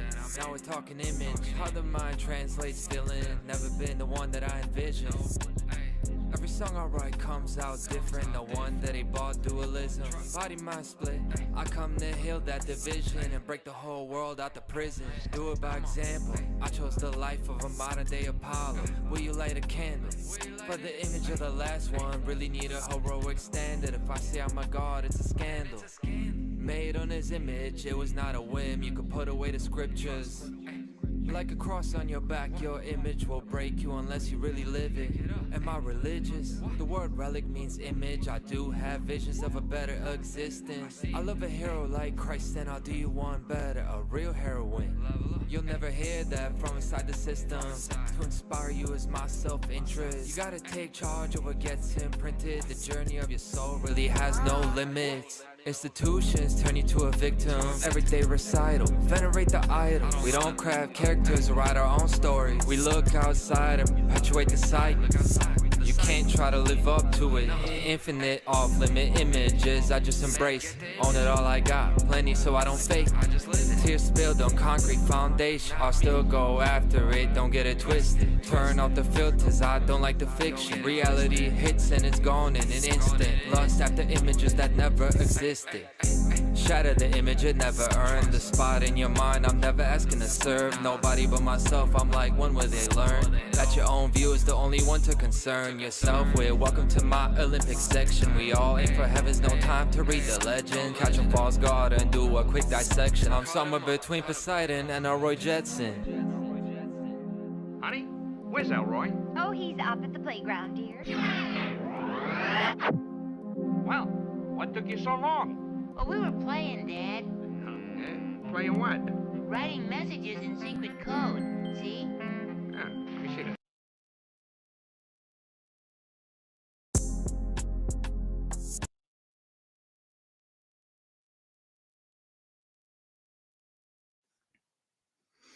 Oh, yeah. Yeah, that was sweet. Hell yeah. Thanks Hey, so much man. for that, Conrad. Go ahead, Derek. Totally. And, you know, you cannot separate the mage from the image, right?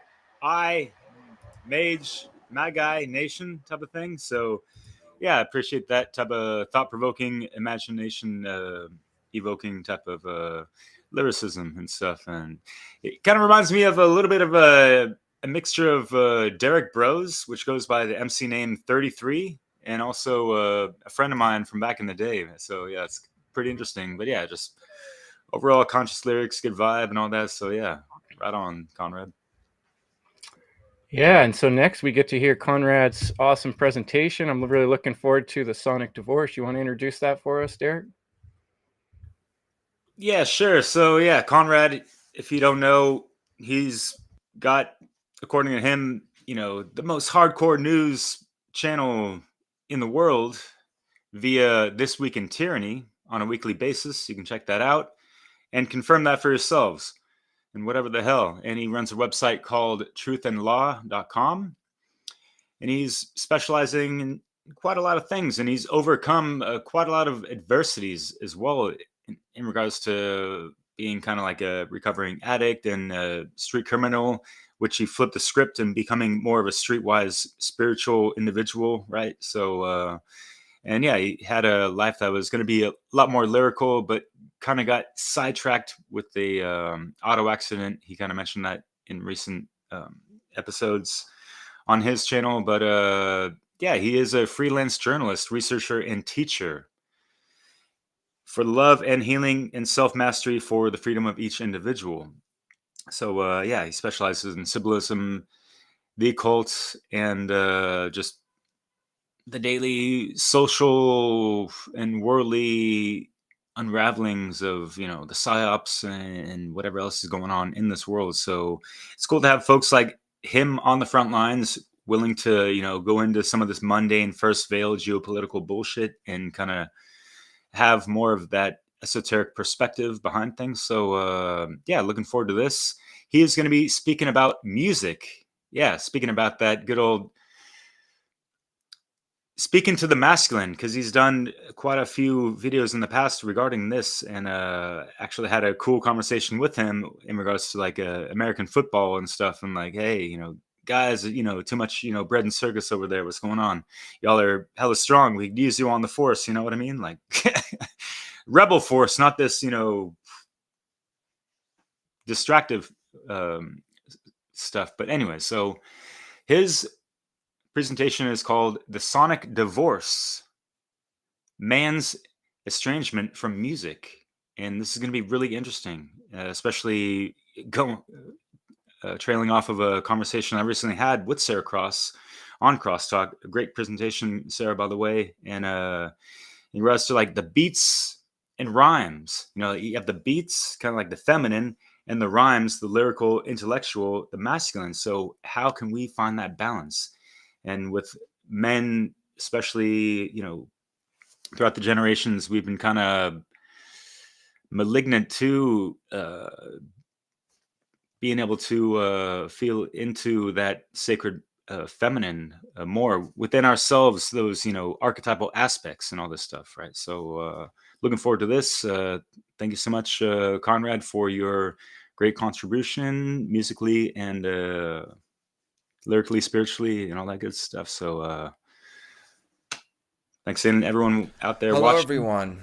Welcome. I'm here to talk to you about the importance of sound in the quest for freedom. Nature has a musical aspect to it, and we have been separated from it. We've become separated, and so the key to experiencing a state of freedom or reconnecting with nature lies in the world of music, of sound, rhythm, harmony, and timing. My name is Conrad Rogas, and my presentation today is called The Sonic Divorce. And it calls for a reunion. It calls for a musical, sacred marriage. There's an intimate connection between music and authentic free living. It's freedom, justice, and all the principles of nature. All of them are objective, but they are subjective as well, in the sense that there's a profound personal connection to this world that is unique to each individual. And leading up to today, I've actually been really conflicted, wondering if I've done it all the right way and if I'll be understood in trying to convey what I'm trying to convey, since the message seems to really overlap with the messenger. And anyway, music is the bridge that connects those two worlds. So, as I make that claim, I thought, well, I should back it up by putting my own neck out there and playing my own music for you. And I wanted to start out with a song right away, but then I thought either it's going to break the ice and I'll grab your attention early and that's all good, but also I could turn people off and be misinterpreted, you know? And that's a risk I'm willing to take. So here's a minute or two from my song, Hard Labor.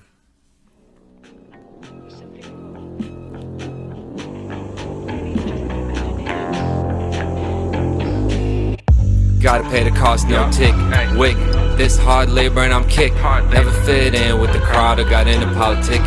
You can tell I'm built different. Trust, it'll be a sequence of events if you touch. Even when the women do it love. I've been eye to eye with great people, but you would be mistaken if you put another one above. Looking in the mirror, I don't recognize what happened. How I end up in the realm of the lost, so tragic.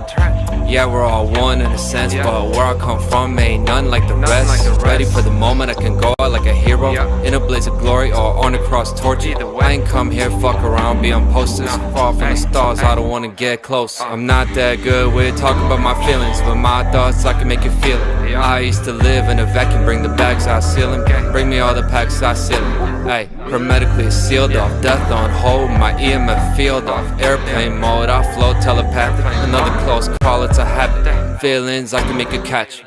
When you see me at nighttime, I could be connected to my environment. Hard to separate what's worth living and dying in. Any order that's man-made, I'm defying. Hard labor, I came here to modify the system. Take them down if they ain't listening. Straight demolition. From young, everything resisting. Good times, I don't really miss them.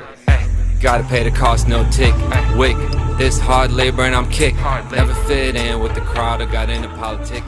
You can tell. My only credentials that demonstrate my expertise in the topic, it's just my life experience and my love for music, both creating it and listening to it. And as you can see, my flavor of music is rap, which has just about as bad of a rap or connotation as the word anarchy, right? But what is rap actually? You know what I actually do? I rant, I chant, I do poetry to the tune of unrelenting drum rhythms mixed with all sorts of nocturnal melodies. And my subject matter is reality, but it's also romanticism. It's a truthful look at myself as well as analyzing the world around me, but also it's an emotion-filled testimony to the world that I want to live in, not just the world that I live in. And that's rap music to me. And to coincide with this presentation, I'm going to be releasing 5 songs exclusively to commemorate the Funnel Conference. I'm not doing a presentation to promote my music, but I wanted to offer that to the conference because I'm very proud to be here. So you just heard one of those 5. It's going to be on my website, which is truthandlaw.com. And from there, I'm very easy to get in contact with. So now that we've got that out of the way, I'd like to begin by saying thank you to the Funnel organizers. Thank you to everybody who's involved in making it happen. And thank you to all the presenters who I am proud and happy to share the stage with. And really, that's where the presentation begins, because without the speakers, there is no show. And this is the whole point. This is what the world feels like to me in 2025. The sonic divorce, man's estrangement from nature's music. Estrangement is a reduction or cutting off of communication between people who were formerly close. In this case, man and nature. This is what we are all here to heal. It's the division from nature, from her gifts, freedom, her law, natural law, and her music. And to me, it's a relationship. It's give and take. It requires communication. And we have long now been living in a broken home. And more than what that looks or feels like, I'm going to attempt to bring attention to what it sounds like. And this is how it sounds like to me. It's a silent world where every venue and every instrument is here available for us to make concerts, but there's no artist to play the music. There's no one, and there's also no one filling the auditorium to hear it. And thus we've got the breakdown in communication. We have infinite information in the world, but we don't have the kind of communication that truly moves a person to make them want to take action and go into a single place to celebrate a shared idea and exchange information. And what results is a fracture, hence the title of my presentation, The Sonic Divorce. So the stage is set in the world for a transcendent, unforgettable experience, but the stage is dim. It's just like this. It's dim and hollow because it's missing the people. And I'll be presenting my claim that no other form of communication in the world is as connective as music. In other words, harmony, rhythm, and timing, they make up the main influential factor when it comes to what makes us relate to human beings and relating to our surroundings as well. It's music, and in fact, that's what connection is. Each relationship is a song, really, and that's one of the metaphors I'll expand on today. So, just the way I like my music, honest, upfront, and center, I'm going to do the same with my concepts or verses in what I'm doing today. These are the concepts that I'm going to hinge on in order to convince you of my thesis. Starting with the balance of perception in the world. Left brain, right brain. Do we see the world in a lunar, right-brained, sound-based way, or in a solar, left-brained, visual way? Next, I'll talk about the observation that music itself, it has an element of weight to it. It's corporeal, meaning it's connected to the body, to the physical world. There's a physicality to sound itself. You can feel it. Then in the middle will really be the heart of my argument, which is that timing and rhythm is the crucial element to manifesting results. Meaning that if we want love and we want freedom, we need to be tapped into a rhythm that helps us move smoothly, and doesn't hold us back in a way that produces dissonance. Then I'll stress a much neglected but known fact that historically the musician was a key cultural profession, not just an entertainer in society, but a fixture in society, because the musician has the responsibility of being a teacher, a historian, a cultural interpreter. By cultural interpreter, I mean like an analyst who can make sense of current events. And then on top of all that, of course, musicians were the warriors for freedom, the actual warriors. And then finally, my conclusion is my call to action. Music inspires action, it inspires strong emotion, and that's our goal, the way I see it. This is why we're all here at the Funnel Conference, to inspire care to action. But before I take you on that deep dive with me, I thought I'd break the ice. Not immigration, not ICE, but it's funny how symbolism, acronyms, green language, and all of that, all of those kinds of quirks in language, they seem to point us towards the truth about our governments and their systems of control, no matter how ICE, or DOGE, or Doji, or Daji they are. I thought that was funny. Etymology can tell you about a lot of it, and this is where the subjective plays into it, because you could write a book about it and you can read it after 500 years. It may not have that much significance, but as you're breaking it down in real time, you'll be pointed towards connections. Now, one word that isn't on here with the etymology is the word music, the actual word music. Music comes from the Greek muses, and the word really does not go back any further than that. To me, that's an indication of something lost. It's interesting, but regardless of that, the muses were the ancient Greek inspirational goddesses of literature, science, and the arts. And the number of them varies. 9 is the commonly accepted number. There were 9 muses, with alternative research saying that there were only 3. I think there are 9, and I think the 9 muses are actually the 8 notes of the octave. But the 8th note in an octave is also the first note of the second octave. So in an octave, there are actually 7 notes. There are 7 different resonances, with the number 8 being a mirror image of the number 1. It's like an infinity sign. If you take a circle and replicate it, it is like taking a mirror image of one half of that infinity sign. So 8 is really a mirror image of the number 1, and the number 9 is really a mirror image of the digit 0. And something that those of you familiar with gematria should recognize, but those details are really outside of the scope of that presentation. But it's worth mentioning, as I'll be talking about that in the future, but more about the octave relationship and the number 7 will be in the next slide. Here, starting with sons and sens. Sound, the word sound comes from the Latin word sonus. That's where we get the word sonic. Sonic means relating to sound, resonance, dissonance, all these words that have to do with vibrations. And the core of it is literally son, S-O-N. The word son means offspring, or source. It means source, like father, like son. Think of like concentric circles, and a son would be the outer circle of that inner circle, the father, the one that came before it. Now, when you talk about what actually sound is, the etymology kind of gets circular. Like, what the word sound, where do we get it? Sound is sound. But what sound actually is, in describing it, not just its definition, it's the tangible effect of an event occurring.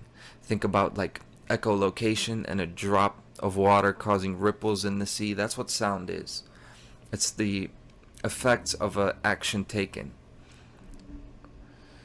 And S-E-N is now a different word, but it's really not different. Sound is one of the 5 senses. Sense comes from the Latin sentire, meaning to feel. This foreshadows the physical aspect of sound that I'll talk about. But when you talk about these S-E-N words, a consensus here, it's a dominant feeling. It's something that everybody feels. But sensory does not just mean feeling, it also means perception. When you S-E-N-S-E, sense something, you're perceiving an incoming signal. So S-E-N is referring to perception, while S-O-N is referring to the source or the origin of that signal. But the two of those, they go together and signify the law of cause and effect. This is the way the universe is fractal. So if we want our actions to reverberate, we have to receive and transmit the right kind of signal. And then it reverberates. We go to reverberate with the root word verb, which means word literally, but it also means sound. And a verb is also an action word. A verb is an action word. It's action taken. And it's the same thing as we just talked about. Sounds are consequences of actions taken. And then if we pull on that string a little bit, it takes us to vowels and consonants, which is interesting, the way that vowels are formed by the vocal cords only. They're like openings of the mouth. And consonants are formed through friction and contact of the mouth. And there's that interplay of S-O-N and S-E-N again. It's cause and effect. It's the actual event or collision that created the noise, and then the interaction of the sound with the physical world. A vowel, a vocal or vowel is an action, or it's an act of will, and then you get the word volition, V-O-L. V-O-L also means to turn, interestingly, to turn like a wheel. Evolution, revolution. A revolution is a turning of the wheel. And there's a lot more to it. I don't want to spend too much time on the etymology because you can dig and find so much more. But speaking of the wheel, here it is, okay? It's time to get into the heart of the presentation, and it's also the dreaded moment when I pull out the wheel. Still, it's the point at which the conversation comes back to earth, but I laugh because usually when I draw the wheel and start talking about the origins of the universe, I start to lose people. And I'll do my best to be concise here with the wheel.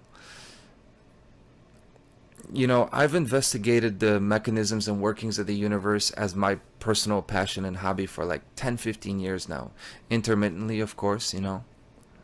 But essentially, as soon as I became a teenager, I've pursued this with a wonder and curiosity. And I've learned a lot. I keep learning a lot. One of the foundational axioms that I've learned, that I hold to, it's that time is both circular and linear. It's both. And space is actually the same. Things are actually separate from one another in space, yet it is all part of a living system. And there absolutely is quantum entanglement, there's synchronicity, there are all these connections. We are all separate, but we are all one. Both of these things are true. And in that world, somehow astrology works with the whole zodiac wheel. We live in a world where we have the zodiac wheel, and your name and your birthday and the time and place that you were born, it somehow all synchronizes with a general pattern that applies unfailingly. It just happens to apply. How can that be? And why does it work? More importantly, and what does it have to do with music? So the fractal nature of the universe is due to it following the same law across all scales. All representations of the universe, they follow the same law. They're juxtaposed on top of each other. And the circle is the shape through which we currently make sense of it. And this is why it is such a all-encompassing symbol, omnipresent seemingly. Now, this circle, each individual quality or frequency of life, each soul to speak, or each essence, it has its own place on the outside of that wheel, its own angle.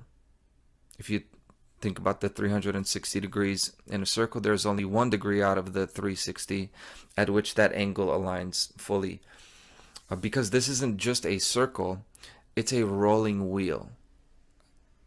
It's a rolling wheel of time. If you can see the actual mechanics playing out, this is the way it works. And as it rolls, it leaves a trail. And that trail is objective, and it is linear time. Linear time is irreversible. It's very real. That's not to say there could never be time travel. But once something is done, you cannot undo it. This is that kind of... Again, this coincides with the Hermetic principles. Once something happens, it's happened, and it is linear.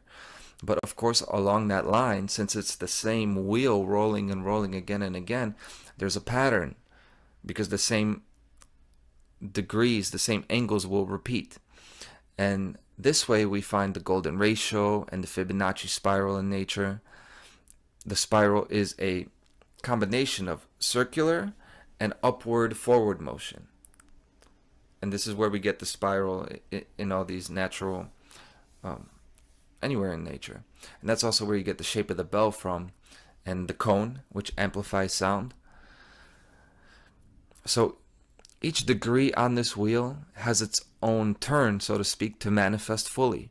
And it has times that are worse or better, or almost impossible to manifest during. Action is never really impossible in the world. But the cycle of nature, or the turning of the wheel, it determines how easy or difficult it is. And that is why it seems like sometimes you can do no wrong, and it seems like sometimes you can't do something no matter how hard you try. And if you're still with me, this is like the beat of a song. Each note has a uniqueness in its placement. It can never really be repeated. It's played its part, but there's a similarity in its sound, one note to another, and there's this repetition in music. Now, what are these 4 wheels at the bottom? Those, I've taken them directly from the work of Robert Edward Grant. This is from his course, Language of Light. One of the things that course focuses on is this idea of counting on a wheel as opposed to the way we count, which is on a straight line. So we start with 0, and the wheel of the universe turns. And you can picture this making a full 360 degree turn, and that is 1 turn. Okay, that is the number 1. But those angles I talked about, those frequencies, it's the actual decimal value that actually determines the frequency. So if you take a look at this like the year, like a zodiac wheel where you have the whole year on the calendar, it would be the same way if you're born like me, 2296, February 2nd, you're the same zodiac sign as somebody born February 2nd, 1999, even though it's 3 years later, but it's the same day. You may have noticed that this wheel has a heptagon inscribed within it, meaning it's split into 7. That's that shape on the inside. We talked about the number 7 on the last slide, and here it is now. This is the octave. And now, I know octave means 8, but it's actually 7 notes, and you see those notes here. These are the actual notes of the musical octave. We begin with C usually, C, D, E, F, G, back to A, then B, 7 letters. And then it goes back to C, and that is the beginning of the next octave. And the octave relationship has been called the basic miracle of music. And the miracle is in the ratios and the relationships between the notes and how they sound to us. So a given note, like the A note of a higher octave, is going to be exactly double the frequency of the octave below it. But yet it sounds the same to us. It makes the same sound in relation to the other notes. And this is really kind of a wonder, a mystery of science. It's been observed in adults, infants, and even other mammals. And again, mainstream science doesn't have a great explanation for that, why that is the case. Well, music just confirms this idea of this universal wheel turning with each unique cycle. The same kind of stories will be told, but it is a unique sound each time because of the spiral nature of everything. It's like no two snowflakes are alike, but it will always be a familiar, and this is why the saying, there's nothing new under the sun. It's true. And here's something fun. Each movement from one note to the next on that heptagon, it's 1/7. And 1/7 is, the decimal is 0.1428. 0.14 should be familiar. It's because 3.14 is pi. But 1/7 is actually 51.4 degrees. It's another addition to the mystique of the number 51, which I've talked about often. But that's a song for another presentation. But when you take that 1/7 and you go up one octave, say 0.14, turn the wheel 1.14, 2.14, turn it again, you get 3.14, which is pi, or 22/7. 22/7 is the Archimedean pi. Now, why focus on the decimal and not the whole number? Well, when we think about sound, the sound of a note, it just means its relative position on the wheel. It's the decimal that matters. It's like 9 a.m., again, looking at it like a clock, 9 a.m. 2 weeks ago will be similar to 9 a.m. today, but it would be completely different from 2 a.m. on the same day. In mainstream mathematics, this would mean nothing. And I think that's one of the reasons the sonic divorce has taken place, because it's too easy to drift away from noticing and appreciating the connections and relations in the universe. So 3 turns plus 51 degrees, we get that transcendent number 3.14. Why is it relevant? It's especially relevant when it comes to the circle in mathematics, because it's the relationship of a circle's circumference to its diameter, right? And in my view, that's the relationship between space and time. 3 turns plus 1 note, it's like the 3 spatial dimensions plus time. This is the 3D, 4D world we live in. And here we are at the Funnel Conference. There were 3 of them, and now here's the 4th. But let me reel it all in. What does this tell us about music and how it relates to our freedom and well-being? Well, everyone is a unique note or sound or frequency. In music, there's no such thing as a superior or inferior sound. There's no better or worse note to play. It's when to play that note and how to play it. It's all a combination lock. The universe is like a combination lock, and timing is the key to opening it. And the octave relationship is showing us that that's what it's all about. It's about ratios, it's about relationships, it's about harmony, connections. When I decided that I wanted to make music the topic of my presentation here about 2 months ago, it wasn't to share my findings related to fascination about number codes and patterns of the universe. It was just to share with you what I've learned is the key in life, and it's timing. And you can observe sometimes everything goes your way and you can do no wrong, but other times it's like no matter how much you desire something and how hard you drive for it, you get nowhere close. You could be working a dead-end job for 10 years with no prospect of change, but then you meet someone one day and they follow a hunch about you for any reason, and through that partnership your life could change just like that. And that's just a very brief surface level example, because there are actually so many of these types of stories. It's just another instance of timing. And again, life is a combination lock, and time and place is the key. And that comes to us in so many ways. Being in the zone, the flow state, confidence, muscle memory, charisma, that kind of magnetic personality, having an aura, having a presence. When you're prepared to the point of being an autopilot, just in the zone and simply just being present in the moment, what all of those truly are, it's all music. It's all being in connection with a certain rhythm, a certain cadence where you take a step and you don't have to think about being in the right place. You know you're there, and it just seems so light-footed and effortless. We don't always hear it with our ears, but there's always a soundtrack in nature. There's a soundtrack to every step and breath you take on this earth. And whether we know it or not, favorable outcomes come to us when our steps harmonize with that universal wheel, in other words, with nature's music. And before I say another word about it all, I want you to hear what I mean. I'm going to play the title sequence from a 1960 movie called Beat Girl. And I happened to find this one day, and really this is the thing that inspired me to do this presentation. This is when I said, that's it. This is it. So let's hear it.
Is the sound of rebellion. To me, it's the sound of freedom.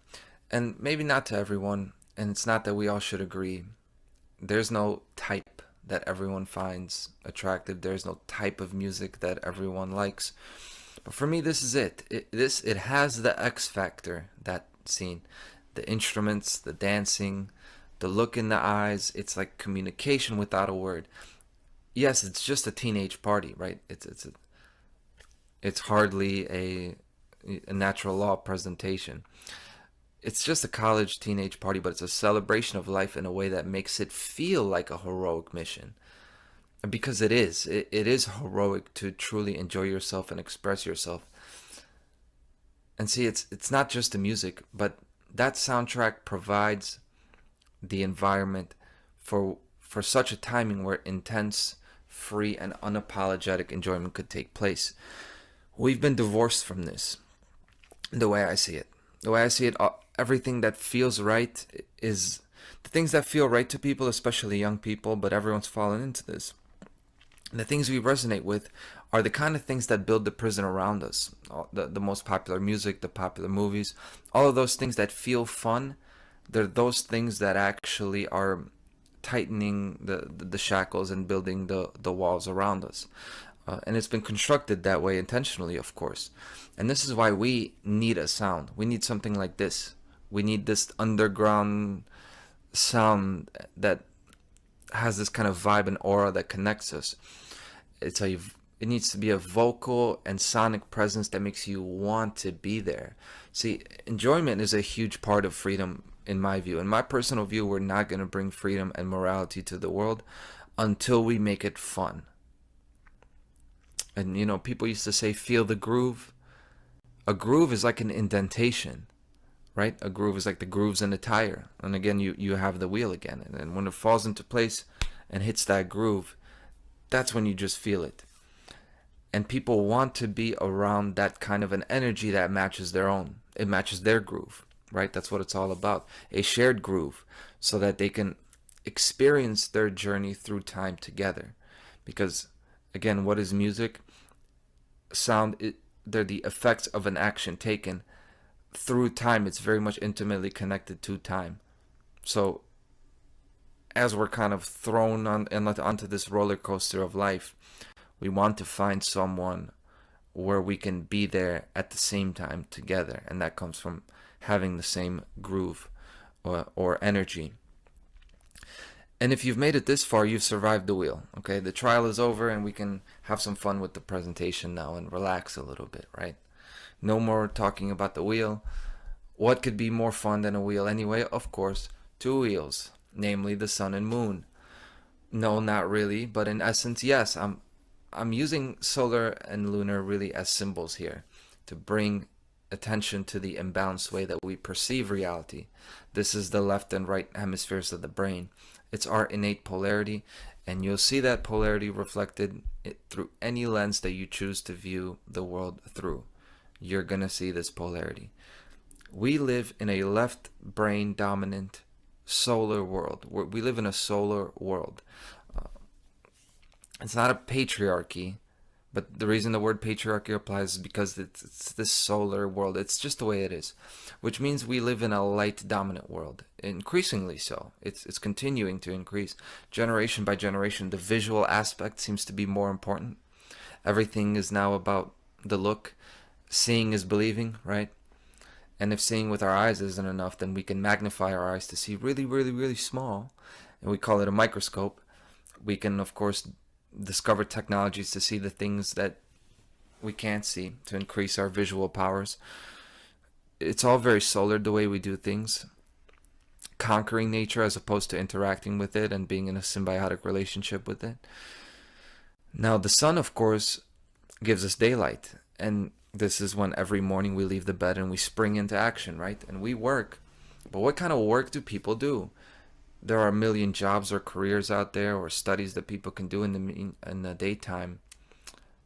And albeit I am generalizing a bit, I think you can essentially sum them all up by saying, what we do in the daylight, we do what needs to be done. It's necessity based. That's what we pay money for, right? We pay money for necessities and needs to be taken care of. And I say that to make the point that it is a materialistic way to live. It's very objective. It's very matter of fact. Now, contrast it with what happens when the sun goes down and the moon comes out. The pace of the entire world slows down. The emotions seem to awaken. We see less, but we feel more. How many times has that happened to you, where you've told someone something at night and then you think about it the next day and you're like, man, I never ever would have said something like that. What got into me? There's something about that moonlight. And we absolutely do not do what needs to be done. Quite the opposite. It's all subjective at nighttime.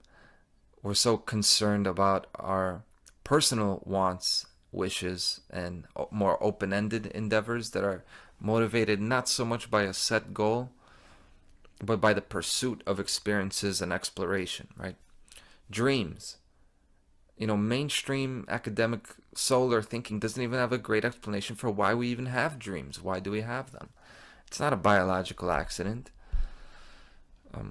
When you fall asleep with your headphones in and you hear something that wakes you up, you were clearly aware when you were sleeping. You heard that and it woke you up. It's just a different realm you go into. It's very real.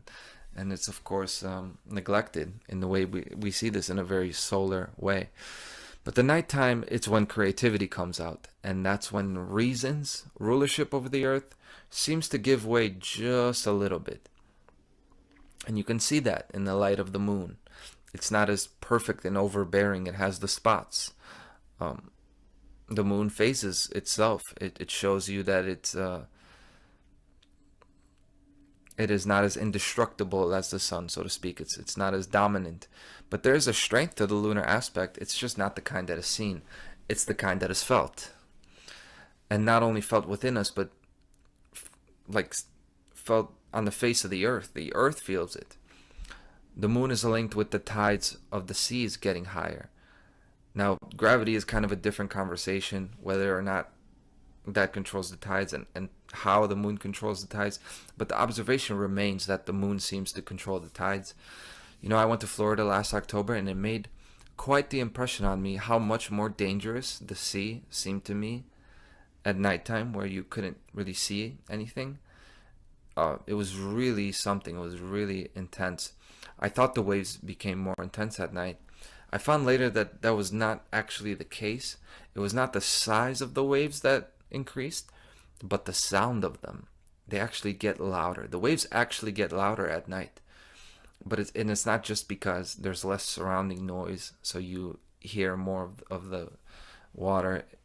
It's not a relative louder volume. It has to do with temperature and sound waves refracting back towards the surface of the water because of the differences in temperature. And but here's where sound plays into it, because sound itself, it has qualities of weight and mass. There's a physicality to it, to music. Loud noise actually moves object. It breaks mirrors. Bass rattles the walls. You know, different frequencies of sound can actually make you feel sick. The police, these militarized police groups, they have these, they have these riot control systems like sonic nausea and LRAD, long-range acoustic devices, where they launch a sound cannon at you and make people just feel sick and feel terrible and nauseous. There's a physicality that could be imposed through sound waves. When we hear a song or we hear anything, we say it's moving, right? When it's emotional. It's not just a figure of speech to say that it makes you feel emotion. There is actual movement there. It is actually moving. When we do say things move us.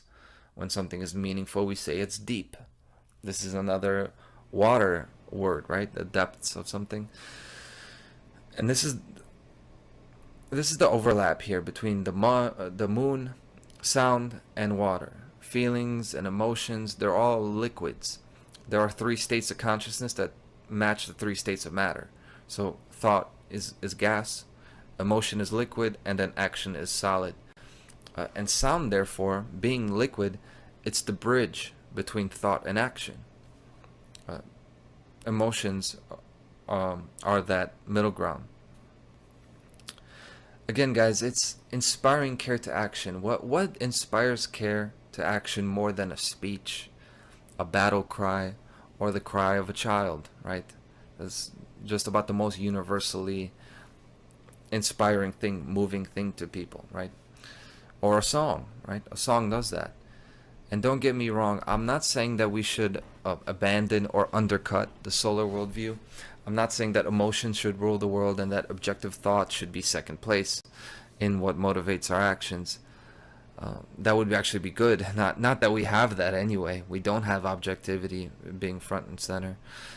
But we don't have true subjectivity either. And I'm just saying that the disappearance of inspiring music and sound, it coincides with why the world feels so detached. There's such a huge rift between what people say, what is written online, and then what is actually experienced in reality. And in my view, it is the divorce from sound that has done it. And a big part of that is just people simply can't detect a liar just by the way they sound. You know, being a charismatic speaker is one thing, but you can be charismatic and still sound insincere, which every politician does. The number one tool of evaluating the world should be actions. By their fruits you shall know them, right? Number one, actions. Appearances should be last. Looks should be the least concern. Now, ideas are the causal factors of behavior. We have no way to test, measure, or see what somebody's thinking, so we have to evaluate actions. Okay? But other than that, the second most important tool that we have through which we evaluate the world is what we call intuition. It is that important. It's second only to evaluating actions. Intuition is really a mix of emotion, feeling, but it's also a subtle physical detection. And that's what hearing is. It's an actual detection of movements. Hearing is the picking up of motions inside of a medium. That's literally what it is. And when we talk about light versus sound, this is another way that sound does something that light cannot. Light waves are transverse waves, which means they're transverse, and sound waves are longitudinal, in other words, standing waves. Light waves are horizontal, they're transverse, which means the light requires a direct line of sight. It's very straight. Sound is more wave-like, circular, and it dissipates. And that's why I put the double slit experiment here. The solar lunar worldview balance, it is the wave particle duality. It's both. And you can set up the experiment and test that and see it with your own eyes like we did. It was a very solar thing to do. Or you can study the relationships between all things in the universe and find the underlying connections like I'm doing in this presentation. And they saw when they did the experiment, it is both. It is a wave and it is a particle. In fact, it's the one that you're not expecting. Again, this is the interplay. The universe is a dynamic, living entity. And light and sound are not opposites. They're not. They're the same universal force, just a different form of it. And light slices its way through a medium, like air, like water. It cuts through it. But sound, it actually travels through the medium and deforms it. It changes its shape. It actually affects the shape of the medium and distorts it. It bends the actual air or water it travels through. Sound actually does that, and that's why sound cannot travel in a vacuum. It's actually impossible to hear in a vacuum. Think about that. Like, it's crazy. No matter how loud the sound is, if there is no medium, if there's no actual connection, no connecting thing connecting those two things, then no sound is heard. And when you think about things this way, that's natural law. It's this invisible thing, like oxygen, like water. There's a universal medium connecting everyone and everything. Every thought, every action, it reverberates. It's heard. And there is no vacuum in nature. Nature does not form a vacuum. There's no place to hide. And if you contemplate this, I hope you will see that music is so much more than just another quirk, some fun pastime. It's a testimony to truth itself.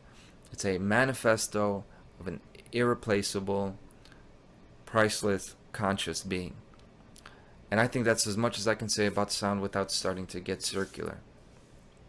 And manifesto of my own that has to do with nighttime and the moonlight. It is my favorite song that I ever did to this day. It's really the only song out of the 100 that I made that I really, really like. And I'll play it because it relates here. And it is also a bit of a love song, so why not? I record this, it's a pre-recorded presentation on Valentine's Day. So I might as well, let's go for it. I see life different, authentic, so magnetic. I'm out for connection. The world seems fake, but life is just so damn alive. This is no depression. If I'm cryptic, it's for your own protection, no secrets. I can tell you about the hidden message. A master teacher, don't want you on your knee. How you gonna fly unless you wanna touch the heaven? Eye to eye, sightseeing, and I want your reflection. I want the wonder and amazement. All of it, I wanna be the cause of Renaissance phrase. Can I be an inspiration? Will you indulge my fantasy? The water's ours, let's take it. You know how long I waited. How do you think the universe was created? It had to be mutual adoration. But I know where the ego lives, just like the ghetto. I never really left it. I know damn well where anxiety and stress is. Teacher and a student, I still repeat the lesson. And the further that you are on your progression, the more hurts to go back where you first stepped. The beauty As we lies in get natural. to the end of this presentation, let's talk about the oral tradition. Oral tradition is very important, and guys, we cannot spell moral without oral. All right, so it's very important. This is for all my speakers and those awakening their voice who will speak in the future. I want to highlight the link between musician and modern day freedom fighter or natural law content creator. Guys, this is why there's so many of us. I'm talking to a bunch of musicians, the other presenters that are here, and likely the people listening as well. It's just the way it seems to be. And while this information, it is for everyone, specifically it's for the inner circle. And this is who needs to hear it, who I personally need to hear it the most. Like, we need each other's help in this movement. It's not just supposed to be another video, another drop in the ocean, or a tree that falls in the forest and no one hears it. I intend this presentation to be like the first domino to set a chain of events into motion. That is what I endeavor to do. And in order for that to happen, people need to remember their historical calling. We have a whole historical tradition and basis for what we do here as natural law content creators. There's a thousands of years old tradition of musician that involved much, much more than just singing and dancing. It involved preserving the cultural medium, maintaining the connection between people, their history, and their way of life. This is who we are, guys. It's really just a forgotten, really not royal, but truly elite lineage. Not by blood, but by craft. We are connected by our craft, what we choose to do. This natural community is cut from that cloth, right here, from this cloth. The Feely in Ireland, it is said that these are the descendants of the Druids. The Feely, about them, praise poetry, satire, and the legitimization of land ownership were only a few of the arrows in the quiver of the multi-talented Feely. They had to be a master of cuivna, that's how you say it in Gaelic. Cuivna, which involved historical knowledge, advanced memory skills, and the construction of genealogy. Even though they were typically employed by a single ruling family, they were one of the few people in society that had freedom of movement, which allowed them to travel freely between kingdoms. In other words, they kind of transcended the master-slave dynamic of the time because their craft made them nearly magical in what they could do, because their ability was not just in entertaining people or connecting to them, but it is deep in the amount of information they held and the way they communicated that information. And while you had an absolute monarch in those times, the Feely, just like with the Druids and these mystery traditions through time, their level of information and their ability to communicate it, their understanding of principles, it made them transcend even the slavery dynamic that we are in generation after generation. And this is the same for us. This is where freedom starts now. For me, is to embody that tradition and then share it with people so they can become more like us, and we can reach out to people, and then we transcend this master-slave dynamic together. Now, West Africa, totally different culture, totally different tradition, but you had the same thing, the griots. The griot is a West African troubadour historian. The griot profession is hereditary and has long been a part of West African culture. The griot's role has been traditionally to preserve the genealogies, historical narratives, and oral traditions of their people. Praise songs are also part of the griot's repertoire. The fact that they were historians, that they sing and dance, but they're also historians, and they have a historical memory of that culture, it fascinates me.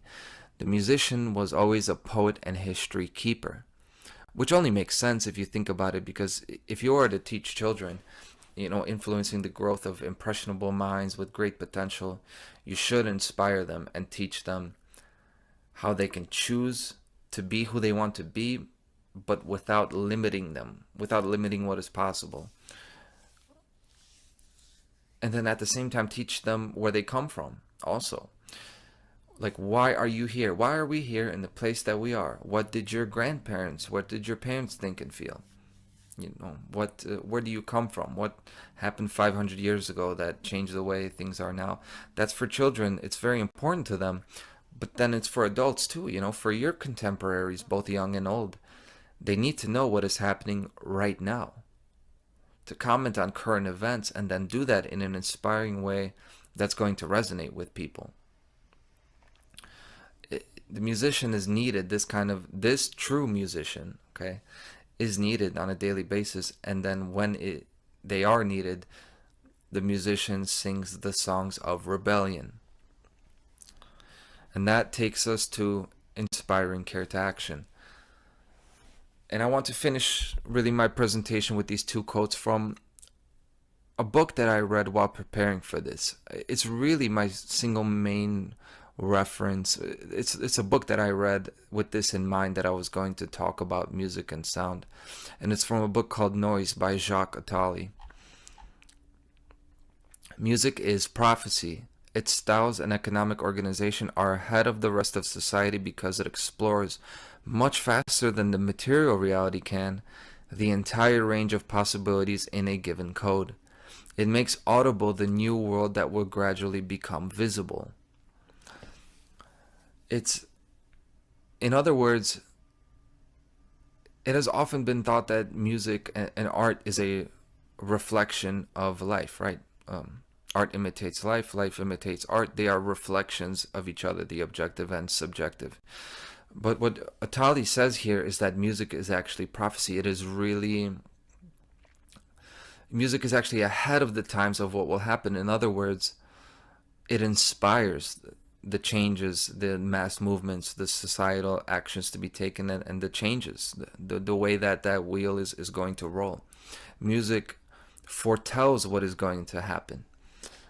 I think that's a real profound thing to take home with us. And now, so not only music in these songs that I played, I think, in my view, the podcast is the new form of music. Like, spoken word has really replaced music, I think, in the modern day. And part of this is, of course, there's a negative aspect to this, that music has become so repetitive that we resonate with people talking to us more so than even like singing and expressing themselves. But on the other hand, there's a positive aspect to that there's such a need to be spoken to directly, that 2 hours of just spoken word seemingly without rhyming, we put that on to go to sleep. We put that on as our soundtrack to do things throughout the day. The modern day podcast is the new form of music, and we should approach it that way. And we should speak that prophecy to others.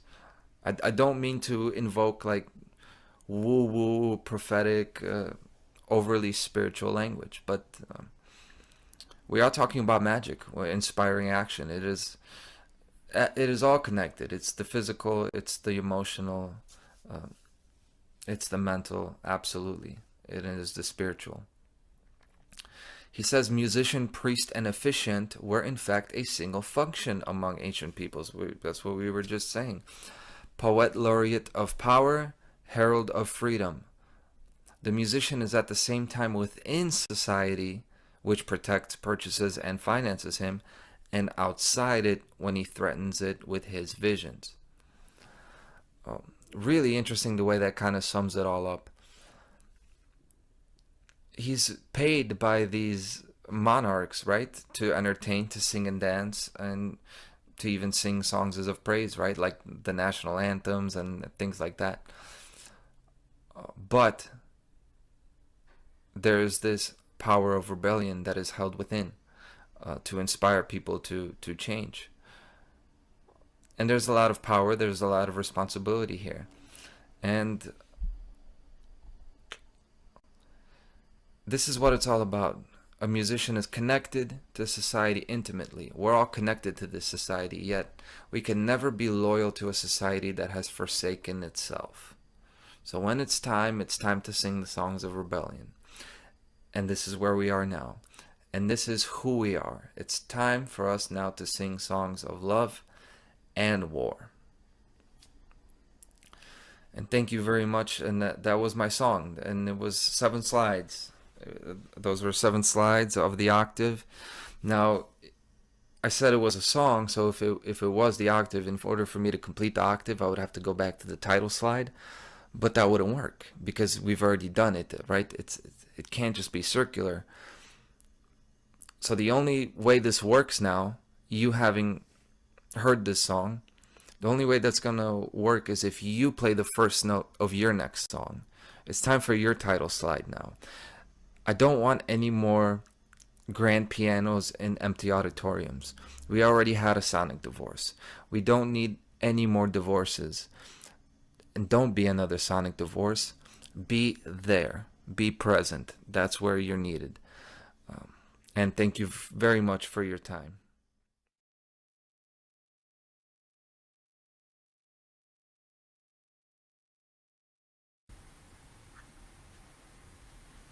Wow. Conrad, fantastic presentation, brother. You had my attention the whole time. I was into that. I was present within your song and the message that you conveyed there.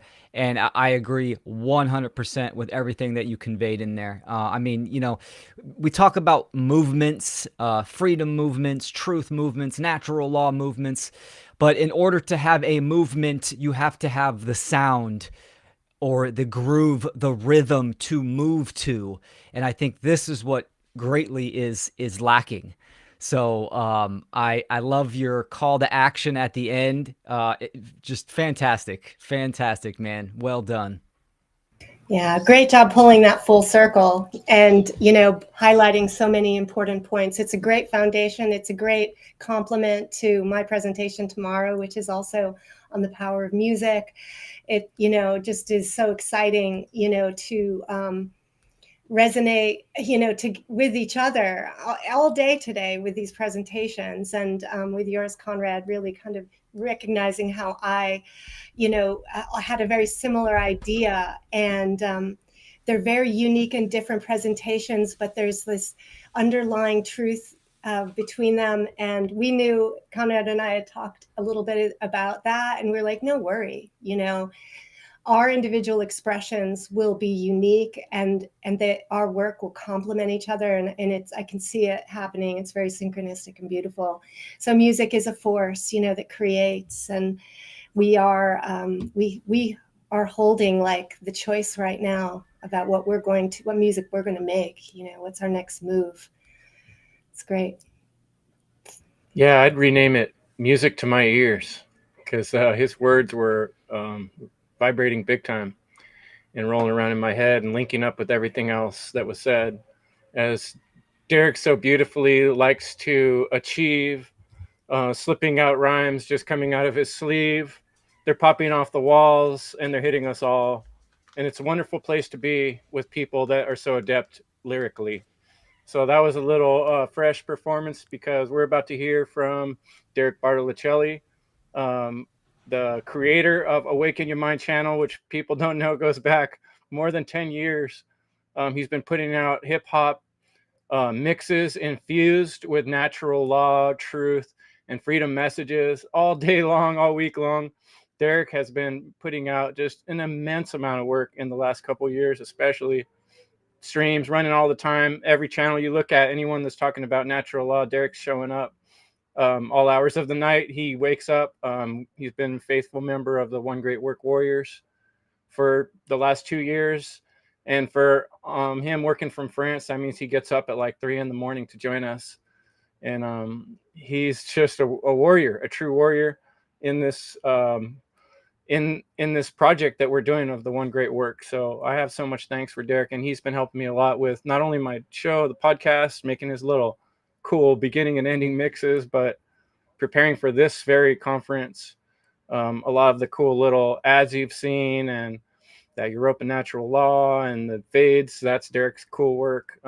So I really appreciate Derek's work in a lot of ways, and I'm looking forward to checking out his presentation here. Can I add real fast before you click that over that, I just want to recognize Derek as a wonderful, collaborator in dissolving the divide, and it's been solid and reliable and wonderful. So I want to thank you for that personally, and just thank you for being a really good friend and a great human, making, impressions on my own children, in very positive ways, just from floating in our world for a few days. And just want to validate the integrity and realness of who you are. Yeah. And we've actually got to meet Derek multiple times in person, thanks to his ability to travel to us, which was incredible and fun, and got to show him, my little Endevo clubhouse here, and we had a lot of fun. So yeah. So Derek's presentation, and I think this is your first formal presentation, right? For a conference. Yeah, it could have been a lot more formal than what it made out to. I had excuses, and I kind of ran too much. I didn't spend the quality time on what I needed to emphasize more on, and more on the caveat type of stuff. But it kind of all unravels and stuff. And I have a extended version, as I mentioned. But yeah, it's gonna throw you in a roller coaster of emotions and things like that. So yeah. Brace yourselves, and thank you for tuning in. The two sides of AI humanity needs to know. Let's check it out.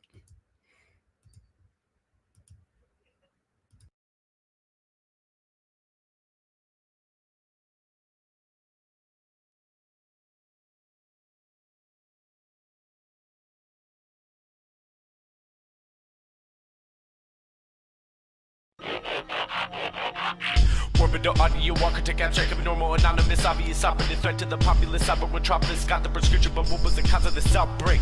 Artificial automated societies now wait. Eager retrievers, consumers believe in the heat of destruction. Disorder, dishonor, corruption. Capitalized consumption, categorized circumference. You couldn't compute this data, matter of fact. What is this NASA at? A master that spit it, that abstract attack. Attacking your government staff.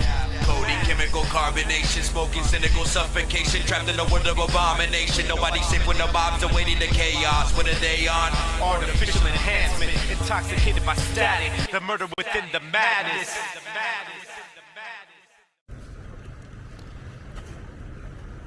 Greetings, bonjour. This is Derek Bartolicelli.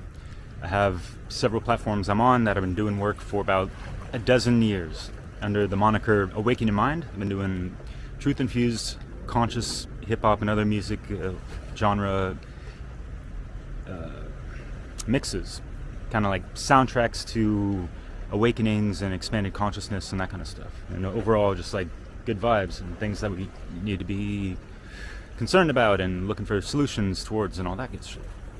I also have a solution-oriented podcast called Dissolving the Divide with Leslie Powers, actually. And I am also affiliated with groups such as the One Great Work Warriors, hosted by Chris Jensen. Not hosted by, but he's at the helm, who created that.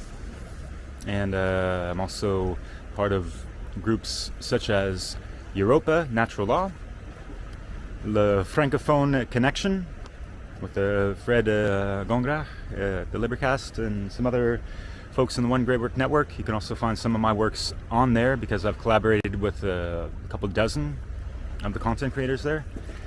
And yeah, I also have a website called nattylaw.com.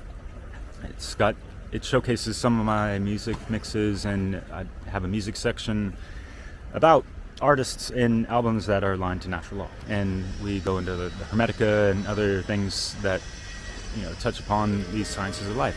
I be a universal traveler, false truth unraveler. So let's get this straight out the way. What does humanity really need to know in regards to AI? It's artificial intellect. There's no intelligence in there. There's no generative principle, all right? That's the acronym that I'm going to be talking down upon and, just trying to hammer the idea and possible verbal practice for people to refrain from using the word or intelligence in regards to AI, and switch it with something that I'll speak from my own experience a little bit in regards to being an activated individual, having an activated intuition, if you will, as well. To really have that activated intelligence from the heart core center is what is really going to ignite the true awakening, I feel. And even sometimes, like, people are awake to what exactly? Like, people have expanded their awareness and this and that, but are they really awakened within themselves? That's the heart of the matter that I'm going to bring forth with this. And I'm going to be speaking from experience because I've had a type of heart explosive awakening myself. It's like a frequency shift. Like the universe literally was zapped me. That's how I felt, and I was never the same since then. Okay? So as you can see, I'm in a wonderful, beautiful place. This is the Mediterranean Sea. Les amis, my friends, as the translation goes. And I won't be trying to mingle in a whole bunch of Frenchy words and stuff. And people need to know that I'm not French. I've lived here for 15 years.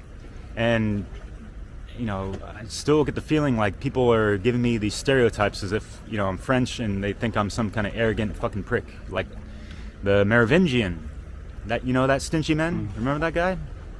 Oh, yes, it is true. The question is, do you know why you are here? And why, oh why, is that three-letter word that important? Like in the movies, So, yeah, I'm going to be mentioning the Matrix a little bit because it does make sense, and bringing it back to basics in regards to some of this Machina Muerte fuckery with the transhumanist AI agenda shit that they spoke about this, that was like the main crux of why the Matrix was actually fucking made to begin with, Remember that? We marveled at our own magnificence as we gave birth to AI. AI? You mean artificial intelligence? A singular consciousness that spawned an entire race of machines. Yeah, for folks that don't really know me all that well, that's fine.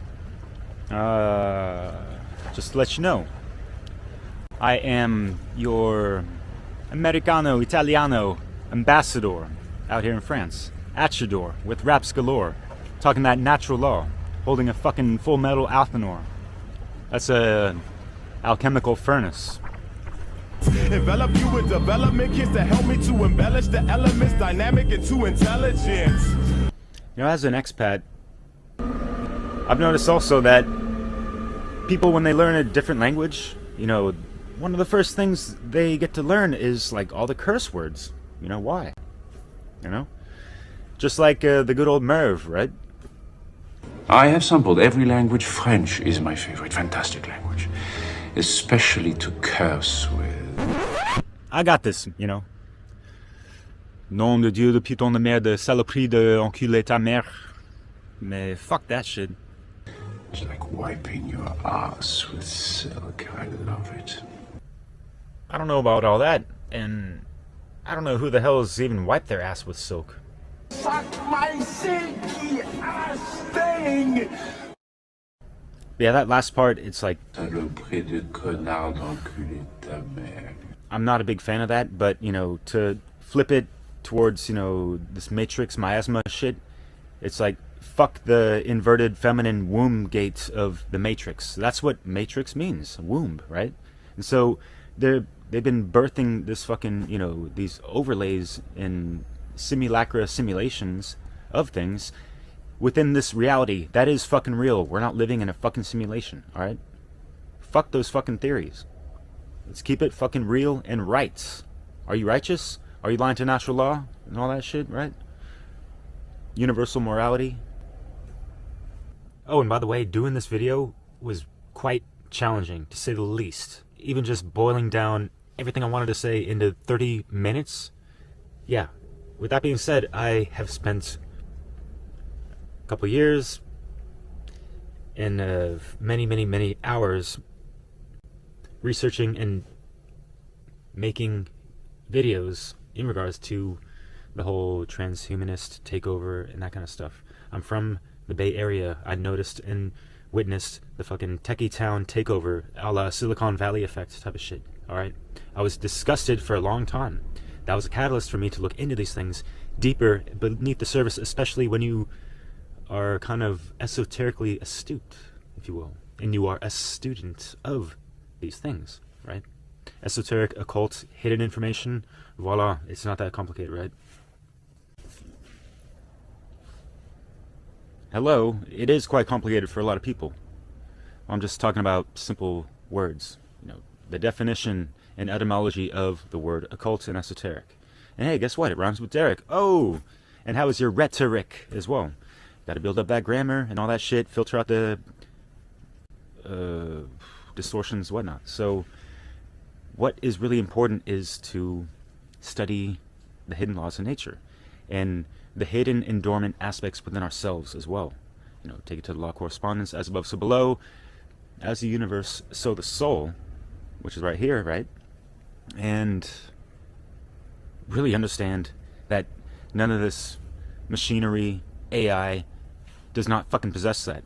And we have some of these, you know, human transhumanist enthusiasts that literally having wet dreams over the ideas of being able to transfer their consciousness into some robotic bullshit, whatever the fuck, cybernetic, yeah, whatever, you know what I mean? So this has been, you know, stated in countless stories and dystopian fucking movies and whatever the fuck, and like, you know, like, what are we being conditioned to? Accepting and just coexisting with, exactly, and just letting things just roll the fuck out and being complicit towards. You understand how these games are being played on us, right? It's not just for fucking entertainment purposes, and people need to get the fuck over just like being conditioned to be entertained all the fucking time. Think about our ancestors. They didn't have time for that shit. They were trying to learn it and survive. And what are we doing? You know, where are the fucking real men that, you know, are gonna stave off hard times? Because weak men create hard fucking times. And we have a fuck ton of weak ass fucking men that would rather have sex with a fucking robot than an actual fucking woman. And they can't even fucking define what a woman is these days? Fuck that motherfucking bullshit. Alright? We have to anchor in and just keep the humanity as much as fucking possible. Right? Like, what the fuck? It is not that complicated. We have simple genetics as far as, you know, like gender, masculine, feminine, and even understanding the basic 101 aspects and principles of Hermeticism. Right? Cosmic law, universal law. And with that said, holy smokes, my tech is a little bit limited. I'm not going to be able to put the same amount of slides as I would because my neighbors caught fire and I don't have all the electricity and stuff. I've been delayed for over a week with these things, so bear that in mind. I'm sorry this isn't your typical official presentation. I'm not even used to that, by the way, but I really wanted to challenge myself and do that, but here we are, and I just hope you just take these things into account and research them. Don't take my fucking word for it. They need to be confirmed elsewhere as well, right? So raise your hand if you want to see the Draco Decepticon technocratic or techno-monopolistic algorithmic transhumanist nano-cybernetic AI robot techie takeover with genetically modified humans. Anyone? You in the back, put your fucking hand the fuck down. The hell are you thinking? Cyber sludge, mechanized slaves, social engineering, weather modification, and high frequency waves. It's like cyber sludge, mechanized slaves, social engineering, weather modification, and high frequency waves. It's like. Oh, hey there. Let's get this word out of our vocabulary when it comes to artificial intelligence. When you break down the word, nothing artificial has proper intelligence. We're talking about the generative principle, the heart-based intelligence. You know, there needs to be a soul behind the intelligence for it, in order for it to have intelligence. So if there's any kind of inorganic entity or machinery or whatever the fuck that is void or absent of a soul, that generative principle, then guess what? It's not fucking intelligence. It's not like I'm going to be out on the streets arguing with people because, oh, you're saying artificial intelligence, don't you know? This and that. But it does bring up a good opportunity to use your art of persuasion to let them think about something in a different way and take it back to themselves and their heart's core intelligence that may be lacking within themselves, or it might not be fully fucking ignited or not at all type of shit, you know what I mean? So everyone is on different levels of wherever the fuck they're at. And I'm on a ton of levels in regards to wordplay. And just, you know, it's my way of kind of breaking down this fucking notion of artificial intelligence, like, oh, like, it's the best thing since sliced fucking bread or whatever the fuck, or, you know what I mean? And we still don't have flying cars, wow. But let's have a little word association with acronyms that start with AI, right? And it still applies to artificial intellect, you know? So follow me on this one. You know what rhymes with AI? Great lie. Artificial intellect. Amalgamated intel, arcane ignorance, algorithmic indecency, android incest, advanced imitations, amplified idiocracy, androgyny increased, announcing Ishvet, contrary to Mayat, archons inside, aggravated iconoclasts, aggressive inclusivity, assimilated insanity, automated inventions, audacious immorality, animosity insufferable, agent infliction, alien invasion, assumptive iterations, ambiguous inertia, and the 2045 project and all this stuff. Like, why are people obsessed with the fucking transhumanist bullshit, you know? It comes from a place of fucking fear. And this ties into the more controversial things in regards to off-world AI and kind of like where it originates from, and some of the technology that they've unleashed into our realm that's had it on lockdown, and it's distorted the harmonics, the mathematics, you know, like codes of creation, and it, you know, ties into the Metatronic reversals. You know, it's quote-unquote sacred geometry, even the Fibonacci, or fib of no chi. And you can take it to the clip-off, or the, you know, circumcised Kabbalistic tree, which is not symmetrical, and it's like base 10 mathematics. And yeah, I was wondering why, you know, before my awakening, you know, like really, like, it hurt my soul, dwelling on this, of why humans on average, whatever, you know, hear this growing up of, we're only, you know, using like 10% of our brain, or optimally whatever the fuck, and you know, only have 2-strand DNA, and there's all this dormant stuff when we could be 12-strand. So those are like, that's another 10%. So what is up with this base 10 mathematics that's, you know, limiting our lifespan and overall kinetic energy and connection to source and our own life force energy, right? We have to take it back to like Hyperboreans, where we were all breatharian and that kind of stuff. And I've heard people say things that, you know, like, it's indicative being in a fallen time matrix when there are people consuming other life forms just to sustain their own life force energy. You know, we're supposed to have that eternal flower life lotus, you know, that self-perpetuating life force energy oscillating within us, you know, and that's like activating the heart more and more and more, right? Or like Maria West likes to say, you know, open it up wider and wider and wider still, like, for fucking real. So going back to the AI stuff, it's just becoming more prevalent in very insidious ways, and it's not what people think it is in regards to just like chat GPT and you know image generator, video generated shit, and I know it's still in the early stages and it still kind of sucks, right? Depending on what program people are fucking using, right? There's like the cheap stuff and the high grade stuff. And have you guys even asked yourselves why there's plenty of companies investing millions or billions of dollars into this tech, and they're offering certain things for free?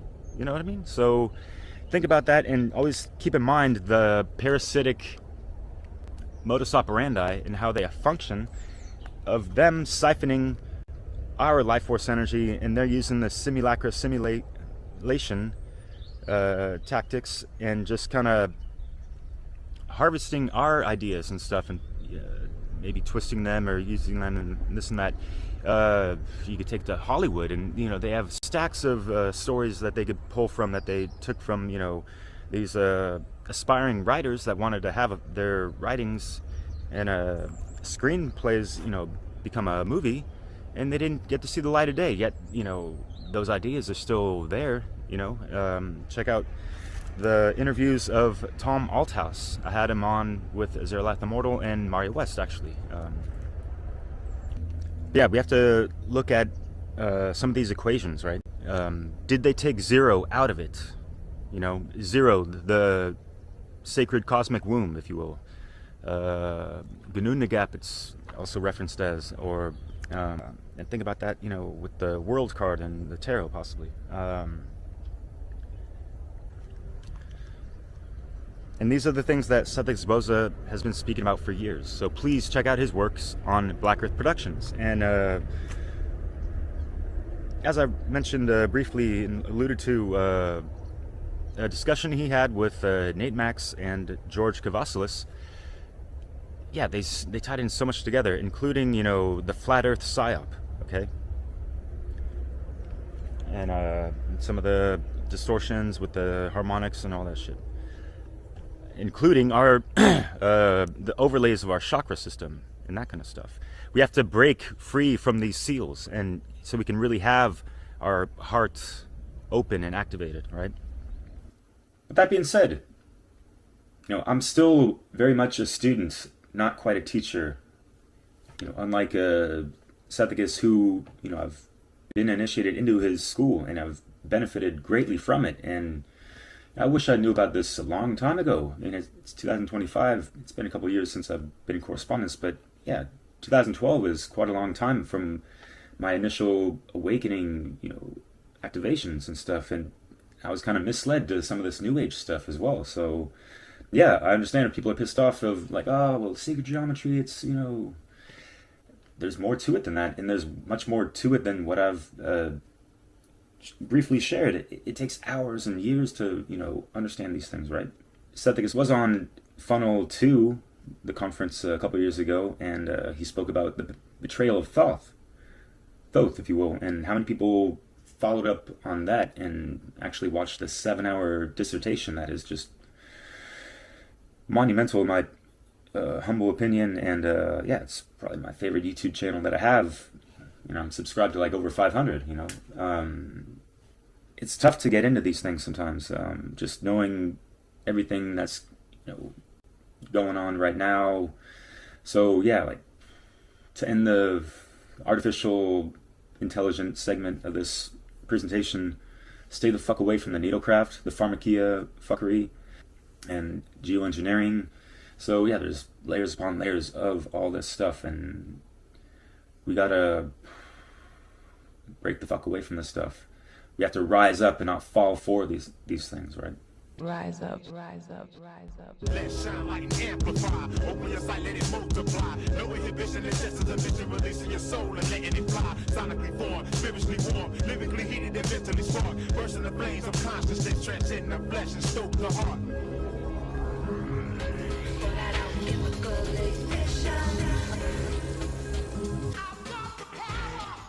Rise up, rise up, rise up, rise up. All right, so as far as the proper AI being an authentic individual and more or less in rather more so, an activated individual, you know, I'm just going to speak through my awakening experience, even though, you know, to each their own awakening experience and how that manifests with the specific individual. My story is, you know, this is always a creative conundrum for me because I ain't got a whole lot of time to even like scratch well below the surface on what I'm bringing forth. There's going to be a extended version, and instead of kind of going over my fucking awakening process and this and that, I might just throw out a quick few bullet points. But yeah, I have several videos, interviews that, you know, I go quite deep into, so I'm just gonna suggest those, especially and specifically the one I did with Melissa Mary, which was fantastic. And yeah, my heart's grieved over her passing away last year, and yeah. Rest in peace. But with that said, I will be doing an extended version of this presentation, so yeah, stay tuned for that. Take the time to check out AwakenYaMind, or not, I don't care. What matters, like, I'm not looking for subscribers. What matters is that you subscribe to your fucking self, you know? Get that care activated to do something positive in this world, right? I'm sure, I'm not assuming you're not, but, you know, we could all do more in these troubling times. So what if I told you that the first eye is right here, the center of your chest? This is the electromagnetic oscillating life force perpetuating liquid crystal seat of the soul, if you will. And operating from there is the best place to be. And you're living more authentically. You're not trying to lie to yourself or fucking other people and all this stuff, right? And so when I had this, you know, awakening, whatever, activations, I just had so much more clarity of thought and emotion and articulation. I felt like something cleared up in my throat chakra there, like a like I hawked a cosmic loogie out there or some shit like that. All right, I got to give a little piece to the musical aspects of just life, sound, frequency, vibration, sonic resonance. And I'm thinking about Conrad in regards to sonic, because I think that might be in the title of one of his presentation for this. And Leslie Powers, she'll be talking about music as well, and music ties into the quadrivium. And stemming off of the trivium, I wanted to balance out a little equilibrium in regards to certain things regarding this reality, and how we need to be a proper, pure instrument, vessel of the higher force, anchored here, right here and fucking now. All right, so I'm going to need everyone's attentive imagination to follow me on this one, because I got to rifle through real quick. I don't have a whole lot of time, unfortunately. So when we think about objective truth, objective morality, universal law, natural law, cosmic law, all these things, think of that as this, you know, the primordial womb, sound frequency, that vibration. That is what we want to be aligned with, as well as our DNA. And the more we activate our DNA, the more aligned we are to that. And unfortunately, there's been this discord, and I wanted to go into the whole history that makes so much sense in regards to the lore of J.R.R. Tolkien, where he talks about the whole creation of his universe in the Silmarillion and other books outside of the Lord of the Rings and Hobbit. But the main thing is that there was a character that was created by the creator that was supposed to be in alignment with singing the songs of creation, but he had a discord with that. He wanted to play God himself. You know, how many stories and instances and even real life can we see that playing out? You know, people just trying to play fucking God, whatever the fuck, you know, fuck that. So they need to get realigned. And we're all supposed to be fine-tuning our own instruments as this bodily vessel, right? And it's kind of like the same as, you know, we're going to be fine-tuning our instruments so they play harmoniously and all these things, yeah? And you could take it to the integrated aspects and essences of divine feminine and masculine, with the masculine being the arrow, the feminine being the bow, and the bow string being that sound song frequency, natural law, truth. So when the arrow is, you know, pulled back along the bow, hitting that bowstring, it's all in alignment. Masculine being the intellect, feminine being the intuition, and boom, unity consciousness aligned to natural law. All right, just like a fetus to a child to a mature adult, it's a process, just like awakening and expanded awareness and activations and all these things. I mentioned some things that I've gone through my life, but it's never a fucking one-off. And I've had multiple experiences. So there's a lot to consider. And just to go down the list of ways we can actualize and activate more of our true authentic self, yeah, y'all can do your DMTs and entheogens and shroomadelic experiences and whatever the fuck. Ayahuasca, whatever, but you know, you're going somewhere else and you're coming back. What are you taking with you, and what are you going to be, you know, implementing within yourself and sharing with others that are going to be beneficial, right? And those are more of like a one-off things, but yet you can learn and have that as like a life-changing experience. But you have to take it further than that. It's not just about that. You have to tap into here. It's always going back to fucking here. I don't know how much I need to like reiterate that and emphasize it, but this is where the fuck it starts, at the heart. How is your art? Is it official or is it artificial, right? Your art of life, your art of communication, your art of listening, your art of persuasion, all these things, right? And, you know, you can't spell hearts without the arts, nor without the ear. Do you have the inner ear open to properly hear? Hear, heart, earth, you know, what's your connection to all these things? And what are you aligned with? So yeah, we can, yeah, there's like the Kundalini awakening and all that stuff, yet people have apparently fucking died from this stuff. You know, it's like the serpentine energy going up your spine, this and that. Okay, that's cool. But what about here? You know, is your first eye open to all that shit? You know, so things to consider with that. So find your fucking catalyst that's really going to light a fire within you to, you know, resurrect your fucking soul type of shit. All right.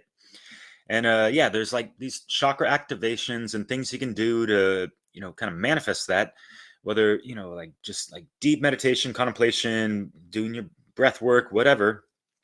But it really goes back to the first cosmic law principle of your state of mind and what do you, and also connected to the heart-based intelligence, the generative principle. These two need to be in alignment.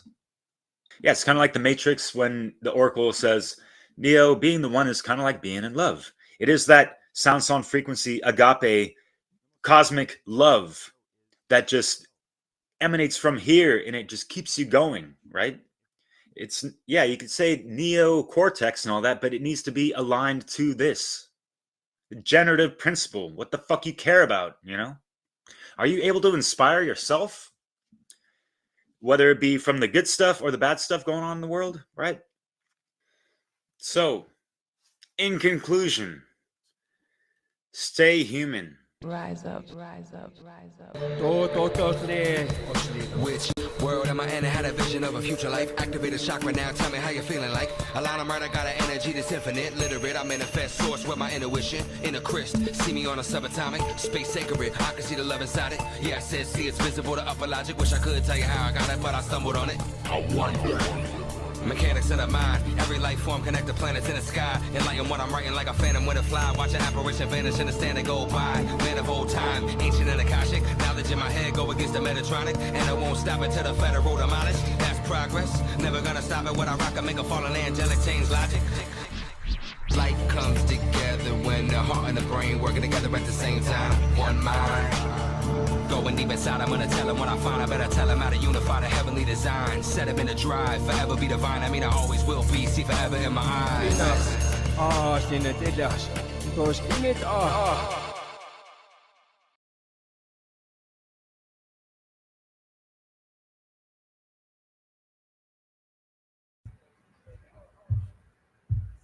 And we're back. You're muted, Leslie.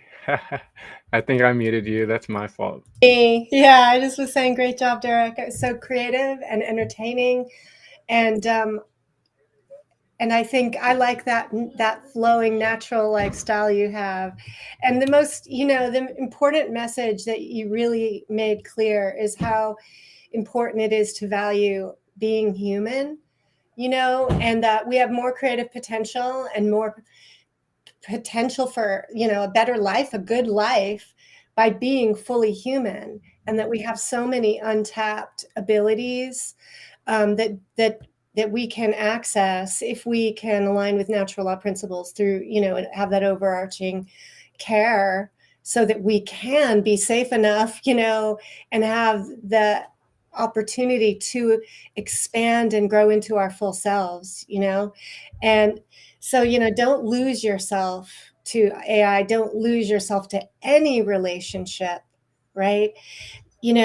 Or don't lose yourself to an alien or any other living creature or any non-living creature. Don't lose yourself.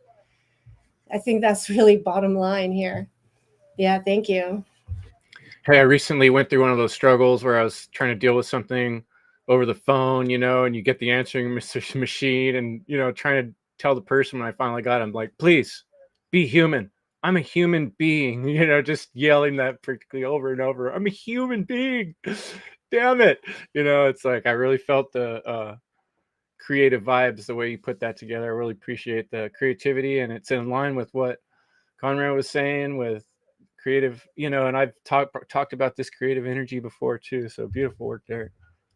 You want to say a few words about it before we move on to the next speaker? Oh, you're muted. That's again, I need to undo that.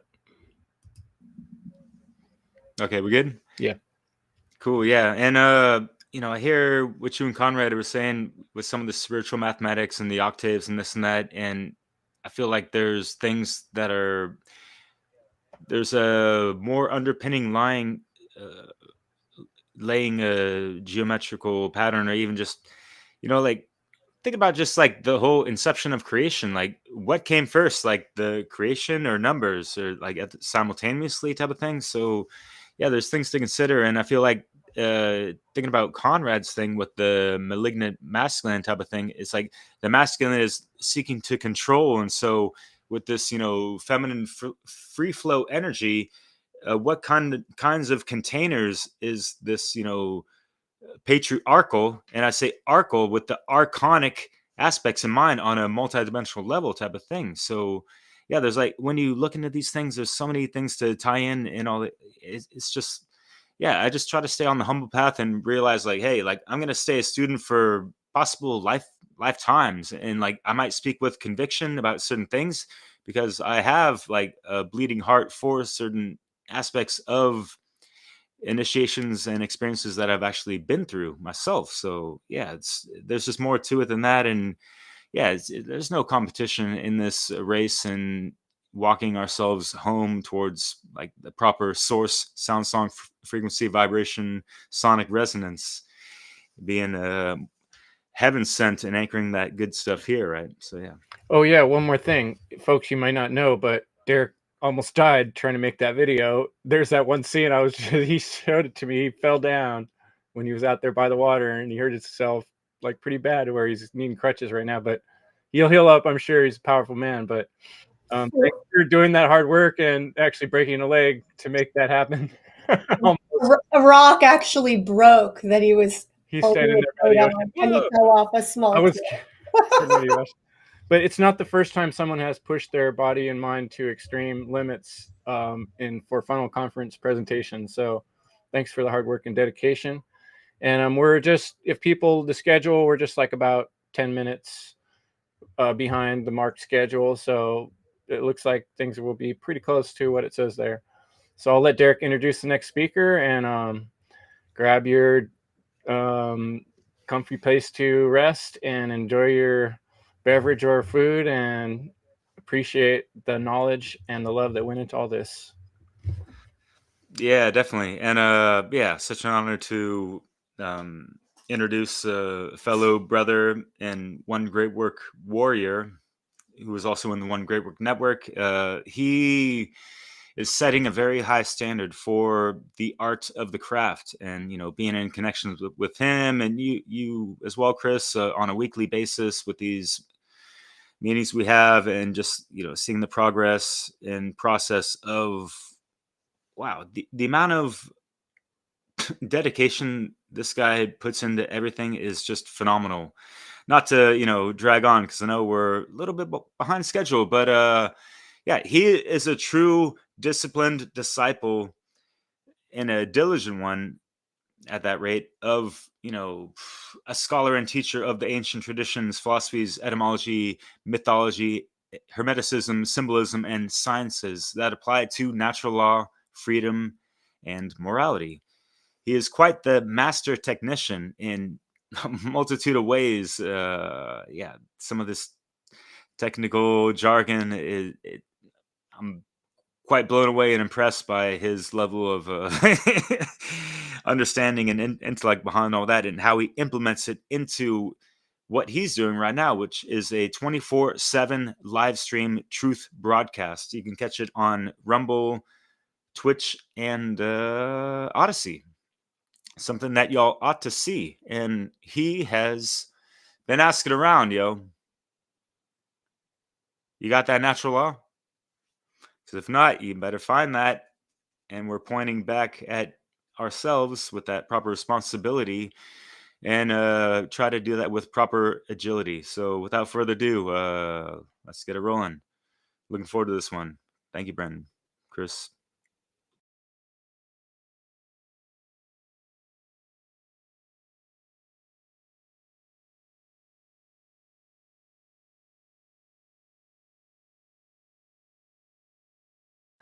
The demoralization process in the United States is basically completed already. Now reaches such areas where previously not even Comrade Andropov and all his experts would even dream of such a tremendous success, thanks to lack of moral standards. As I mentioned before, exposure to true information does not matter anymore. A person who was demoralized is unable to assess true information. The facts tell nothing to him. Even if I shower him with information, with authentic proof, with documents, with pictures, even if I take him by force to the Soviet Union and show him concentration camp, he will refuse to believe it. A person who was demoralized is unable to assess true information. Good day, everyone. I want to thank Yuri Bezmenov for that amazing intro. And I want to thank you for joining me for this presentation. I want to thank the individuals in the Freedom Under Natural Law Conference, the organizers, all of the presenters, all of the watchers, anyone that donated, anyone that helped spread this, help knowledge, this conference. I want to thank you for doing what you did. My name is Brandon Spencer, and I'm going to present Devoid of Consciousness, Lacking Consciousness. Now, before we jump in, I just want to make it clear that it's extremely hard to try to present and pack a lot of knowledge into an hour-long presentation. So I'm not going to be able to cover everything. I may be moving kind of fast, but just know that it's extremely hard to try to pack in so much knowledge into just one presentation that only lasts an hour. So I always want to be clear. All right, so let's dive into it. as always, before we begin, these presentations may not be for everybody. I make that clear, and I understand that a lot of us are different. So you may not like my style, you may not like this particular flavor. That's totally fine. I get that. My presentations are just aiming to get to the root cause of the human condition and why it's still the way that it is. Why it's still slavery. So if you don't particularly like those words, that's totally fine. That's upon you to deal with. So also too, if you're not familiar with some of my previous work, Lex Naturalis and why natural law is not a religion, then I would highly encourage you to, check out those presentations, after you are done watching this amazing conference. But it will just kind of open up, to what I am talking about when I'm talking about, these terms, so people can get, good definitive understanding on how I'm coming from when I'm sharing, my views on these truths. And then also too, like, there is nothing new that needs to be said or presented here. I'm not going to be presenting anything new. Nothing new even needs to be done. Humanity just needs to, look at the tools that are needed to get, itself out of this slavery condition. The solution has always been present, and it will continue to be the same. Care for truth, seek the truth, embody the truth, and teach the truth, as Chris Nielsen has always explained about in his work. And as the great Manly P. Hall said, the quest for truth is a lifelong journey, and the search for meaning is what gives life purpose. I'm going to say that again. The quest for truth is a lifelong journey. The search for meaning is what gives life purpose.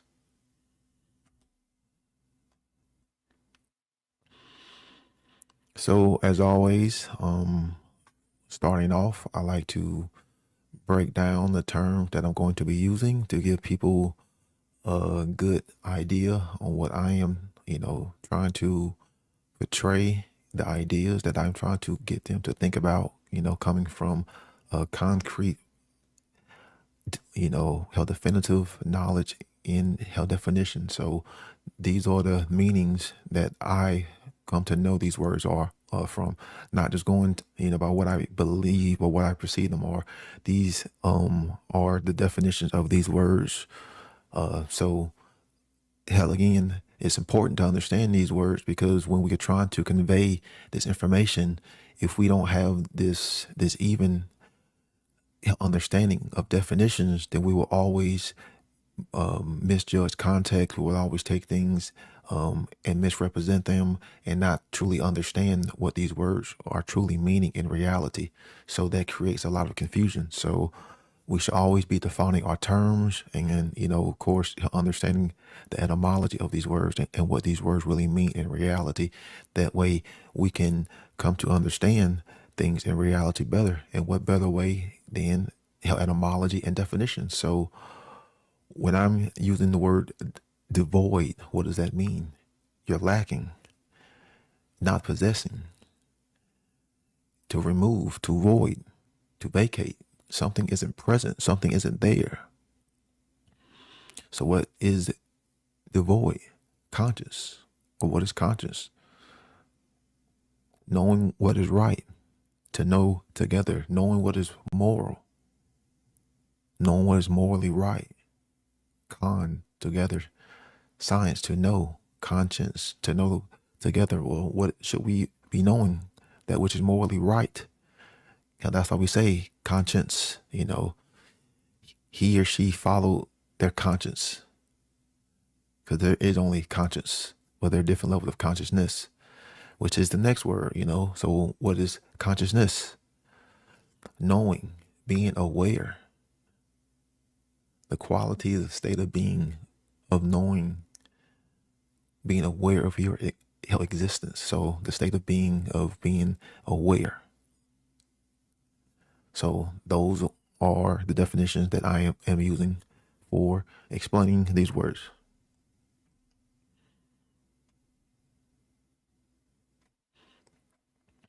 The beginning of all wisdom is the definition of terms. Socrates, the beginning of all wisdom is the definition of terms. Why is it that humanity refuses to dig itself out of the condition known as slavery? Why is it? Again, trying to get to the root, right? Why do we still see so much man-made suffering worldwide? Why is it that nothing ever truly changes for the better?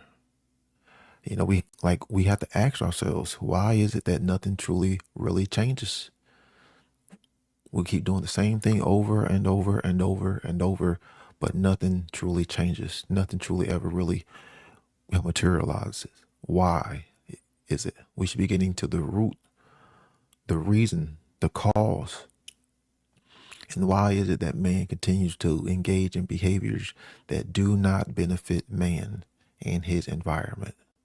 Why is it? We have to ask ourselves the question, why? Now, man can believe in many ideologies, but there are certain ideas, certain belief structures that are very destructive, that always lead to the same result in manifestation, you know, over time. Particular ideologies have always been at the heart of the destruction of societies from within, and certain particular ideologies have been portrayed and symbolized in many, you know, mainstream Hollywood movies.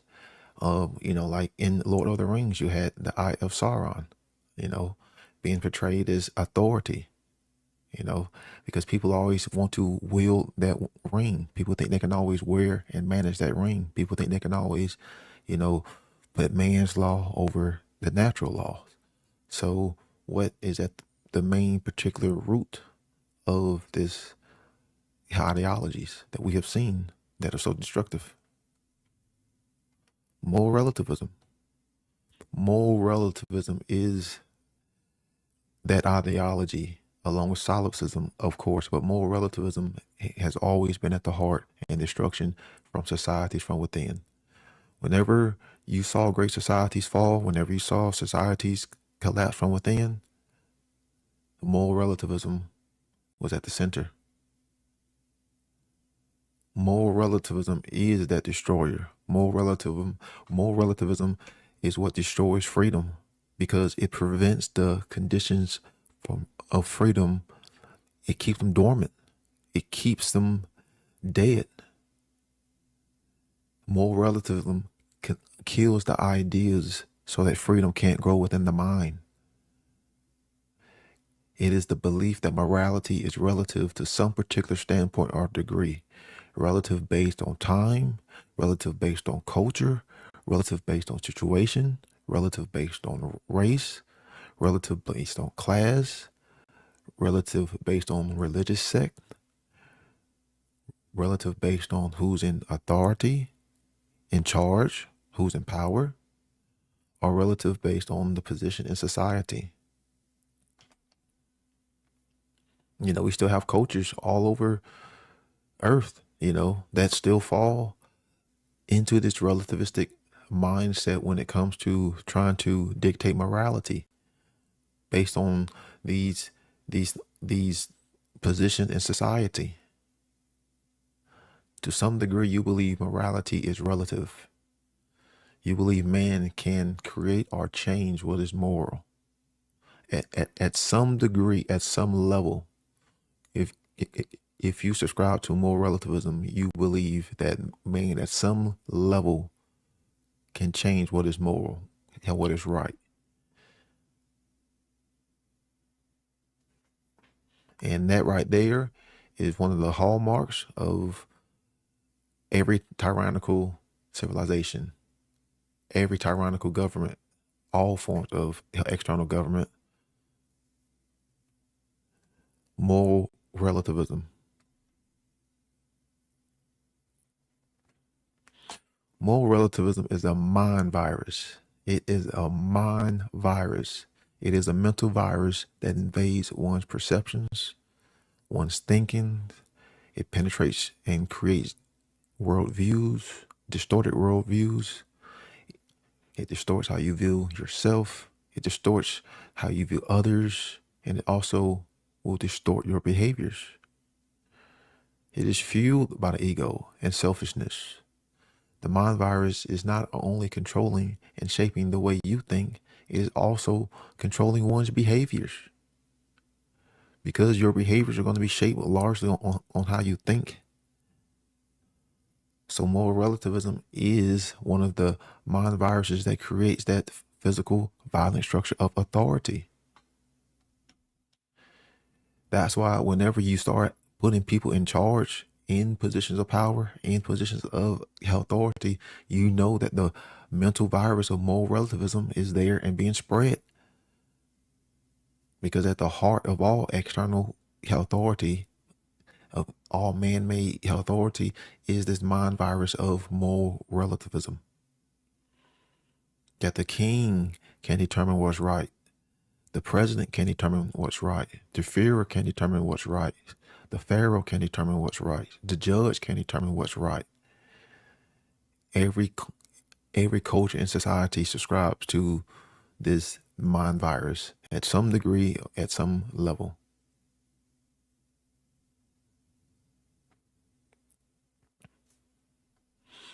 A believer with this virus will try to justify wrong behaviors because, hell, again, at some degree, at some level, they find morality to be relative. So then, therefore, they will always try to justify their quote-unquote relative morality, which can't be done. This infested mind will lie, cheat, use duress, coerce, steal, and even murder to uphold and protect the structure of authority. That's why it's like a virus, because it will protect itself. You know, it spreads its tentacles out, and it has means of, sadly, self-defense, because the ones who are stuck in the, like with this mind virus will defend it. They'll defend it physically till death. I mean, because that's what we've always seen with cults, with this mind virus of moral relativism. They will defend it and even use violence and transgress against you when you haven't done anything wrong. Because we're dealing with a mental virus that poisons the soul, that poisons the heart. They will try to uphold and protect this structure of authority that's being violent against them. This authority is their God. This is why they will go to war against anyone who doesn't share their infected ideology, just as a cult mindset would. Now, you want to talk about, real infection? You are willing to defend your own enslavers, the ones who are enslaving you. You're willing to defend them and sacrifice your body for them. That's what we see. That's why this virus is so dangerous, because it just mutates and spreads and spreads and spreads into the collectivist mindset. Because that's really what we're just talking about here is the collectivist mindset. It's been called many things. It's been called the satanic mindset. You can call it like the narcissistic mindset. You can call it the egoic mindset. It's all just moral relativism, if we're not bullshitting. It's just individuals who try to justify and think that they can change what's moral. That's, that will benefit them.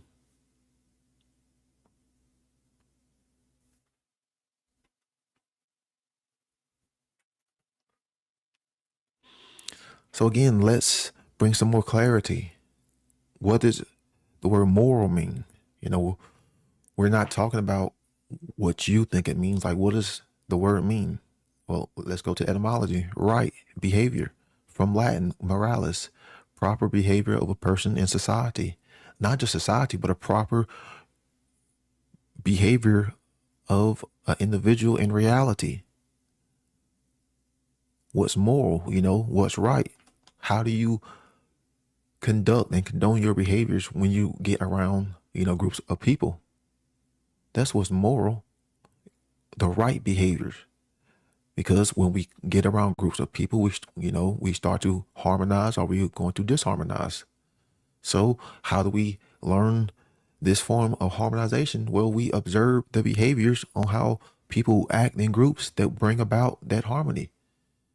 That we would deem those behaviors as something moral because they are right. Bring about more of that behavior. Bring about more of that energy. Moralis. These are the proper way of doing things and condoning in an ethical, group-like setting. So we're talking about behaviors in a group dynamic. A relative, from Latin, relativus, having reference or relation, from Latin, relatus, bring back, bear back. So how can we build or construct things in reality if we can't come to a basic understanding on which behaviors are moral and immoral?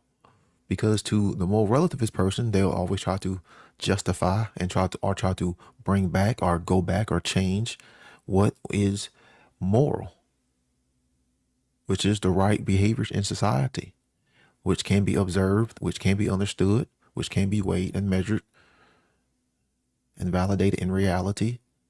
So we know that there's such a thing as moral behaviors. So we have definitions, because the more relativist person will always try to go back on what is moral.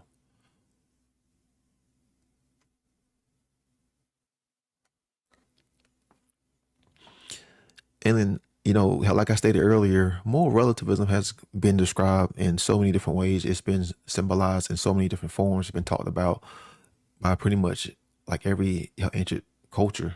The Native Americans described something that was similar, an aspect of the mind virus called Watiko. And this was like a psychic, spiritual pathogen that contaminated the soil. Of course, the soil, being the inner, the inner kingdom, the inner garden. And then that pathogen will spread throughout, like the subconscious going unseen, forcing people to act against one's conscience. So what are we talking about here? To go against one's conscience, to disobey conscience. You're talking about doing immoral things. We're talking about behaviors in reality, behaviors in groups, behaviors in a group dynamic. So we're talking about moral and immoral. So to go against your conscience means you're probably going to do something that is immoral. So Watiko was a aspect or similar to moral relativism. You can call it an occult or hidden mind virus, because they always talked about it would be hidden, consuming more and more minds as it spreads throughout all aspects of society. Moral relativism is similar to that virus of Watiko.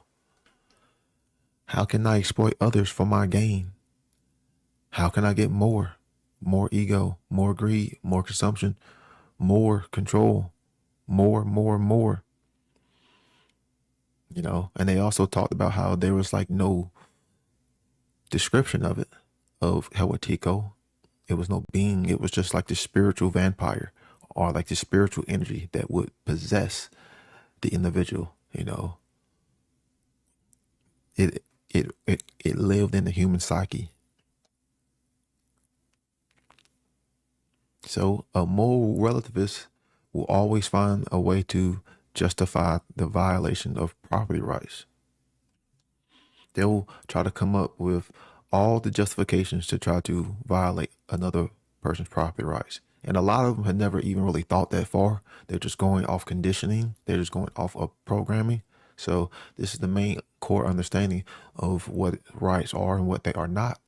So if we don't have a simple basic understanding of property rights, we can't coexist. We can't come to harmonize. We can't come to build. We can't come to learn things. We can't learn to communicate, because you'll always try to find a way to violate my property, and I will always find a way to defend my property. Just like we all should find a way to defend our property from violators who try to transgress upon our property rights.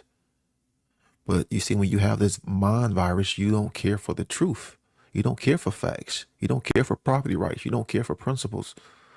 And you will transgress upon others. Just like an infected mind virus would do.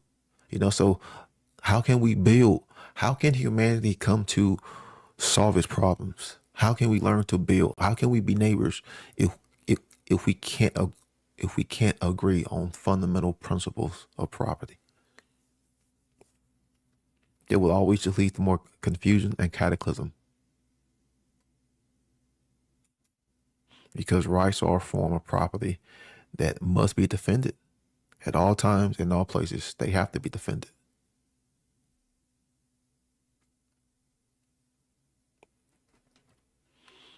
So, what is slavery? What is slavery? The state of servitude, a false claim upon another person's body, the false claim of the fruits of one's labor. It is backed by threats of duress, violence, and coercion. So, if we look at how slavery can manifest in different forms, because you can have physical slavery, you can have mental slavery, you can have spiritual slavery, you can have psychological slavery. So in the physical slavery was physical slavery that happened to many, how different cultures and how different groups of people made a false claim of ownership, made a false claim of the fruits of the slave's labor, backed by threats of divorce. Backed by threats of duress and coercion and violence. It was rooted in moral relativism and the belief in authority. It kept subjects in a state of internal contradiction. Let's look at the government and how it enslaves its so-called citizens. It makes a false claim of ownership. It says what you can and cannot put into your body. Makes a false claim of the fruits of your labor with taxation. It's enforced by threats of duress, coercion, violence, and imprisonment. Be fined, be thrown in a cage. Is rooted in moral relativism. We've already explained that because, based on who's in charge, based on how the politicians who are in charge, they get to determine what's moral.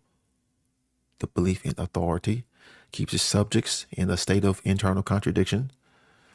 Because people who believe in government are in a state of internal contradiction. They are in a state of internal confusion. They are in a state of delusion because they are in a state of hypnotism. And then you also have, what has been described as pimp culture, which is just another form of slavery. Makes the false claim of ownership, makes the false claim of the fruits of the woman or man's work.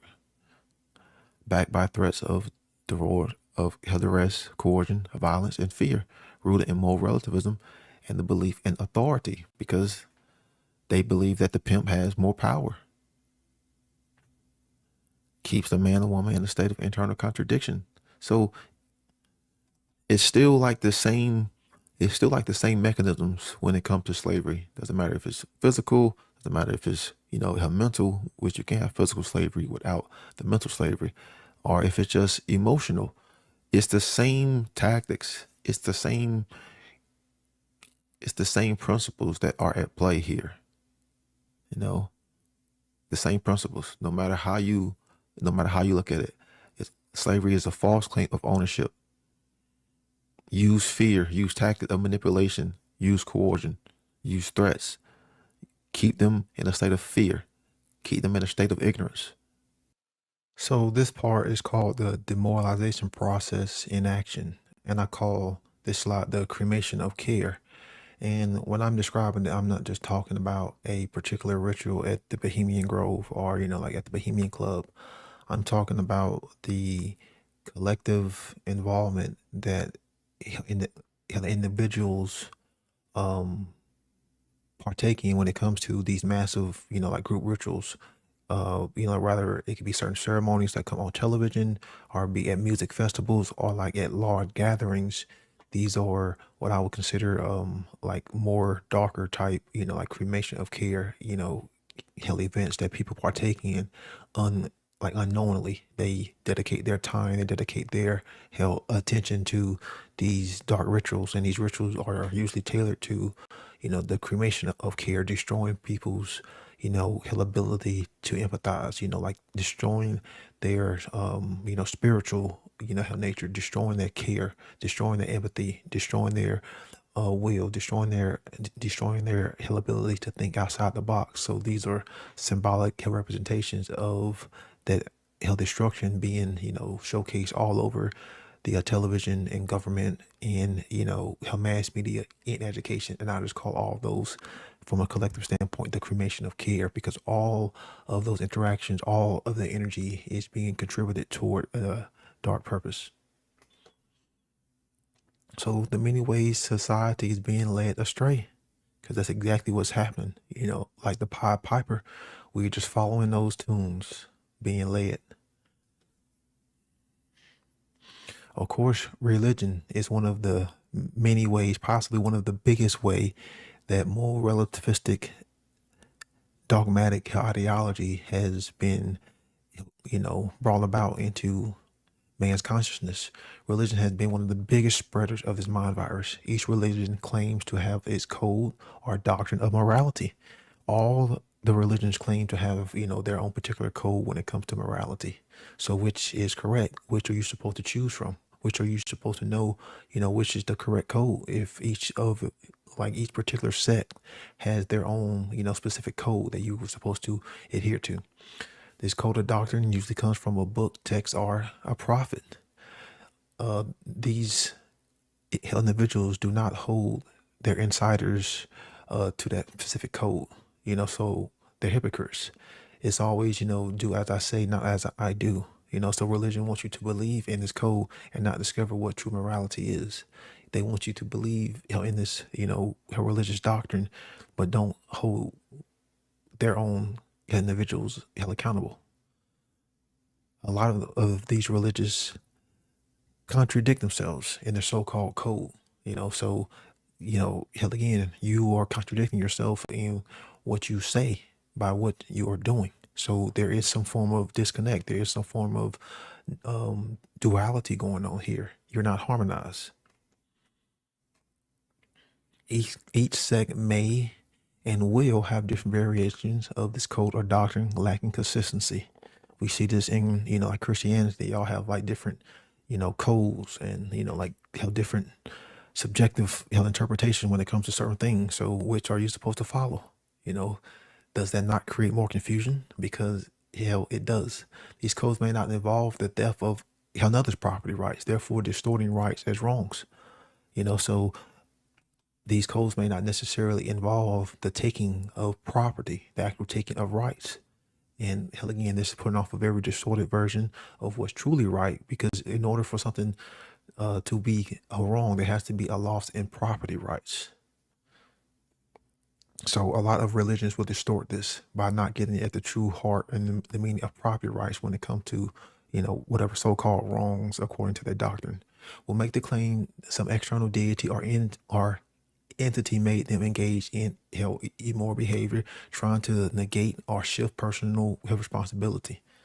And we see this all the time in certain religious sects. Oh well, this deity, got within me and caused me and made me act a certain way. Again, giving up personal responsibility. Don't want to take any form of accountability based on the distorted or limited information, which leads to a distortion of logic. And this is the main key thing here, is the distortion of information, limited information. What happens when you give someone limited information and you try to give them the information for them to base reality, like off of? This is what religion has been notorious for, is giving someone limited or distorted or inaccurate, information, and then they go try to build and they go try to construct, and try to co-create in reality.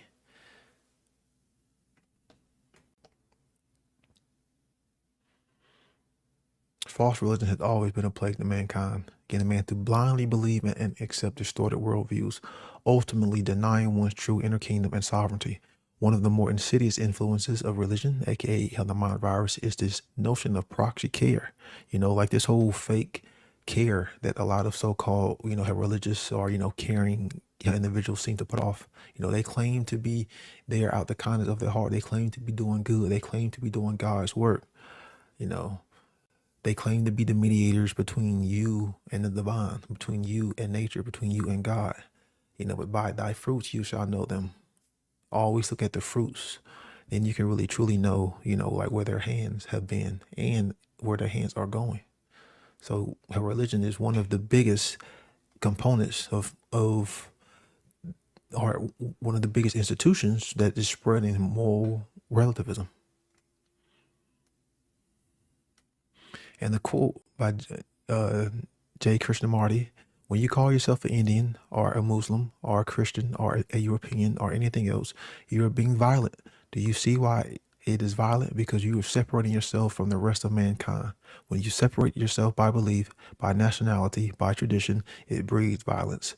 So a man who is seeking to understand violence does not belong to any country, to any religion, to any political system. He is concerned with the total understanding of mankind. And I've read that quote many times in my presentations, but it's such a wonderful quote because, again, you don't need to use all these labels to, to identify with. You should just be trying to understand the truth. And that's really the only label that, that you should care about, is seeking the truth and trying to understand it. And when you do, you try to educate and inspire others to try to understand that great truth, like you have come, like so many others have come. And how can we leave out the government, the left wing and the right wing? This institution known as the government or external authority, who has a hallmark of moral relativistic ideology. That's like the main prime ideology when it comes to external authority. I mentioned this earlier, is how all external authority is based on moral relativistic ideology, because at some point or some level you think that man can determine what's moral, can determine what's right and wrong. And this is how the government claims to do that, is by getting everyone to focus on legality and not morality. You see, you very rarely ever hear the word morality talked about when it comes to government. They're always talking about, is it legal? Is it legal? No, it's the question we should be asking ourselves, is it moral? Is it right? Is it just? Not is it legal? Legality? No. Is it moral? And then legality is backed by threats of coercion and violence, putting man as the supreme ruler sitting on the throne, because he gets to determine what's moral according to legality. Then therefore anybody who doesn't align to his code, to his strict rules, then therefore they get the violence and the coercion. So hell, again, it's putting man on this pedestal, putting man on this throne, putting man's law above the natural law of what true good is, what true, right is, what true wrongs are. That's what government has always done. That's what government will continue to do. The code government and its followers believe morality is based on who is in power. These people in so-called power change over time. Therefore, what is right changes. What is considered right also changes by crossing over an imaginary line. So yeah, you can, live in one piece of the area, and then you cross over this imaginary line, and it's somehow illegal. It's still moral, but it's still illegal, all because of an imaginary line.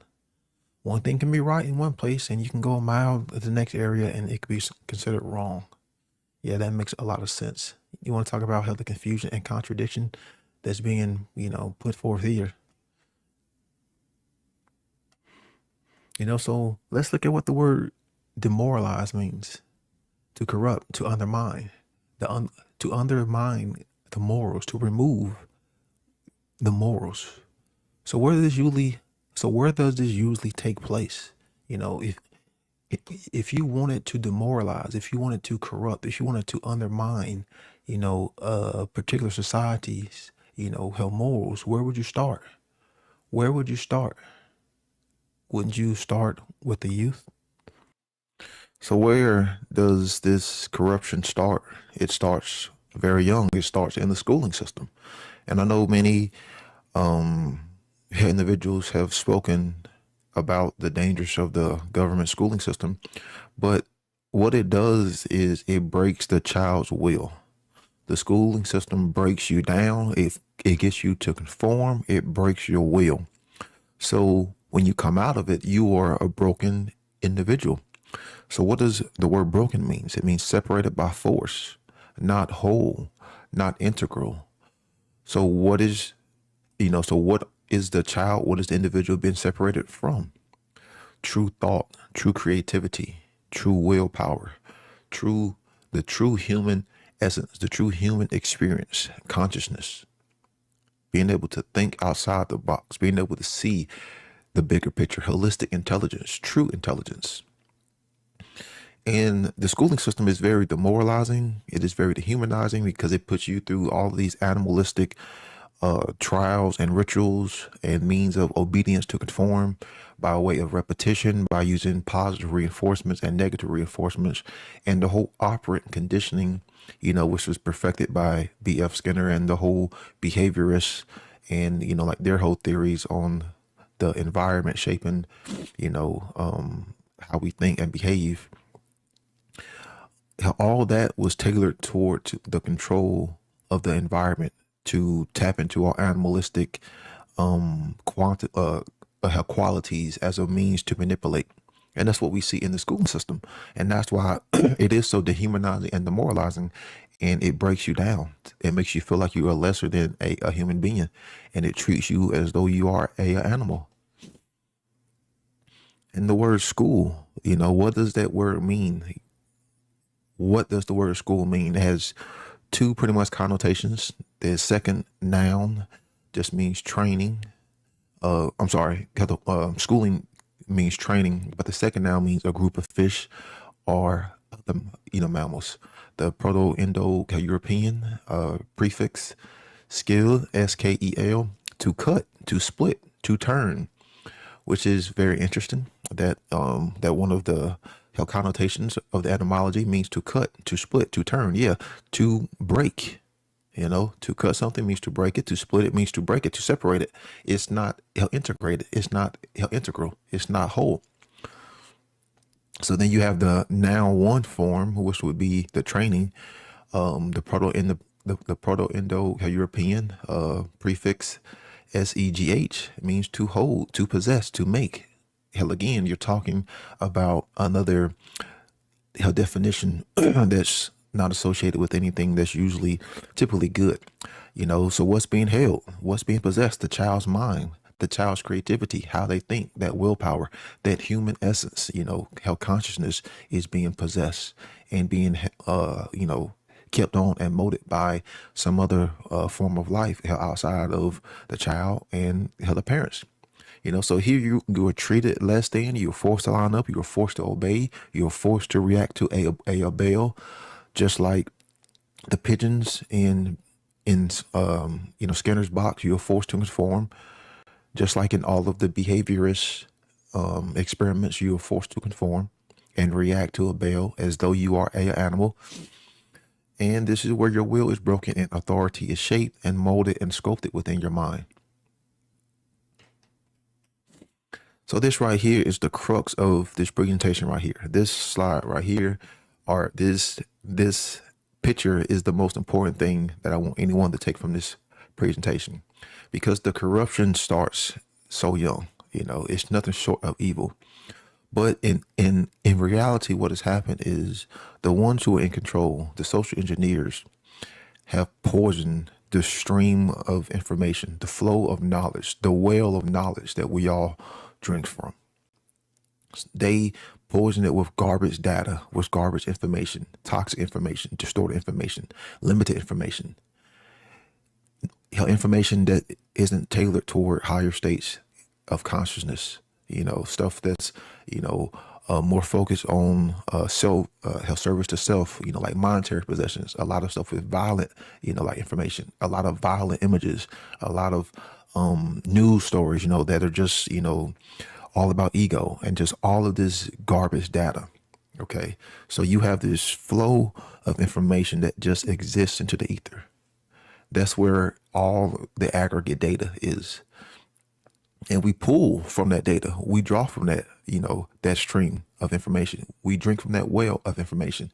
Now, if we take in good knowledge into a perfect model, then that would equate to good results.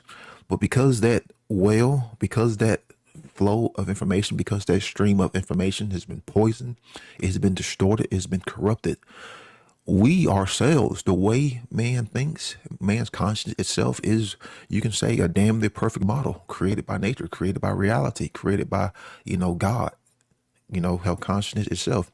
That is like the perfect model. But when you put garbage, when you put shit, when you put distorted, when you put perverted, when you put corrupted information, corrupted data, shit ass data into the perfect model, you will always get the same results. Are the results going to be perfect? No. The results are only going to be as good as the initial information which was put into it. So if we are drinking from a garbage well, if we are drinking from, a garbage stream of information that has garbage data, the outcome is going to be the same as the income. So we are getting garbage results. We are getting shit results. We are getting wrong results. We are getting incorrect results because we are being poisoned at the base level of where thought exists itself, or where thoughts can even spring up. And that's why man can't get out of this situation, because man was never given the tools to think outside of the box. So then therefore man will never ever create the conditions that are required to get outside a box, let alone even know that the box is even there, because we don't have the correct knowledge to even discern and compute that. This is why moral relativism is being spread. This is why, these two topics go hand in hand. These ideas of moral relativism are being spread by way of the perverted, grammar stage, by a weaponization of the trivium, and they are using it held against us to poison the stream of information. And therefore we drink from that poison stream, and then we never really get the true logic. We never really get the true understanding. We never really even get the true gnosis. And therefore the output, the rhetoric stage, is going to be corrupted, because it was corrupted from the initial start. And that's why we see moral relativism in everything, because they are poisoning the initial base level of thought. And the media is one of the biggest influencers. It's one of the biggest medians for this distorted information. It continues to flow. The media is the median, the energy between the sender and receiver, transmitting this perverted, distorted information. The media is just another tool. It can be used for good, but unfortunately it's being used for the distortion of consciousness. And that's why the media always gives you limited information. It gives you distorted information. It gives you corrupted information. Social media, the news, all of these apps, they give you limited information. It's never anything that goes in detail. It's never anything of true knowledge. It's all limited information to get you to have just a little bit of information, and therefore you start to build and construct your beliefs and your thoughts off of. But if it's not correct, if it's not detailed, if it's not factual information, then you can't get to that next step of logical, filtration. So again, you keep this shit flowing, this poison stream. And because we are in this constant poison shit stream, then we are putting out shit, immoral behaviors in reality. So again, another diagram. The spread of this corrupted and limited information has always been one of the greatest weapons in this battle. You keep the continuous flow of shit information constantly being flushed into people's brains. So you have reality. Of course, how the sender exists in reality. And then you have the media. If you're sending out limited information, the receiver is the individual. So you have point A being the sender, you have point B being the receiver, the individual. If you take in that distorted information, that's going to lead to distorted logic, which is a contradiction because there's no distortion in true logic, but it's only in our minds that we create those contradictions, because contradictions don't exist in reality. They don't exist in nature. So this leads to irrationality or highly emotional, reactions, internal contradictions, because we didn't have enough of the correct information to lead to a true, logical, reasonable choice. How discernment, which leads to wrong or immoral choices, wrong actions and behaviors, unjust injury. Just as though this same process can work with correct, behavior. When we take in the distorted logic, we usually call it bent, twisted, perverted, off the path, or turn. Yeah, because you took in distorted information. But just as though we can take in correct information, you have reality, you have events that happen into reality, you have that, information being pushed out. We take in the correct knowledge as the receiver, as the individual, taking in, knowledge through our senses, through our perceptions. If it's correctly and we go through the proper system, then that should lead to true logic once that data has been gathered and filtered. Then that will lead to right action, true education, the love and the sharing of truth, because you are aligned. You see how this bottom part is a straight line compared to the upper one is bent, is turned, is off the path, is twisted. Because the information that we take in is crucial when it comes to our development and consciousness.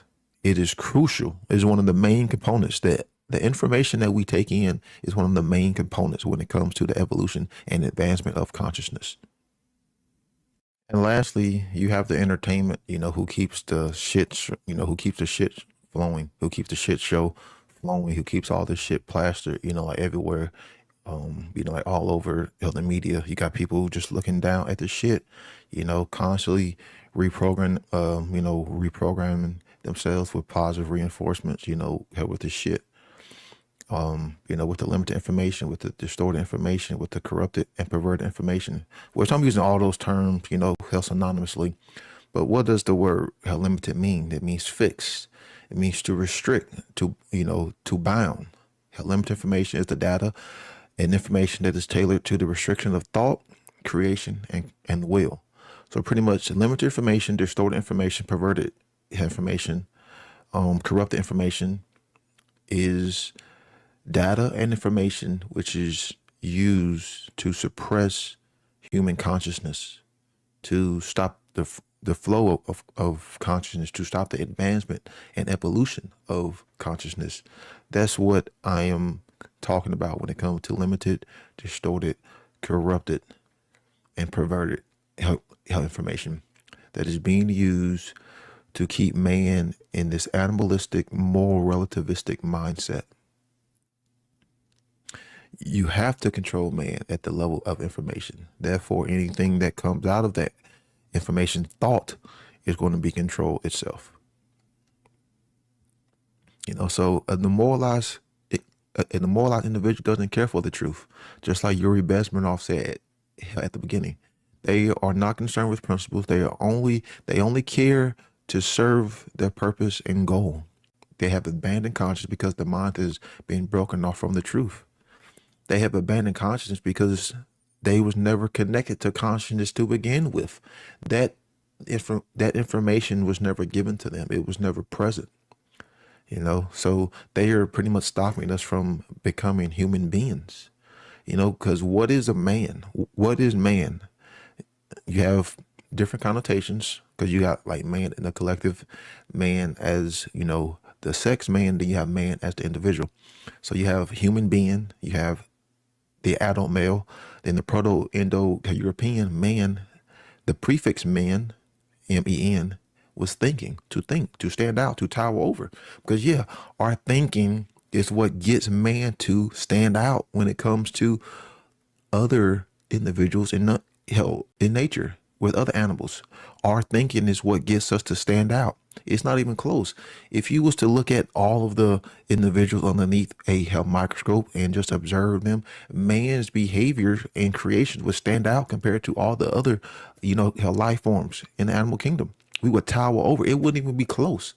All of the creations that we can do, all of the things we can cognize, all of the things we can philosophize, and everything that can be sculpted and molded and created with our hands, the power of the mind and mentation and the capacity and the will to think, we tower over all of the other creatures. So how do we break free? How does man break free from these mental chains, that they seem to love? Nothing is different. The solutions have always been the same. The solutions have always been present. Man has to discover and develop conscience. We have to discover and develop conscience. The only way to get to that discovery is with some form of initial spark. There has to be something internally that is developed within man. We can put all the information, all the correct information in front of individuals. We can have these individuals drinking from this correct, organic stream of knowledge.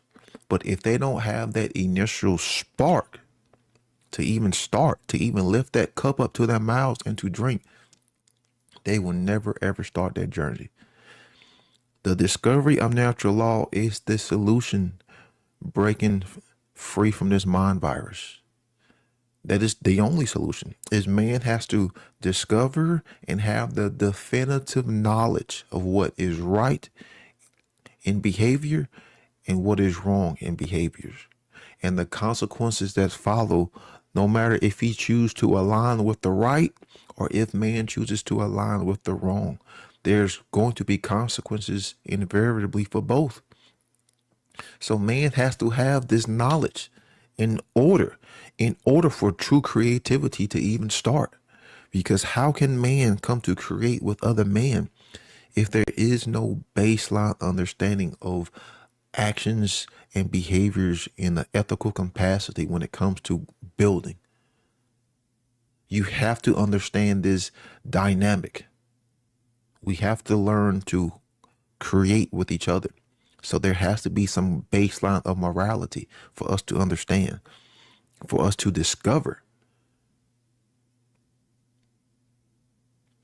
Will that creation be based on love or fear? Conscious creation versus unconscious creation, installing moral principles into the next generation, speaking the truth at all times in all places. We have really got to penetrate the minds of the next generation and plant these seeds of truth and make it easier for them, because if they don't have that definitive knowledge of what's moral and what's immoral, they will get sucked into this collectivist cult way of thinking of moral relativism. So we have to install these moral principles. And one of the biggest things is we have to live these principles in all times, in all places, in our daily lives. Not just appear to be doing this stuff freaking online, but how are you interacting with people in your daily lives? Do you practice what you preach? Or do you just get online and just start, repeating? There has to be, again, this initial shift, this initial internal change, this transformation when you discover this true secret, this true knowledge. There's an internal shift, there's an internal change, a transmutation, a death and a rebirth. And I don't mean like the death of the ego. I mean the death of your own ignorance, and the death of knowing that you was irresponsible, and the death of you believe you knew what was right and wrong when in reality you didn't. The old self is dying. There's still aspects of it there, but the old way that you acted and think and behave has been transmuted into true essence of good. So you practice what you preach. You live these principles all day, every day, and not just talk about it online. That's one of the best ways to try to inspire others, is to live these principles every day. In all relationships, doesn't matter if it's a work environment, doesn't matter if it's, in your home, doesn't matter if you're in public, it doesn't matter where you go, you live these principles. They are a part of you. have embodied them. You have been possessed by them. You have taken them in. That's the best way that we break free from these chains and to lead by example. I mean, outside of that, I don't know what to tell people. I wish it was that, simple to say, hey, come on here and, here's how we break free from these chains. But again, until there is enough pressure put on the individual to force them to change themselves, then sadly, the individual will never change themselves. There has to be enough pressure put on the individual that is going to force them to change. And that's exactly what the dark occultists, the social engineers are doing, is they're putting enough pressure on the individual that change is going to come, whether it comes consciously or unconsciously. So thank you for tuning in to this presentation. I know it was a lot of information. I tried to boil it down into 1 hour, which is extremely hard. This presentation was going to be like 5 hours long, and I had to cut a lot of it back, and I had to amalgamate it all into, what it is now. Extremely hard, and maybe later on I'll, have released the full presentation. But hell, again, I want to thank you. I want to thank all of the presenters. I want to thank all of the organizers. I want to thank all of the ones who have helped, supported, and donated and spread this knowledge when it comes to, this amazing, conference. So thank you all for tuning in. And remember, we have to truly care for truth and choose the free will conscious choice of choosing the right action over the wrong action. And I'm going to give the closing words to Manly P. Hall. Peace out. Way back in the dawn of things, when there was an argument, somebody threw a stone. And that gradually developed into a slingshot. Then we put a handle on one side of the stone and made a tommyhawk or a battle club out of it. Then we developed the bow and arrow. And then after a while, the throwing spear, which was the primitive weapon of the Western Hemisphere. We went on a little further, and somebody found out that the Chinese fired firecrackers for weddings and funerals. So we took the idea and made a cannon in order that we might shoot each other. After that got a little longer, and then everybody had a little bigger cannon. Then something else had to be accomplished in order that we should always be victorious over the adversary. And of course, the adversary was always part of ourselves.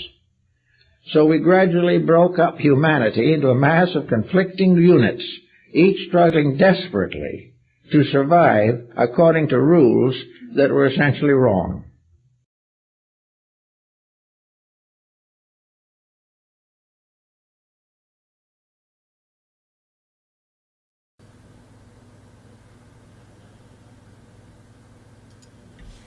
Welcome back, guys. Fantastic presentation. As always, Brandon brings the fire. Oh, yeah, he's so consistent. I remember when Brandon first went public, you can tell it was clear. He's like, I'm doing this. He got better and better with the quickness. I mean, all the way up to where he's at now. These phenomenal presentations, 24-hour live stream of just Gnosis playing every day, all day. That presentation, the message was profound. I'm highly interested in the extended version. The aesthetics were great. The slides, the quotes, he delivered it perfectly. So well done, Brandon. Another phenomenal presentation. Yeah, for sure. Brandon Martin said it well, that Brandon Spencer is like the calm fire. And it was so fire, and it's like passionate inside, but his presentation's calm, steady, delivered, right on point, succinct. Like, I was so impressed with how much he got in and so clearly stated. I think this presentation should be shared with everyone. I think it's one presentation that could make a big difference for a lot of people. He's the element of lava. Yeah. Hot lava. Yeah. Yeah, I said Aries embers. And I feel like his presentation, along with Chris Nelson's, they're kind of like, they're really great videos to share with people that aren't familiar with, these moral principles and that kind of stuff, just to break it down to the basics and get the grammar building up to understand, and then overstand to, carry a proper action in the world that's more aligned to the divine, natural law, and all that stuff. Right? Great engagement in the chat. And again, we're streaming on Odyssey, YouTube, Facebook, Twitch, the One Great Work Network, all day long. So thank you all for tuning in and engaging and dropping comments. And obviously, if you put questions in there, we got the roundtable for later on. So we will put those questions in a category and we can address them when, some of the presenters get on the live roundtable. Yeah, and we have something really awesome to share with you guys now. Next is going to be a song. And this gentleman has been on my show. If you look up endevil.life, you can find my show with Marvin. And Marvin has a band, and they're really fun to listen to. And Join the Internet, you can check them out on YouTube. It's all one word, Join the Internet. And he's been in the chat, hanging out. Marvin's got a cool Telegram chat called Easing into Waking Up, I believe. And if you want to share that link in the chat, that'd be cool. But yeah, I'll go ahead and play Song Made Custom for Funnel 4 from Join the Internet.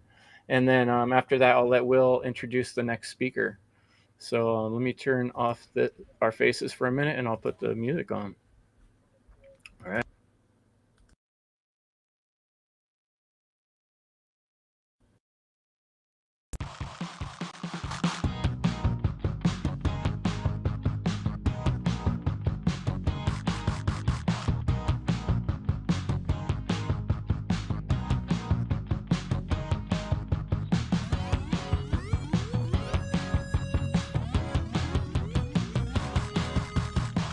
When somebody tells you lies, it's okay to call it out. Even when the fear is high, it's okay to try, because freedom is at stake.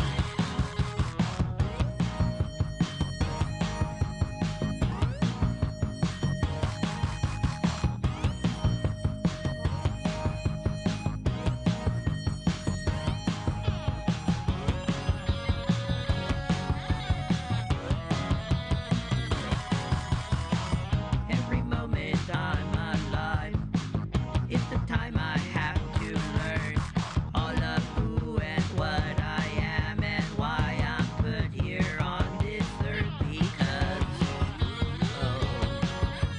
freedom is at stake.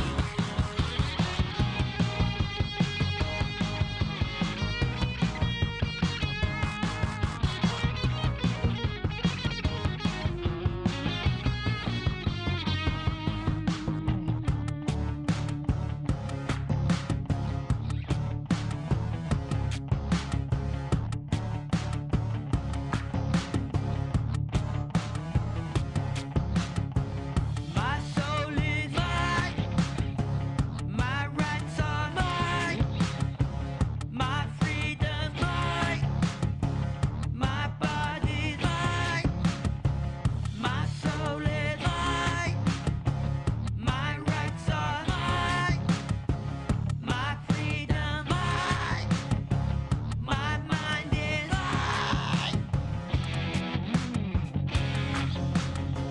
True morality, spirituality,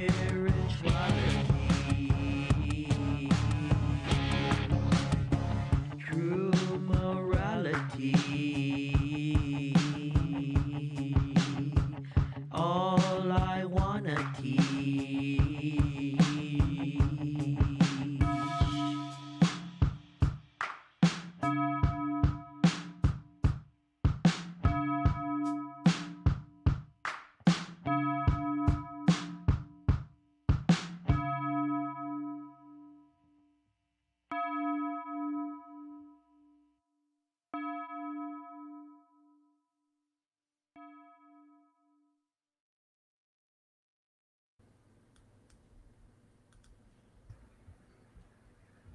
So that was Join the Internet.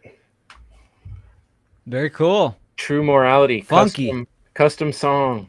Hope everybody was grooving to that. Funky track.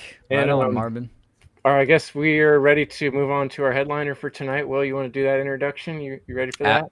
Yeah, no, it's an honor Somebody to we're introduce. both excited about. I'll go ahead and let you talk. Yeah, no worries. We got Brandon Martin coming up next, and this is someone that's been in this battlefield for a very long time and has inspired many of us. Brandon Martin's an independent researcher, symbolist, alchemist, philosopher, occultist, public speaker, the founder of the Seed Conference, which has direct influence on the Funnel Conference itself. Co-host of the Cubbyhole podcast with experience in live speaking, graphic design, and event organization.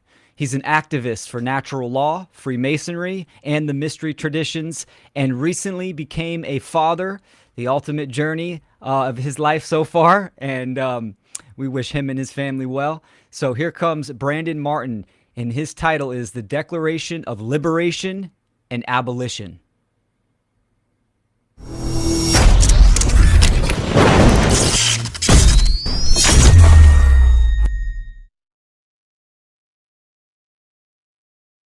Hello and welcome, one and all.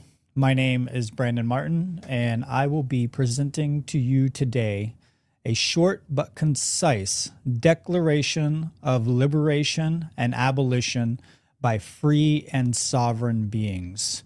We gather here today not as subjects of any system, not as vassals of any throne, but as free and sovereign individuals bound only by the immutable laws of nature and the sacred principles of liberty. This is no mere meeting of minds, but a convocation of awakened, those who would not kneel, who would not yield, and those who will never barter their birthrights for the empty promises of tyrants. For too long, the chains of coercion have bound the hearts of men. For too long, corrupt systems, political, financial, and ideological, have sought to enslave the human spirit under the weight of deception and domination.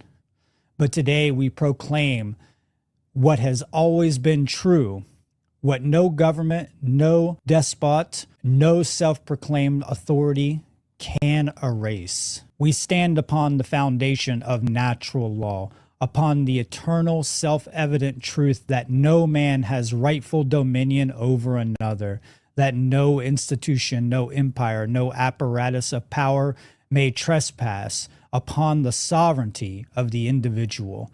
And so let it be declared here and now, this declaration of liberation and abolition. When in the course of human events it becomes evident that any people or person of the universe have fallaciously advocated, condoned, and created systems of governance which are by their very nature reliant upon coercion and violence, which are inherently unjust, it is the responsibility of free and sovereign individuals to reject such systems and assert their inherent rights under natural law.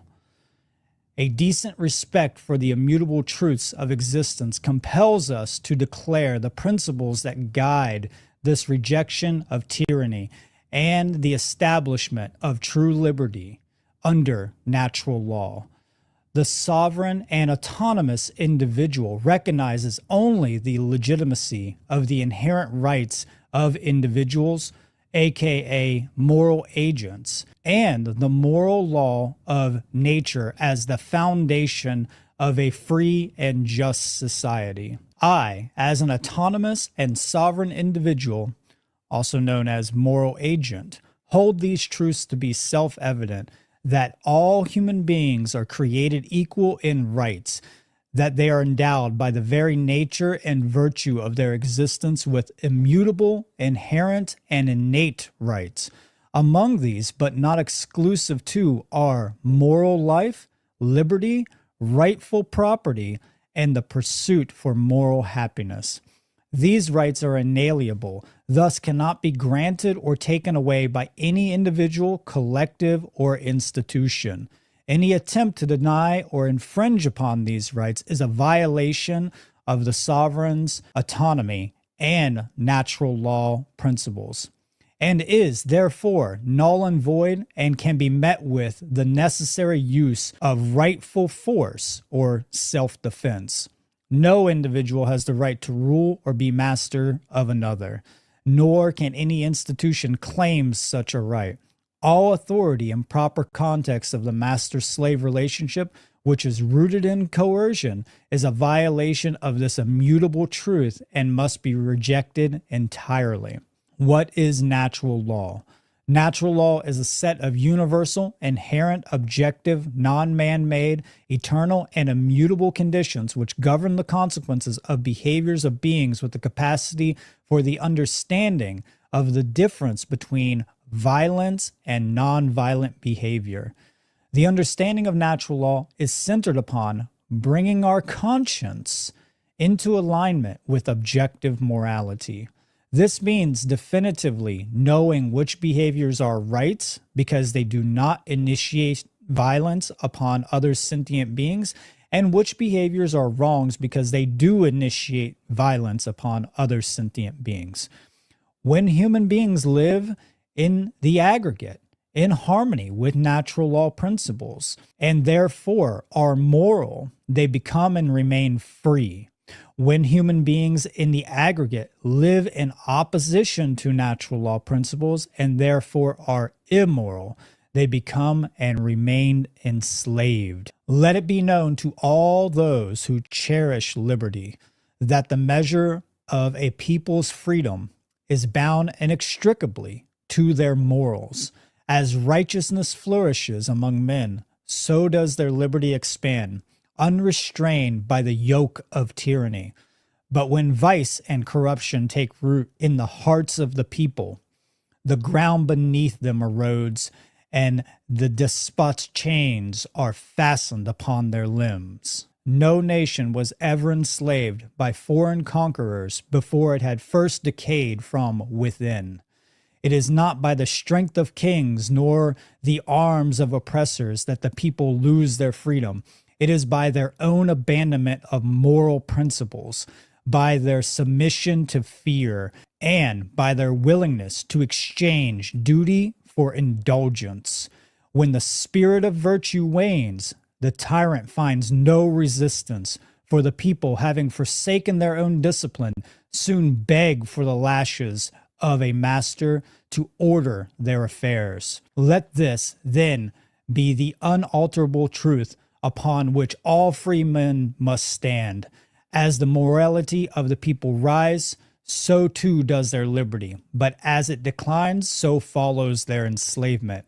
If we seek to be free, let us first be righteous and courageous. If we desire to cast off the chains of oppression, let us first cast out the vices that make us weak. For no man-made law, no constitution, no decree shall ever preserve the freedom of a nation that has abandoned the laws of nature. Would we remain free men? Then let virtue be our shield, courage be our armor, and truth our sword. What is a right? A right is a freedom within the boundaries of natural law to act as one wills it to be without the infringement or violation of another moral agent's rights. Coercion at all time and on all levels is the violation of someone else's rights and therefore cannot be justified as an exercise of a right. There can be no rights that exist beyond objective moral boundaries. No individual, group, or institution has the moral right to initiate wrongful use of force or to violate the rights of another. And no individual has the right to delegate wrongs, which are in fact a power to act in immoral ways. And this does not absolve a person from moral responsibility if they falsely act upon such erroneous delegations. If an action is wrong, the individual who carries it out, regardless of their role or position, is accountable and culpable for the negative consequences of such actions of violence. Since no individual has the right to steal, murder, trespass, assault, coerce, rape, or enslave, They cannot delegate those rights to another individual, collective, government, or institution. A group of people cannot magically gain rights that no individual within the group possesses. The conversion of inherent inalienable rights into privileges contingent upon permission, compliance, or payment is a violation and attempts to make rights unequal. Thus, it is not to be accepted as legitimate by any logical or reasonable sentient being. And in fact, it doesn't matter if you're logical or reasonable or intelligent, because it's still not legitimate. No matter what consciousness level you're at. If you're a moral agent and you're in a coma, those rights do not magically disappear because you happen to be in a coma and you can't use reason or logic. Therefore, all governments, by their very nature, derive their power not from moral consent, but from the belief in the erroneous dogmatic authority and the use of coercion, violence, and the threat thereof. Such institutions, irrespective of their form or justification, exist only to coerce individual moral agents into obedience and submission, subverting their authentic consent, sovereignty, and natural rights. Governments, therefore, are inherently illegitimate and objectively immoral. It is the right and duty of all free beings to reject and abolish them, living instead in harmony with objective truth, natural law, and objective morality, which can be the only foundation for a truly free and just society.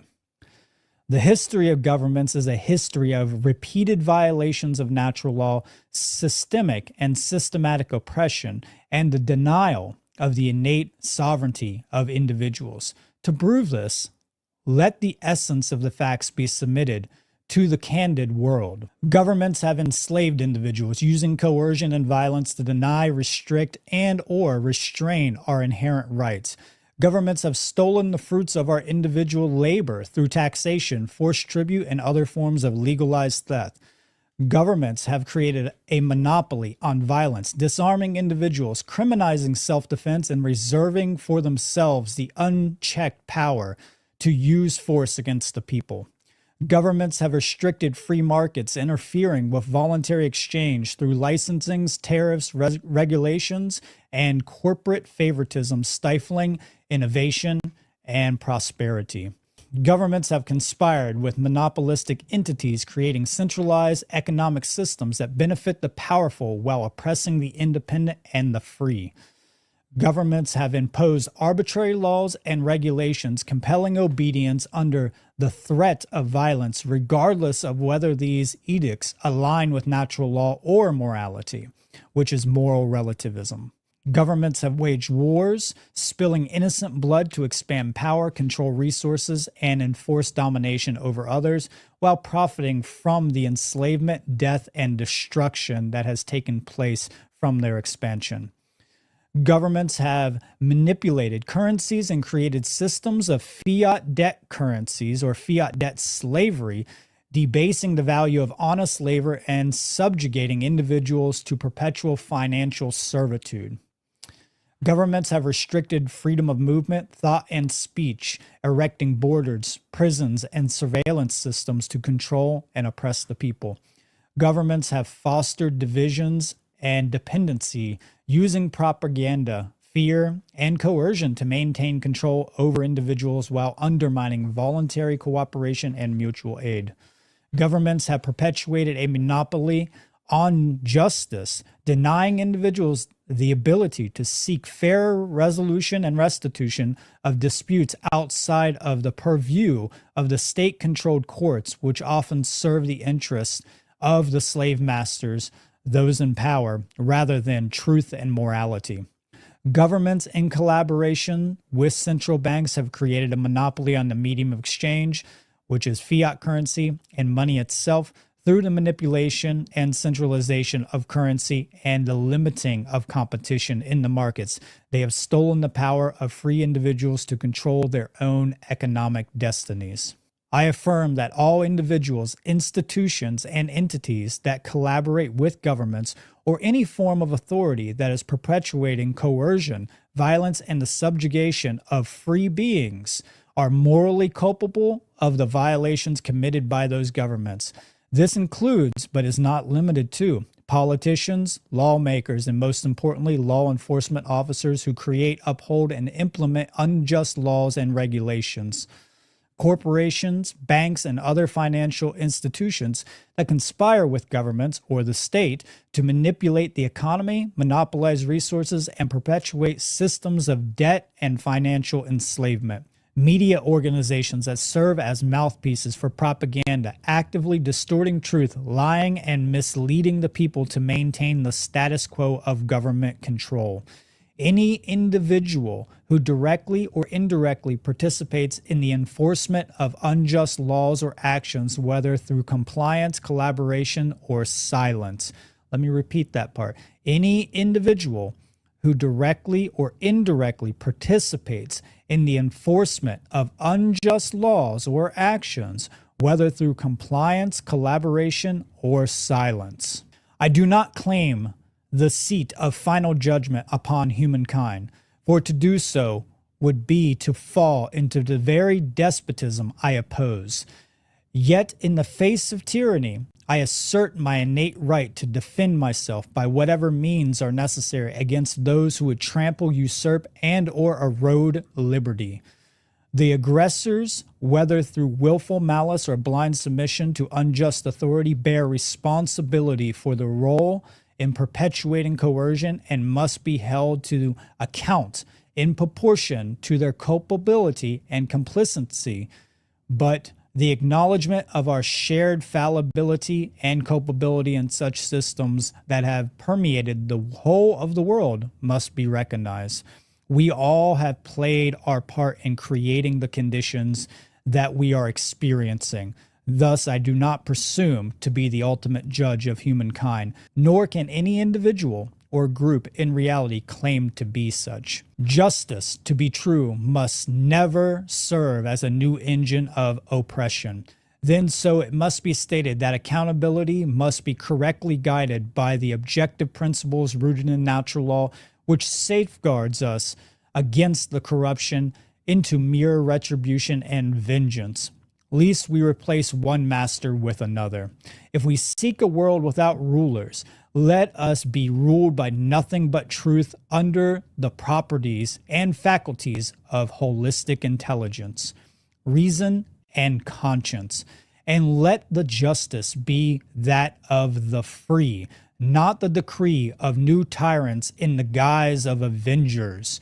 Mob rule shall not be tolerated as a form of justice, for it falls prey to the very same issues of moral relativism and social Darwinism that are the axioms of slave systems. These collaborators who knowingly and unknowingly or unknowingly participate in systems of justice will be held accountable for their role in perpetuating coercion, violence, and a denial of sovereignty equal to the level of culpability. The culpability will be gauged under correct and non-biased due process to ensure that through these measures we affirm that the process of accountability shall not be wielded as a tool for further oppression, but as a temporary and necessary step in the restoration of freedom towards a free and stateless society based upon objective truth and morals. Let it be known that I, the sovereign and autonomous individual of the universe or reality, invokes under natural law and defined in this Declaration of Liberation and Abolition that no individual will be bound by any act, man-made law, or regulation imposed by those who claim the right to govern the sovereign individual through whatever arbitrary means, if those conditions are not in alignment with natural law. The sovereign and autonomous moral agent or individual renounces any claim to legitimacy made by the individual, collective, organization, institution, authority, and state or government. For we recognize that no social contract can be valid if it is not objectively moral or freely entered into and directly consented upon by the sovereign and autonomous individual. Governments and all such claims have never obtained a legitimate consent to rule and master any individual, thus they have no power to dictate the life and liberty of such individual. The cornerstone of any valid contract is direct, voluntary, informed consent by any and all parties involved. Any and all contracts signed under duress or coercion are invalid in any and all moral or legal frameworks. All social contracts have always been voided. No one explicitly consents to the social contract when they are born into a society. Instead, they are automatically subject to its laws, taxes, and governance without their voluntary agreement. True contracts allow parties to withdraw if they disagree. Under the social contract, individuals cannot meaningfully opt out without severe consequences, such as imprisonment, fines, exile, or up to death. The idea that using public roads, paying taxes, or staying in a country implies consent is absurd. Practical participation in a system for survival does not equal agreement. Thus, a tacit consent fallacy will not apply to such claims, for governments claim the exclusive right to use force to ensure compliance, making the social contract a tool of coercion, not voluntary agreement. If you refuse to comply with this contract or laws, taxation, or regulations, you face fines, imprisonment, or violence up to death from the state. In every instance, those individuals who have resisted these abuses, seeking to live in accordance with truth, natural law, liberty, and voluntary cooperation, have been met with violence and suppression, for governments fear nothing more than an invocation of abolition of their monopolistic control through the apparatus of the state and government. I, the sovereign and autonomous individual, therefore, as a moral agent under natural law, do solemnly declare that I reject all forms of governance other than self-governance as inherently coercive, immoral, and illegitimate. I affirm that true liberty can only exist in the absence of rulers and masters, where individuals voluntarily cooperate and resolve their differences in alignment with natural law. I pledge to live in harmony with natural law, to defend the rights of all individuals, and to reject all systems of domination and control. Let it be stated with unwavering clarity: any and all attempts to undermine, subvert, or destroy this Declaration of Liberation and Abolition shall be regarded as a direct attack on the sanctity of liberty itself. The Declaration itself does not grant any power or rights. It is a document to be invoked for the knowledge and defense to all those who wish to use it. To tolerate the reemergence of such tyranny would be to condone the enslavement of future generations and the violation of natural law. I affirm the inherent right to self-defense which exists in all individuals by virtue of their moral agency. This right is not granted by governments, documents, or decrees. It is innate and inalienable, which is necessary to secure liberty. The right of self-defense and to bear arms shall not be infringed. It is the right to protect oneself, one's community, and the principles of liberty against any aggressor who seeks to impose domination, coercion, or violence. Any tool of self-defense, whether they be firearms, blades, or other instruments or implements, are necessary to effectively exercise the right to resist aggression. To deny any individual the ability of self-defense and to bear arms is to render them defenseless against violence, whether perpetrated by individuals, groups, or the state or government itself. Doesn't matter. Institutions, entities, groups, it doesn't matter what it is. Governments, nobody has the right to take that away from us. Since it is true that a militia of the people, which is a decentralized distributed force of armed individuals comprised of the body of the people who maintain working weaponry and tactics commensurate to a military force, is necessary for and essential to the preservation of a free way of life, the inherent natural rights of people everywhere to own and carry defensive weaponry of any kind shall never be encroached upon, so as to limit or undermine those rights. Should any individual, institution, or collective attempt to reestablish any system of control, coercion, or oppression that violate natural rights of the sovereign being, it is both the moral obligation and the right of sovereign individuals to respond with the necessary force to prevent such evil from taking root. Just as we do not tolerate murder, theft, or assault, or rape, or trespassing, or anything like this on an individual level, we will not tolerate the organized and institutionalized violation of liberty by governments or any other entities. Among the natural rights bestowed upon man by reality or God, none is more essential to the preservation of liberty than the right to speak and communicate freely. This right is not a boon conferred by the generosities of rulers, nor a privilege to be dispensed at the whim of tyrants. It is the birthright of every free soul, woven into the very fabric of our existence by the immutable laws of nature and nature's God. Let no man, no magistrate, no body of legislators presume to silence the words written or spoken of the people. For in the free exchange of ideas lies the lifeblood of a just and virtuous society. When speech and communication is stifled, the mind is shackled, and where the mind is shackled, ignorance and servitude soon take root. Despots fear the truth, for it is the harbinger of their downfall. Thus they seek to smother it under the weight of censorship and coercion. But let them be warned, truth is a fire that tyranny cannot quench, and those who conspire against it will find themselves consumed in its flames and burnt to ash. A people robbed of free speech and word are but vassals, their thoughts dictated by the decrees of their masters. If we are to secure the blessings of liberty for ourselves and our posterity, we must jealously guard the sacred right, wielding it as both a sword and a shield against oppression and a beacon of enlightenment. Let every man speak and write boldly without fear, for in doing so, he defends not only his own freedom, but the very spirit of liberty itself. Shall we then bow meekly before those who seek to render us mute? Shall we whisper in hushed tones while the chains of despotism are fastened upon us?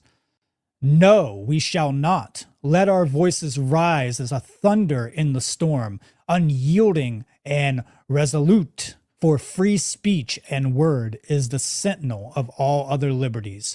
Should it fall, so too shall all that is good and just. Therefore, let us proclaim with the fervor of men who would not be slaves, our right to speak and write shall not be abridged, and any hand that dares to seize it is the hand of a tyrant deserving only defiance unto death. I, therefore, the sovereign individual of the universe, invoke this without the need for congressional approval for the exercise of any inalienable right, such as the abolition of all forms of government, which is slavery, requires no approval, endorsement, or authorization by any authority or by any governing body, including Congress, courts, legislators, or any other artificial construct of coercive authority. As an autonomous and equal individual in rights, appealing to the eternal laws of nature and nature's God for the justice of our cause, do in the name and by the authority of the truth solemnly declare, it is the duty of all free men, animated by the spirit of liberty, to resist every encroachment upon their rights, to cast off the chains of despotism, and to stand firm in defiance of every power that would presume to rule them unjustly, with firm reliance on the eternal principles of truth and with steadfast reliance on the eternal principles of natural law. I do hereby pledge my sacred honor, my resources, and my very life to resist all forms of tyranny, to restore harmony, and to protect and uphold the liberty for and of all posterity and progeny.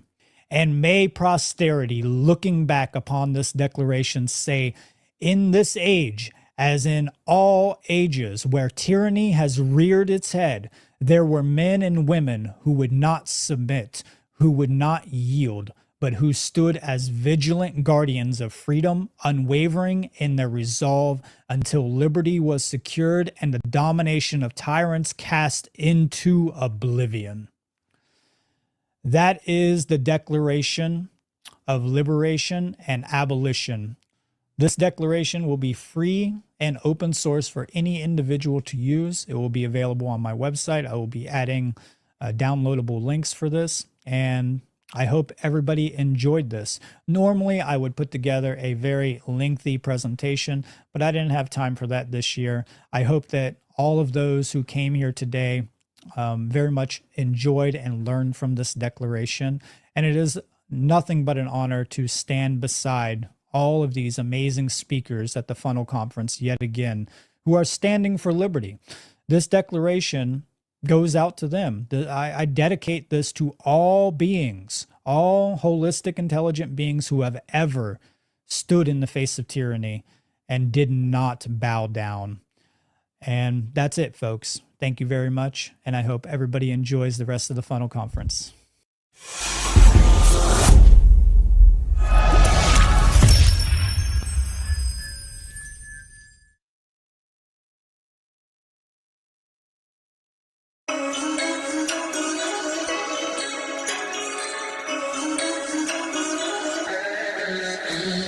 I am not a slave, I'm not your property. God gave me my bodily autonomy. I will not take part in mass compliancy. Under natural law, I know that I am free. I am free. Oh, I am free. I am free. Oh, I am free. I am me, I am D, ISL, yes I am free. No Neuralink, RFID, no microchips getting put inside me. No vaccine either, so F what you thought. Trust the experts, them experts is bought. Every mainstream scientist is in the science biz, so they lying to the kids about what science is. First they think it's a subject, then they grow up thinking that they love it, till they find out it's a business with a budget. But it's too late cause they need it to be funded. If they want to do their research, so they compromise a little bit of integrity for the greater good and the sake of humanity. But when you go to bed, what you wake up is the enemy. Big Pharma, take away the P from the front and the A from the end. All of the science they claim and defend is not absolute, so I say it's pretend. It's just pretend. Doctors act as false prophets. Malpractice to them just means progress. More sickness, more patients, more profits. All they care about is the stacks in their pockets. But it's not just them. Every major industry has been corrupted. Almost everybody's mind and soul has been abducted by this evil system the elitists have constructed, just to oppress us with various methods they wish to explore. Don't get it twisted though, it's not just physical. This is a mental and spiritual war. I am not a slave, I'm not your property. God gave me my bodily autonomy. I will not take part in mass compliancy. Under natural law, I know that I am free. I am free. Oh, I am free. I am free. Oh, I am free.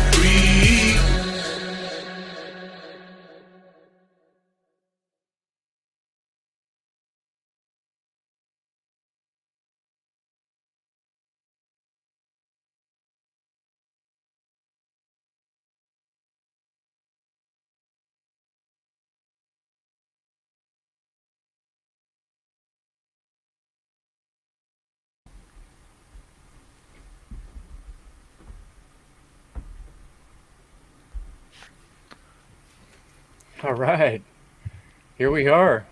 I can't believe it. It's amazing. We got some awesome people here, and the culmination of all that, the progression, the way it all fit together. There's so much to talk about. Will, you started off. Well, first I want to say, Brandon Martin, that was probably the most powerful speeches that I've ever heard. That was fucking incredible. It gave me chills. Goosebumps. Oh man, yeah, that was fantastic. I hope everyone takes Brandon's request, take that, use that, speak that into a camera, put it out there in the etherwebs, and fully, first and foremost, comprehend it, what the words that he is saying, and absolutely use that and put that out there. That was fantastic. You didn't need slides or anything with that, bro. It was, you looked good, spoke clear, and the words were just incredible, man. So thanks for that, man. That was fantastic. Oop, I'm muted. Thank you so much. It was such an honor to be able to put that together. My whole intention behind that was to kind of put myself into the idea of the founders and coming from my current knowledge base, you know, and I was like, okay, what can I say here to prevent the landslide that we went into, that the founders kind of slipped up on? And I wanted to invoke the spirit of liberty as it should be stated today. Well done. And Diesel Automatic came through with, I think that's a fresh track he did, and that was great. I love the kind of the AI animations over the face. That was fantastic. So in my closing words, everyone here on day one, Funnel 4 did a phenomenal job. Very impressive with the content, the structure, the messages. So extremely honored and grateful for day one. Yeah, that Cecil song, I was just going to put it in the chat. It's called I Am Free. That was a good, really good icing on the cake too. Man, I felt like, you know, you ever see one of these movies when they're trying to talk to everybody, they're about to go into a war or something, like Brendan just gave us a speech like that. And I've been feeling like, off what you said, Conrad, about sound and vibration being like, that's what reality is. Like we're speaking these words out really powerful right now, and it feels good, you know, like this is what we need to be doing. This is what everybody needs to be doing. Yeah, hey guys, are you hearing me well? I'm trying a bit of a different setup. I just want to make sure I'm not feeding back. Okay, great. Yeah, I loved it, and I knew I was gonna like it when I saw the title. I'm gonna love that declaration, and then I leave with it after that song too, thinking I gotta thank you guys not just for organizing it and bringing me here, but I thought the sequencing was like perfect. It was beautiful. Like the song made sense. I know that was intentional. I saw it from early on how you're trying to build it. So it's been beautiful to be a part of that. Yeah, it was both, you know, it was an intuitive process and intuitively intentional, but also deeply synchronistic because we didn't watch anything in full.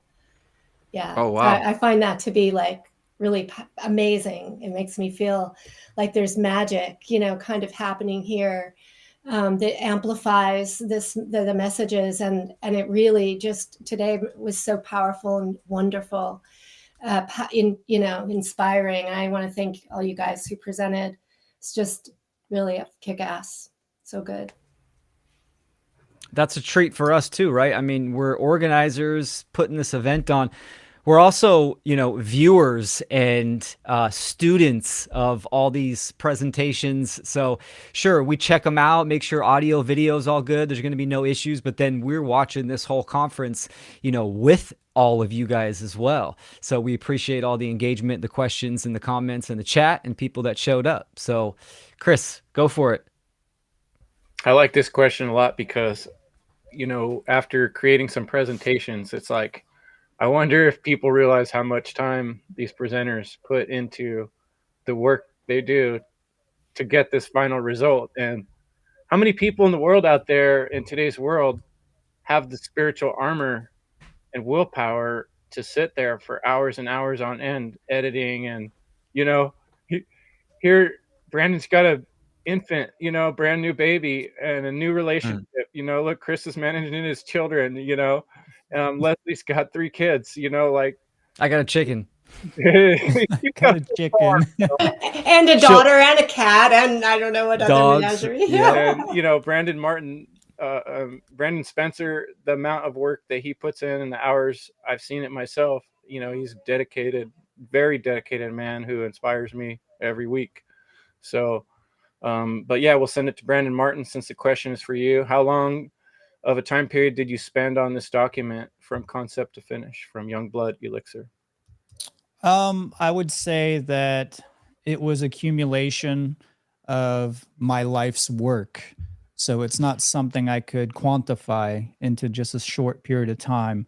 I have rigorously driven this knowledge into the soul of me. And it was pretty easy to get it going, but I had to reread the document, obviously, the original Declaration of Independence, and kind of dissect it. And so it took, I don't know, it took probably a few weeks to get together in full. And I wanted to do more with it. And most people know who know my work know that I put a lot of time into doing slides like what Chris is talking about. I mean, sometimes it takes thousands upon thousands of hours, depending on the type of work that you're doing, whether it's a podcast or a presentation. You're doing graphic design, you're doing audio and video editing. You're also trying to make sure everything is concise. It takes a lot of work, but once you get it down and you get in the flow, it's actually really fun. So it didn't take too long. I am going to add a few more changes to it before I upload it, but I plan on having it up on my website and freely available for anybody who wants to print it. And I mean, even some people say they want to put their John Hancock on it. I don't really care about that. You do whatever you want with it. That's up to you. And I will have a couple different stylized versions of that freely available on the Seed Truth website.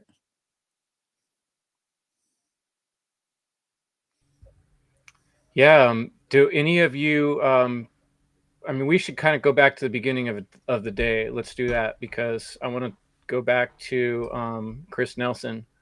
Really started things off with just what I think of as a super solid foundation. And then I was so stoked because I had all the metaphors about building and stuff. And I was imagining framing up this construction of thought that I've come up with, this bridge.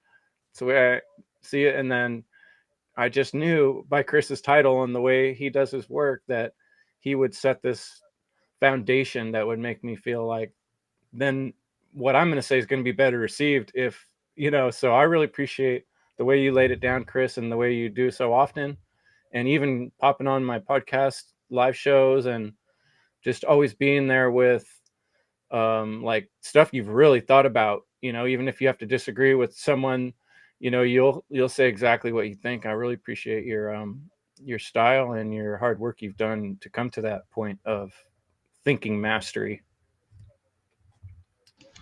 Yeah, thanks for the kind words. Yeah, from the presentation, I think it was obvious that I took the second title that you guys came up with, Inspiring Care to Action. That's what I really based, like, my idea of how I wanted to be inspired by inspiring care to action to formulate a presentation. That's what I based it around. I also put part of the Humanity Rising, like one of the slides was Rise, Humanity, Rise, but I realized that after I sent in my video, I forgot to put the actual title as the title, and I used the subtitle as the title as my opening slide. I had Funnel 4, and then I put Inspiring Care to Action instead of Humanity Rising, and I realized that after, and I was like, oh crap, I didn't use the actual title. But that's because what I really used for like creating the whole presentation was the Inspiring Care to Action. That's why the first two slides were, based on the etymology of inspire, and what I also associate with is when you're inspired by something, you can aspire to that as well and live it in your life. Yeah, and that on that topic, I should say real quick, I want to hear what other people have to say about Chris's presentation too. But like we really, Leslie and myself and Will, met every week for quite a while, tossing around ideas, and same with the Trivium and Funnel 2. Like we really intentionally thought about like, okay, what are we trying to say with this conference? Like, what is the progression? And like the Trivium, we had the convergence, trying to bring people together. And then the Trivium's like, okay, we got them together. Now, how do we get their attention and get them on the right page? Well, that's when we bring in the tool, the Trivium. And then now where do we go with that? And we're like, well, now we need to inspire people to actually care enough to do what we're trying to, the message, And so that you caught right on to that. Thanks, Chris. Would anybody else like to comment on Chris's presentation or any questions for him? I'll jump in real quick because I know a big factor with us when we were talking about the theme of Funnel 4 was we wanted all the presenters to kind of already be teaching natural law and have that be their main message in their work. Because in order for humanity to rise, that is the cause. Understanding that and aligning that is the core right there.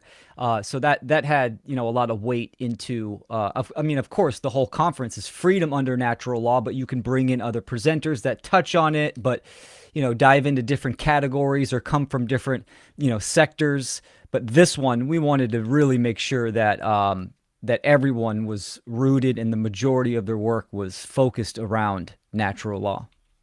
So, Chris, your presentation was perfect to jump off the whole conference. You did a phenomenal job, like always, man. Well, thank you very much.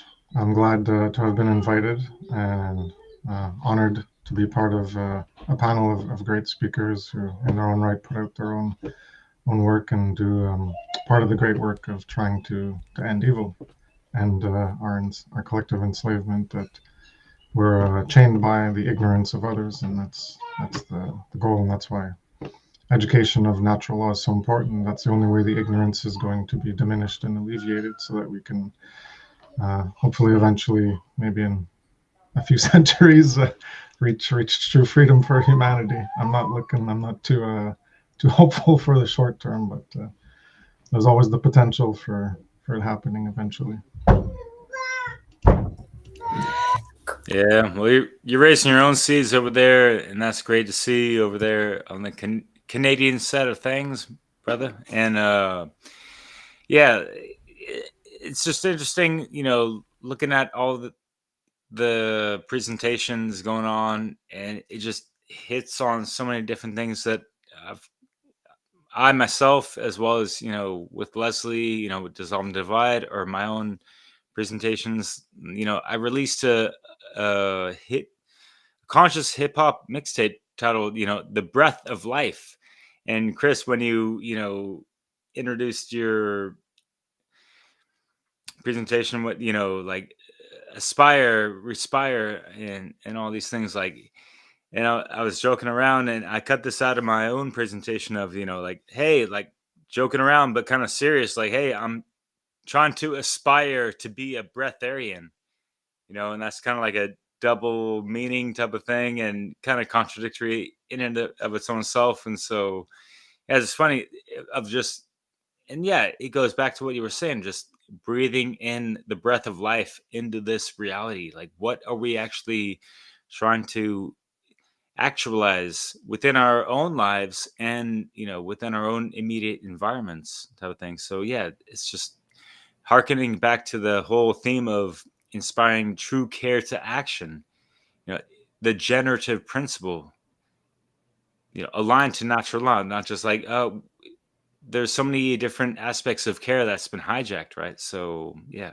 not to dwell on all these things. I know, yeah.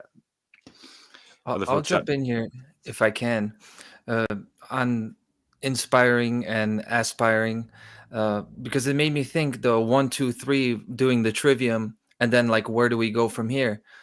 This is the whole thing with the octave, that the way I see it, it's like the 7 chakras. So 1, 2, 3 is the foundation, and then you get to the heart, and this is where we're at. We're at like the 4, and then it's really like I see it as a mirror, and then it reflects. So you inspire, you breathe it out, breathe it in, and then you got to breathe it out to put it back out there. So it's really, this is like the reflection point, or what would be what I see as the cosmic womb as well. But it's the heart. It's pumping, sending the blood in and then out. This is the way I saw it. So like me, I'm a fresh face. I've been listening to you guys. I know you guys, but I'm trying to get in here, and well, I'm not really gonna really say anything new, but it's that bringing the fresh flavor. And then, well, we're going to do the trivium all over again. You go grammar, logic, rhetoric, then, okay, we got it. Now we got to reflect it back out and then inspire the next teachers. So yeah, I saw it all as really connecting from Chris, like laying the groundwork foundational, and then and then it ended with a song, and I never heard Diesel Automatic, and I heard that. I'm like, man, I see a collab there. I see it would be nice to do some music. So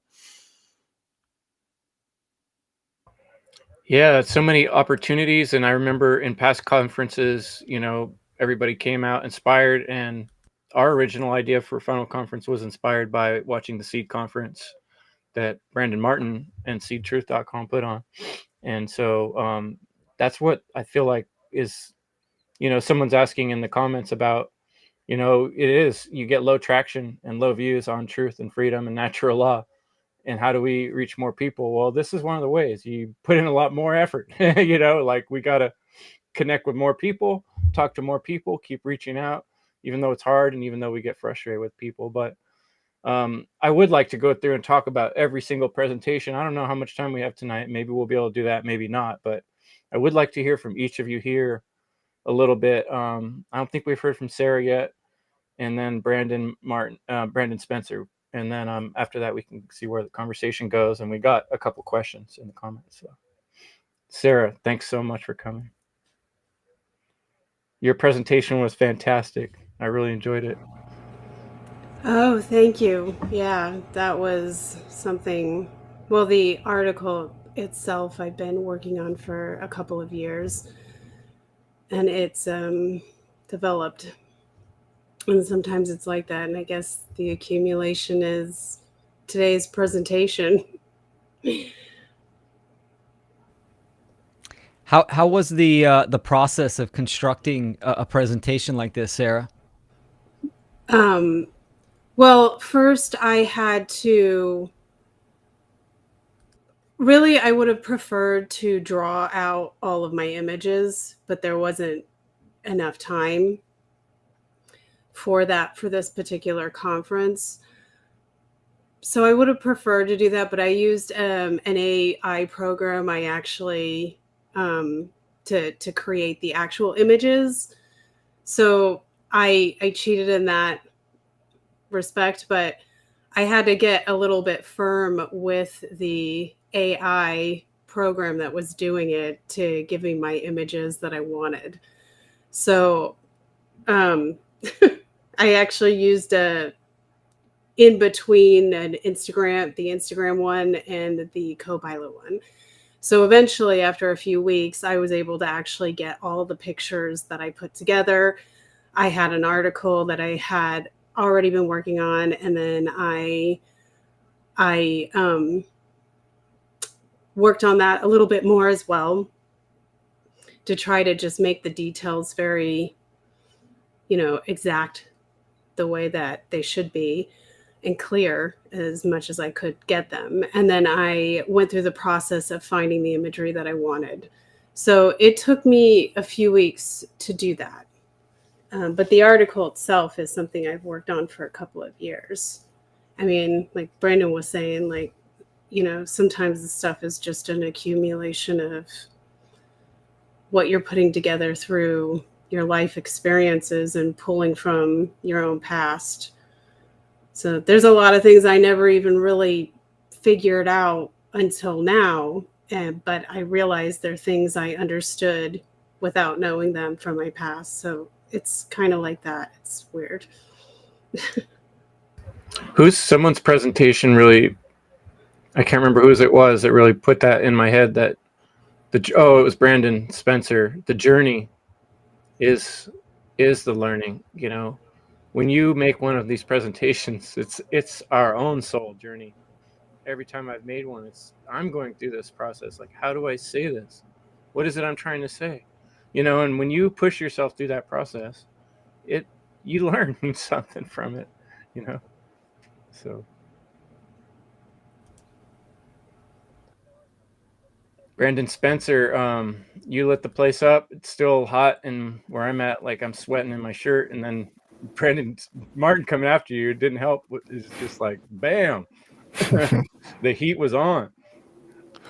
Hey, something about the name Brandon, huh? Yeah, something. And your visuals were off the hook too, as usual. But yeah, how'd you feel about this one? First off, thank you to all of the presenters. Thank you to all of the individuals who watched this. This presentation was actually quite hard for me because I had never really taken a kind of larger presentation and kind of boiled it down into 1 hour, which is extremely hard. And I remember Brandon Martin kind of talking about this, I want to say with the C presentation. So hell, this was the first time that I had actually tried to do it. And probably will never do it again because it's just so hard because there's a lot you want to get in and there's a lot you want to say, but you are limited on time. So you got to cut so much out. And it was a lot of slides that just couldn't get put in. And then I got toward the end and I'm like, how do I, wrap this all and like put it all together to like get this point across that yes, it is important that the information, it is important where we get our information from, and it has to be filtered. It has to be like done correctly, but also too, that's not like the end game goal. Is what do we do with the information as far as like once we take it in? So like we can drink from that correct stream of knowledge and taking in the correct information, but once we take it in, what do we do with it? How do we apply it? What do we do in the form of right action, in the form of rhetoric, in the form of the output stage? That's what I want, like people to get, because when you put that out, it's like, like we're all, trying to inspire, so there's this universal theme, with the breath and trying to pretty much blow that light or, shine that light outward so that others can develop and taking that knowledge, taking that breath, taking the information and taking that light and go through that same process or start that same process and go through that same journey that we have discovered and still going through, so that that way when we all come out on the other side, we can actually start to progress in consciousness and true freedom. Because it's not just taking in the knowledge, which has been perverted, so we have to take in that correct stream of information, but also to what we do with that is going to lead to right action and to correct consequences. And that's what we are all trying to inspire others to do. It's not just, the first part of the trivium and then have the second part, but the third part. It all has to be brought together in some form of alignment to push this knowledge outward, so that for that stream of information is in a constant flow, so that others can drink from that same spring of knowledge, so that others can learn, and so that others can go through that same journey, and others can go through that same form of self-discovery and self-authenticity and understand these objective truths that we are talking about that have always been there. So like that was like the main theme of that short 1 hour, presentation, because we are trying to inspire others. And when we are, in devoid of conscience, devoid of what's right, devoid of what's wrong, we lack awareness. We lack awareness. We lack the ability to communicate, to understand. So where we draw our knowledge from is crucial. It's crucial. And then the next step is, what do we do once we draw that knowledge, once we come to understand it, once we filter it? What do we do with it? And thank you to all of y'all's work, because of course, Chris Nelson, have Brandon Martin, Will Keller, Conrad. I love how one of the songs, how one of your beats was so fire. How I actually saved it to my playlist. Going to go back and check that out. And of course, Sarah, thank you for the creativity. And it's funny because me and Sarah met after Funnel 2, and it's nice for her to to hop on and be a presenter. And one thing I want to say is I've sat back and watched all of the funnel conferences from the first one, because I remember the first one very well. And I remember the second one because I was a presenter. And it's just hell amazing to see how much it has progressed. And I want to thank Will and Chris and all of y'all, because like y'all have gotten through all of those technical issues. And that's something, that takes perseverance and, of course, willpower and care and the knowledge as far as, like how to maintain and run these kind of, kill events. So it's nice to see the progression and how it's gotten better. And,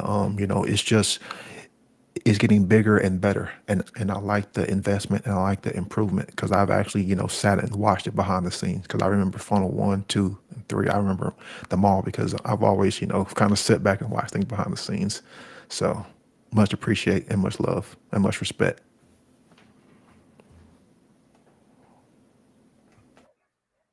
Leslie, you've been kind of quiet. What do you got?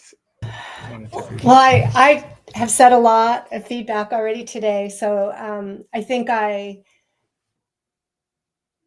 just want to, second the power of today, and really excited about tomorrow, and just want to encourage people to come back, and just like it's going to be, if you're happy with today, tomorrow is going to blow you away too. So this is really powerful, and I also feel the expansion. My goal, every year has been to just expand my skill level in some area, somewhat. And so I'm pretty happy this year, because some things that seemed really hard before kind of came through for me. So I'm just happy to have a presentation tomorrow that'll show that growth. And I think it's fun. But I'll bring a question up. We can maybe come back to it. But this was from Nick, and he's asking, can we, or how can we start better meeting people where they are at in order to appeal to the masses? And I think this theme of music that both Conrad and I came up with, were inspired to talk about, I think, and this creative approaches that we're taking with art and music, and varieties of people speaking from their own voices, all of that, I think, is how we start to appeal more to the masses. And I think we all are going to pick our own target, like audience. And some of us will be in this kind of everyday kind of street level, different, and or more. It's that'll be their place, and others will be teaching teachers. So I think that's why we just want to have more and more people who are being compelled to do that level of work, that you're inspired to do, and that comes to you. That's all I'll say. I'd like to jump in on that because I have a lot of thinking about how do you meet people where they're at. So there's two different, I'm not sure how the question is intended, but I'll answer it both ways. Like in conversation, I've thought about it a lot as well. I found that it's good to not lecture people, right? Because you won't even get there. Like first, they need to relate to you. You need to make yourself relatable. It's really the answer for both ways. So like you got to just strike a rapport with somebody and figure out what they care about. And you'll find we find this all the time, that we have way more in common with people than we have with our divisions and segmentations and everything. So that's how I see it, right? Like first you got to get talking, and then you go in and then you start kind of pushing back, right? But then as a content creator, how do you relate to people? The way I did it is I just started recording on the couch. Like, this is me. I'm a low budget guy. I'm a Polish guy, construction worker from Chicago. So kind of like really make yourself relatable, right? Because I don't have $1 million studio and all these other things, I didn't have like a big social media circle that I was going to get. So I was really going to pick up people one by one. So I think meeting people where they're at is first you put in the groundwork. It's like the grammar. First, you put in the groundwork just to kind of get connected and make yourself relatable and really have compassion for people before really you start taking them down the hard road, because it's going to be a hard road. But first, they got to know you. They got to trust you. And it's not to make it overly like strategic and like a chess game. First you got to get them to care and then you drag them into the deep water. It's not really that. But I think time matters. And that's how you build connection. So those are my thoughts on that. Yeah, like relationship building. I think relationship is really key to really life itself. So why wouldn't it be to influencing people? Right? I'll add to that. Yeah, this is a really good question for everyone to consider. There's a couple aspects that I always kind of contemplate doing this work. I mean, there's willpower. There's courage, care, and there's imagination. Like, there's not that many people doing this work, so the sound, the volume is very low. And how do we reach people? That's where the creative aspect comes in. When I look at my work, what other ways can I present natural law or objective morality or the state of the world? Like Chris using kind of the carpenter analogy, bringing the tools in and what do they represent, the symbolism. that's where the creative aspect comes in. So I always say, like, we are artists in this endeavor. Why we still have that opportunity to use these tools in a public platform before we hit the next level of tyranny and enslavement where we can't. And then it's really picking up the self-defense principle and acting on that. So although the courage, obviously putting yourself out there, like, I know there is 100-fold the amount of people that actually understand this information that have not activated. I know that. Right? So the courage of putting yourself out there, the care as well, right? What do you care about? It's easy to get discouraged and say, fuck it, no one's going to change anyways, or I'm not being heard, and then throw the towel in. You got to have that care for truth and for freedom. And then the willpower and the vigilance to just keep going with that creative aspect of how can I make my own work better? What are marketing strategies, promotional strategies? How can I say something different that I haven't done before to try to reach a different set of people? So it's this whole, there's methods and different aspects that come into play. But I think getting, like what Brandon said, getting people from having that awareness and that information to activating, that's the hardest step for people. And this is where something like the Funnel Conference comes into play, where we see people that have, been viewers of this conference and now they're presenters. We've seen people, the majority of the people in the conference have been in How to Become the True Media, including myself. And then bam, they're putting these skills to work. My first formal online presentation was at the Seed 4 conference. And then now, the organizers are throwing a conference. So there's that evolution and the fractalization that just keeps going, and you keep compounding the small moves that make the big jumps and the big leaps. I'd like to jump in with more of a contrarian, I don't know, as opposed to like kind of like take apart the question, because part of the problem is that meeting people where they're at. Well, you could have 2% of the world's population at a certain level, 5% at another level, 10% at another level. Everyone's going to be at different places, and what we call the journey.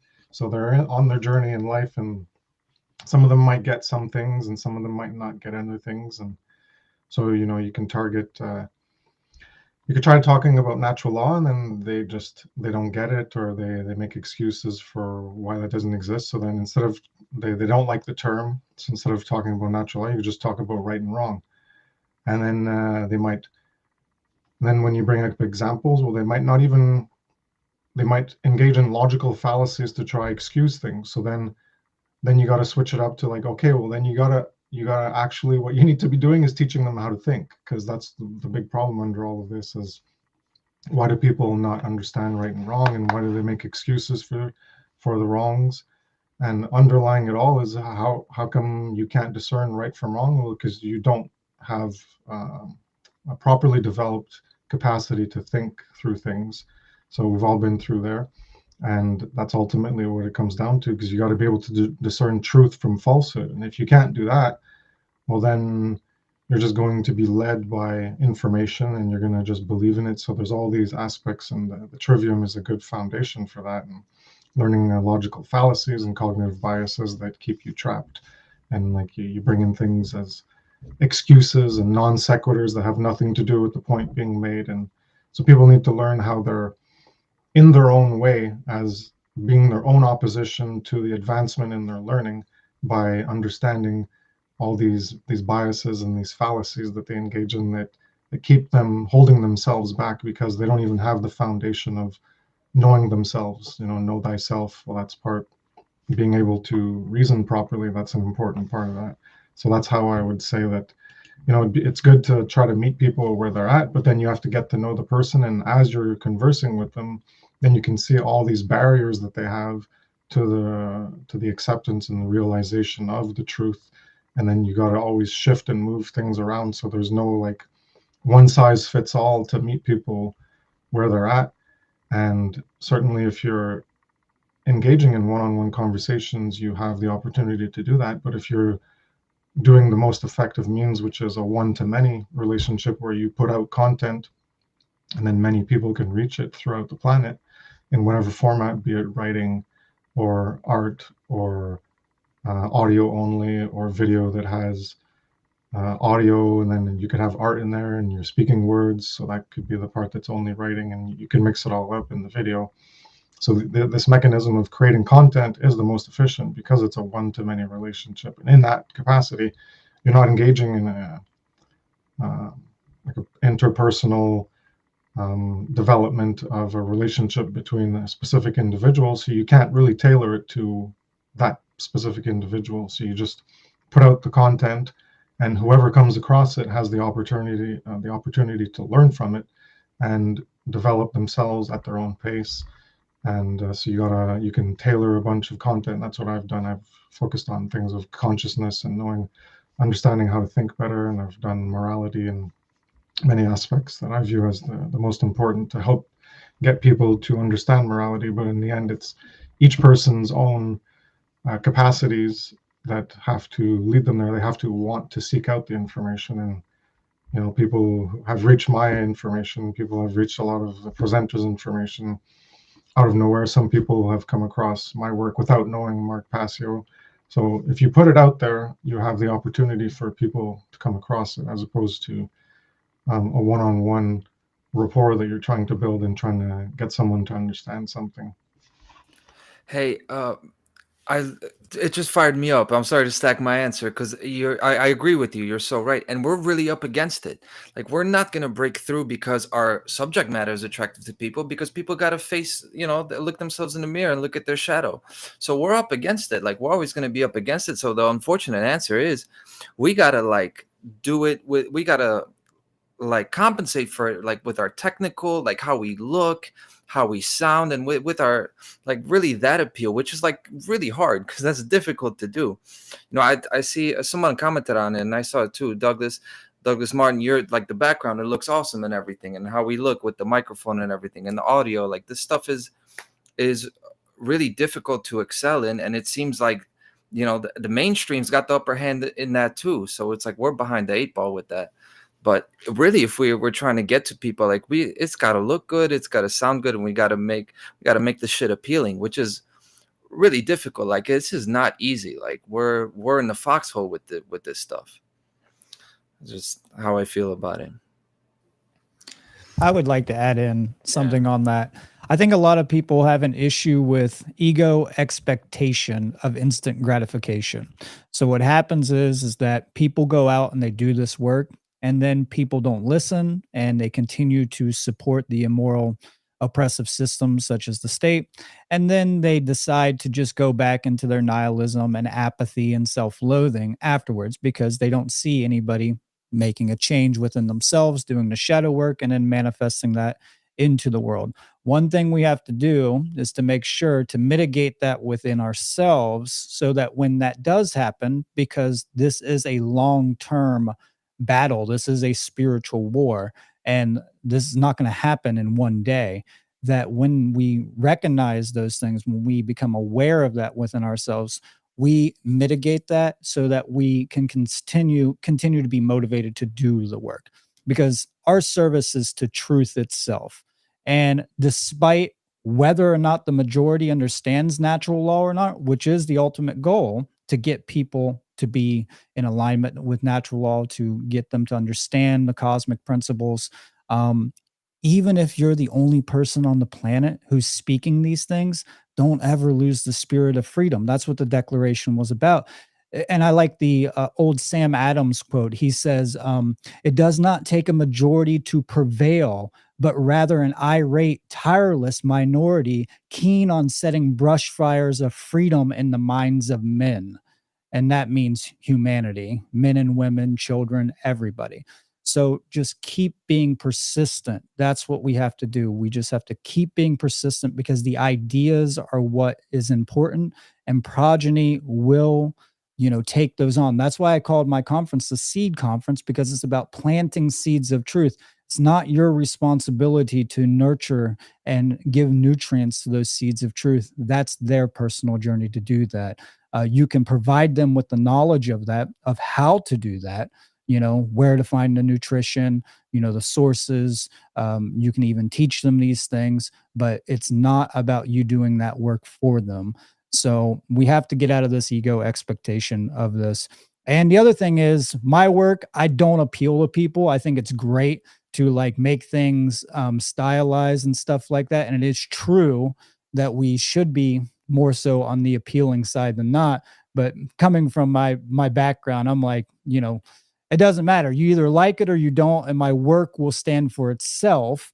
And hopefully more people will take take to the words of truth. Because I see, for example, I'll give you an example of this, why style in presentations I've noticed sometimes works and sometimes doesn't. Look at the mainstream political streamers of today. They literally are sitting in a room like this, no backgrounds besides their bare walls, and they have hundreds of thousands of viewers. They're sitting there doing political debates. They're doing all kinds of stuff. They don't have mainstream, backing. They don't have anything like this. Hassan Abi, Destiny, all these crazy talking heads that the young kids are listening to. And they're literally just sitting in a room, just gamers sitting there, and they get hundreds of thousands of views constantly, millions across, a week or within a month span.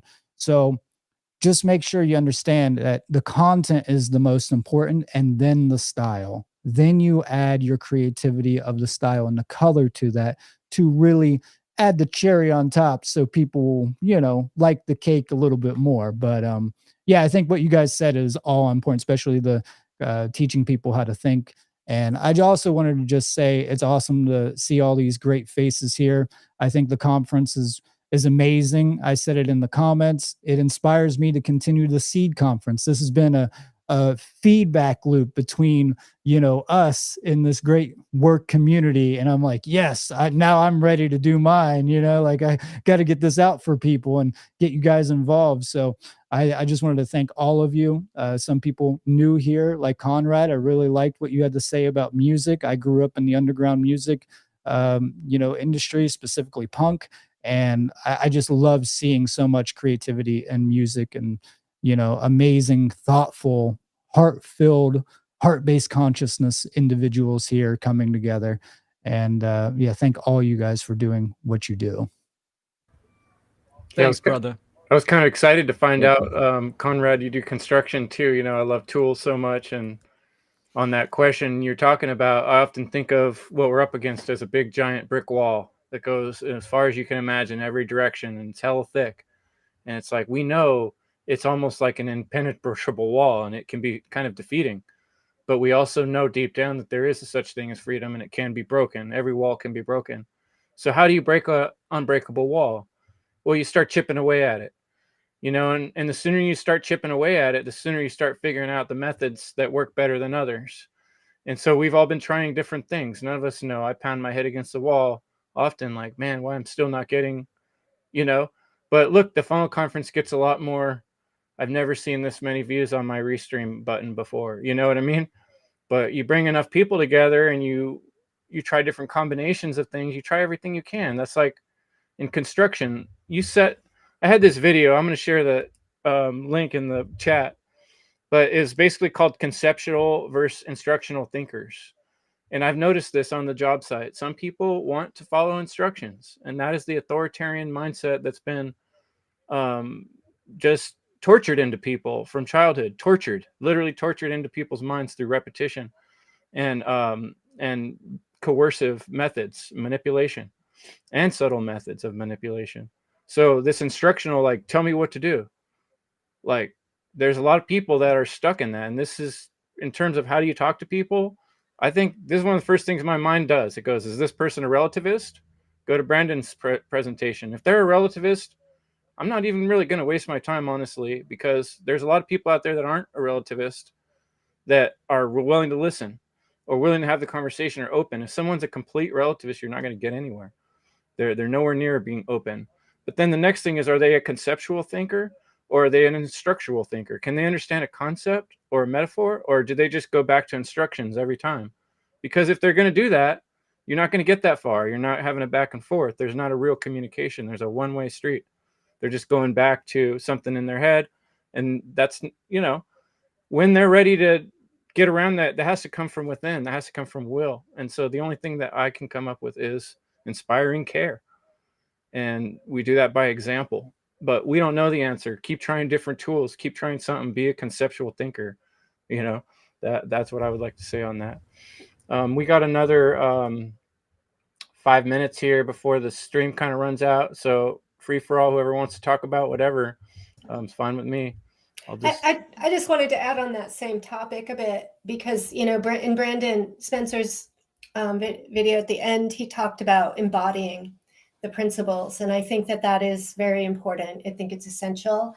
I think energetically, and we're talking about frequency and vibration and being an inspiration to others, that our embodiment of the principles has an effect out into the world, and people are going to be impacted by that one way or another, you know. And it may be that it shakes them up, and it may be that it attracts them to want to learn more about how to have the flow. And, you know, I, as a social worker therapist, I talk to a lot of people, and I definitely see in this sample of people that I talk to, how when people embody goodness, good things happen, you know. And when people do wrong things, chaos occurs.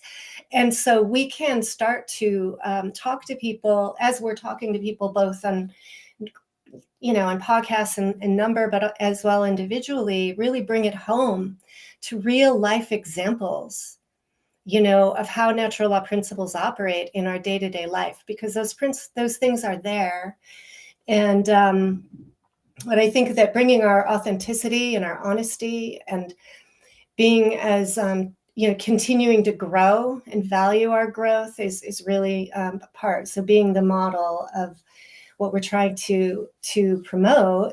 And, you know, as a therapist also, you know, the foundational, one of the first kind of rules of the work is you meet people where they are at, because it's impossible to get someone to learn something that they don't even understand the point of it. You know, no one wants to be coerced or forced in any way, you know. And if they're not going to come to therapy and like, let's, you know, have somebody make them do things, you know, even people who are looking for a savior of some sort, you know, tend to be really bad followers when it comes to, you know, certain things. So I think that, you know, like if a doctor tells you to exercise and eat well, you know, how many people are doing that? So I think that we need to be creative. I think we need to be consistent, persistent, and get detailed for people to relate, to increase relatability, and help feed back the consequences of their own actions, because their actions are having consequences. And sometimes they don't draw those connections, but we can help shine the light and help them see those connections. And I think that that's powerful. So I wanted to bring up an outside the box way. And this is something that Benny Wills is doing. So Benny Wills has started to do a course, right, to build entrepreneurial skills among people who are freedom-minded, so that we can ourselves break out more and more of this system, out of the cage, and develop. I mean, I'm telling you, going through this process of just starting to evolve into the mindset of being your own business person, you know, your own boss, and exiting the system is part of this growth of understanding natural law in new ways, and taking personal responsibility and facing your fears and doing your shadow work. And so he's doing this great program at a very affordable price. It's another way people could go in and try to do work that is doing the great work, but also helping to be a win-win in an agora kind of way, in a business new business sort of model. And so I'm going to be doing something. I'm a therapist, but I want to get totally out of insurance, and I want to be able to make a better living so that I can, do more of this work and go on to conferences and do different things. So I'm going to be creating a program geared towards women who have had relationship, dysfunctions in their life and are really, wanting a change. And I'm going to guide them through, learning about themselves and their relationships in such a way that I can weave in, natural law principles into their real life experiences in a way that maybe an average therapist doesn't do.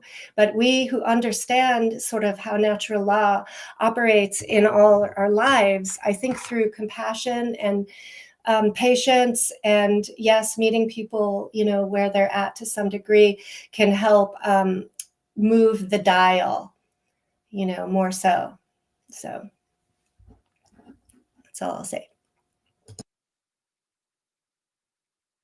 Your lighting's awesome tonight, Leslie. You look like a beautiful angel. So I have a question for everybody here.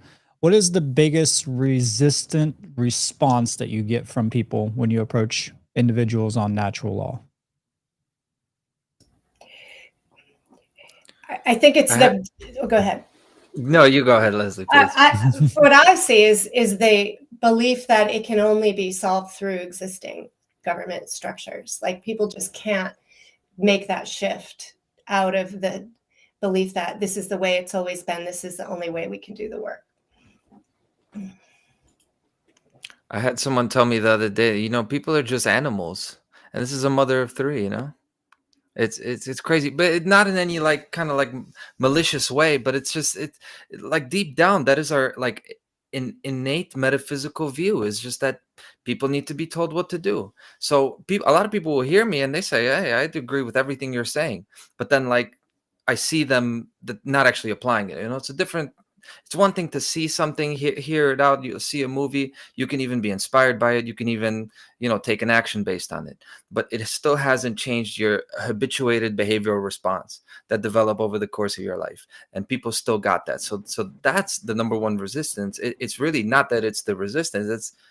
It's the lack of resistance that they have to their behavioral patterns that they don't even know are acting against their interests. The people are not even acting in their self-interest, let alone in the interest of truth. I would just go on, Brandon. Sorry.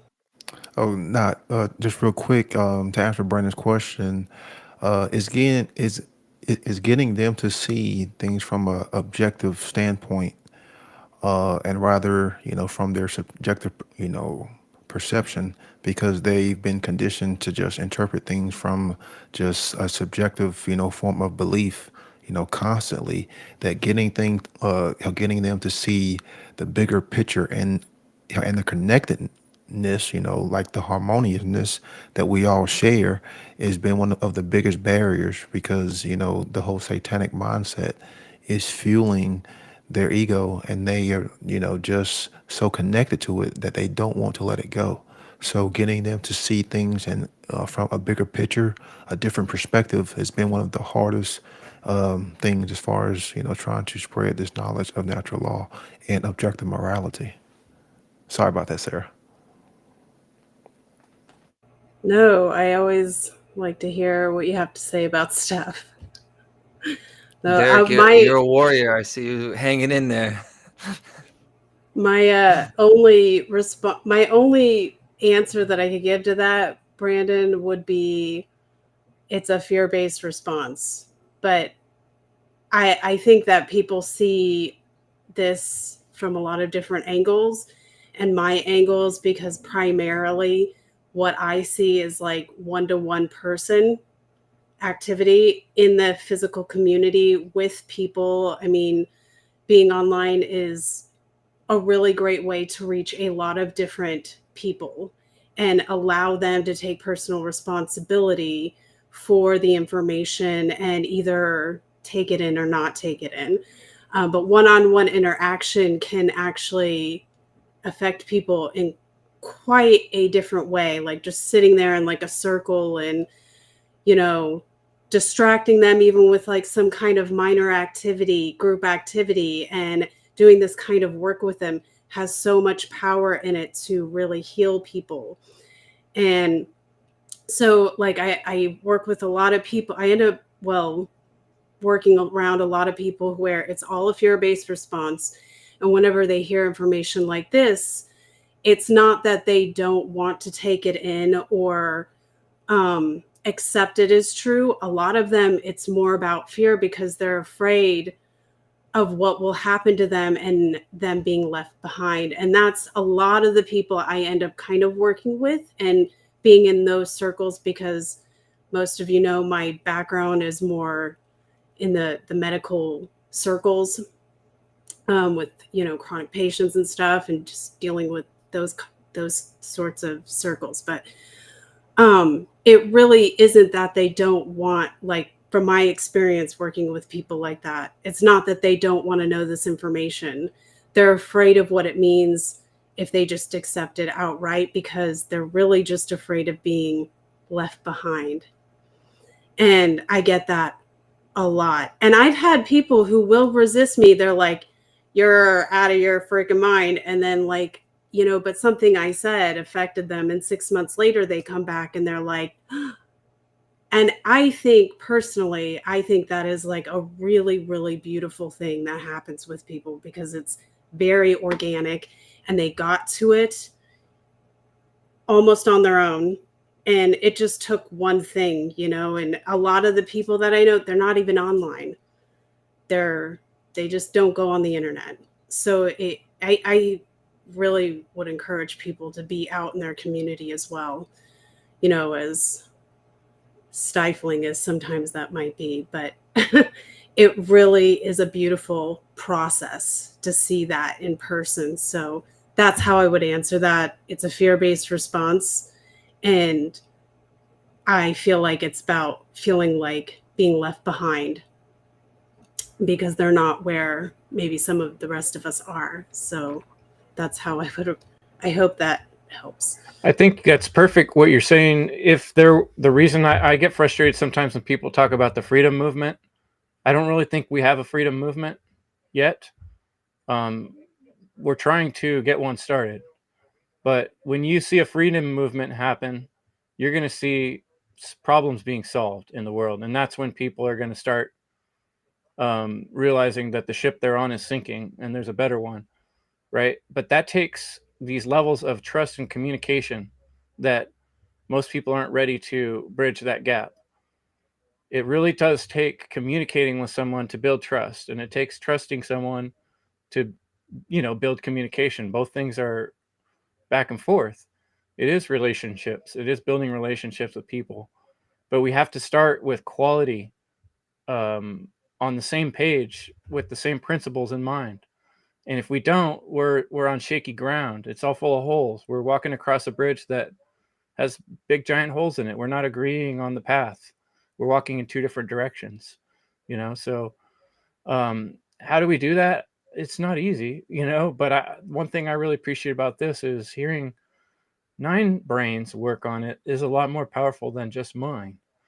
And we do have 9 brains here, you know, or more out there, you know what I mean? And all we have to do is learn to communicate with them and build trust with them until we can get the truth out, you know? So, yeah, pass it on.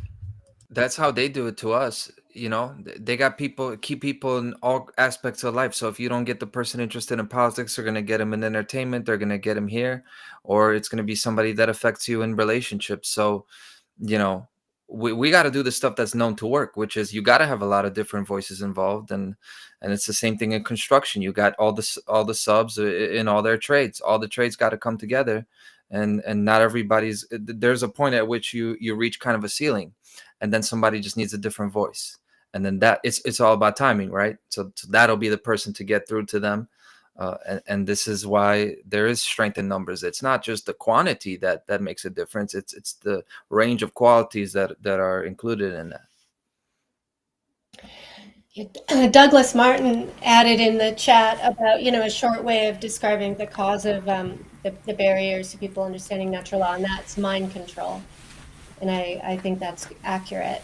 And so what we are all really required to do is understand the mind and do our own study of psychology, so that we can use that knowledge, as the dark occultists have done against us, but to understand psychology well enough to meet people where they are at psychologically, and use, motivational approaches to help guide them through love, compassion, and keeping ourselves aligned with truth and what's right, and not violating our own principles. I think that's really important. As frustrated as we get, or as determined as we get, we want to stay aligned with the principles and not coerce people or, cause harm to them in any way.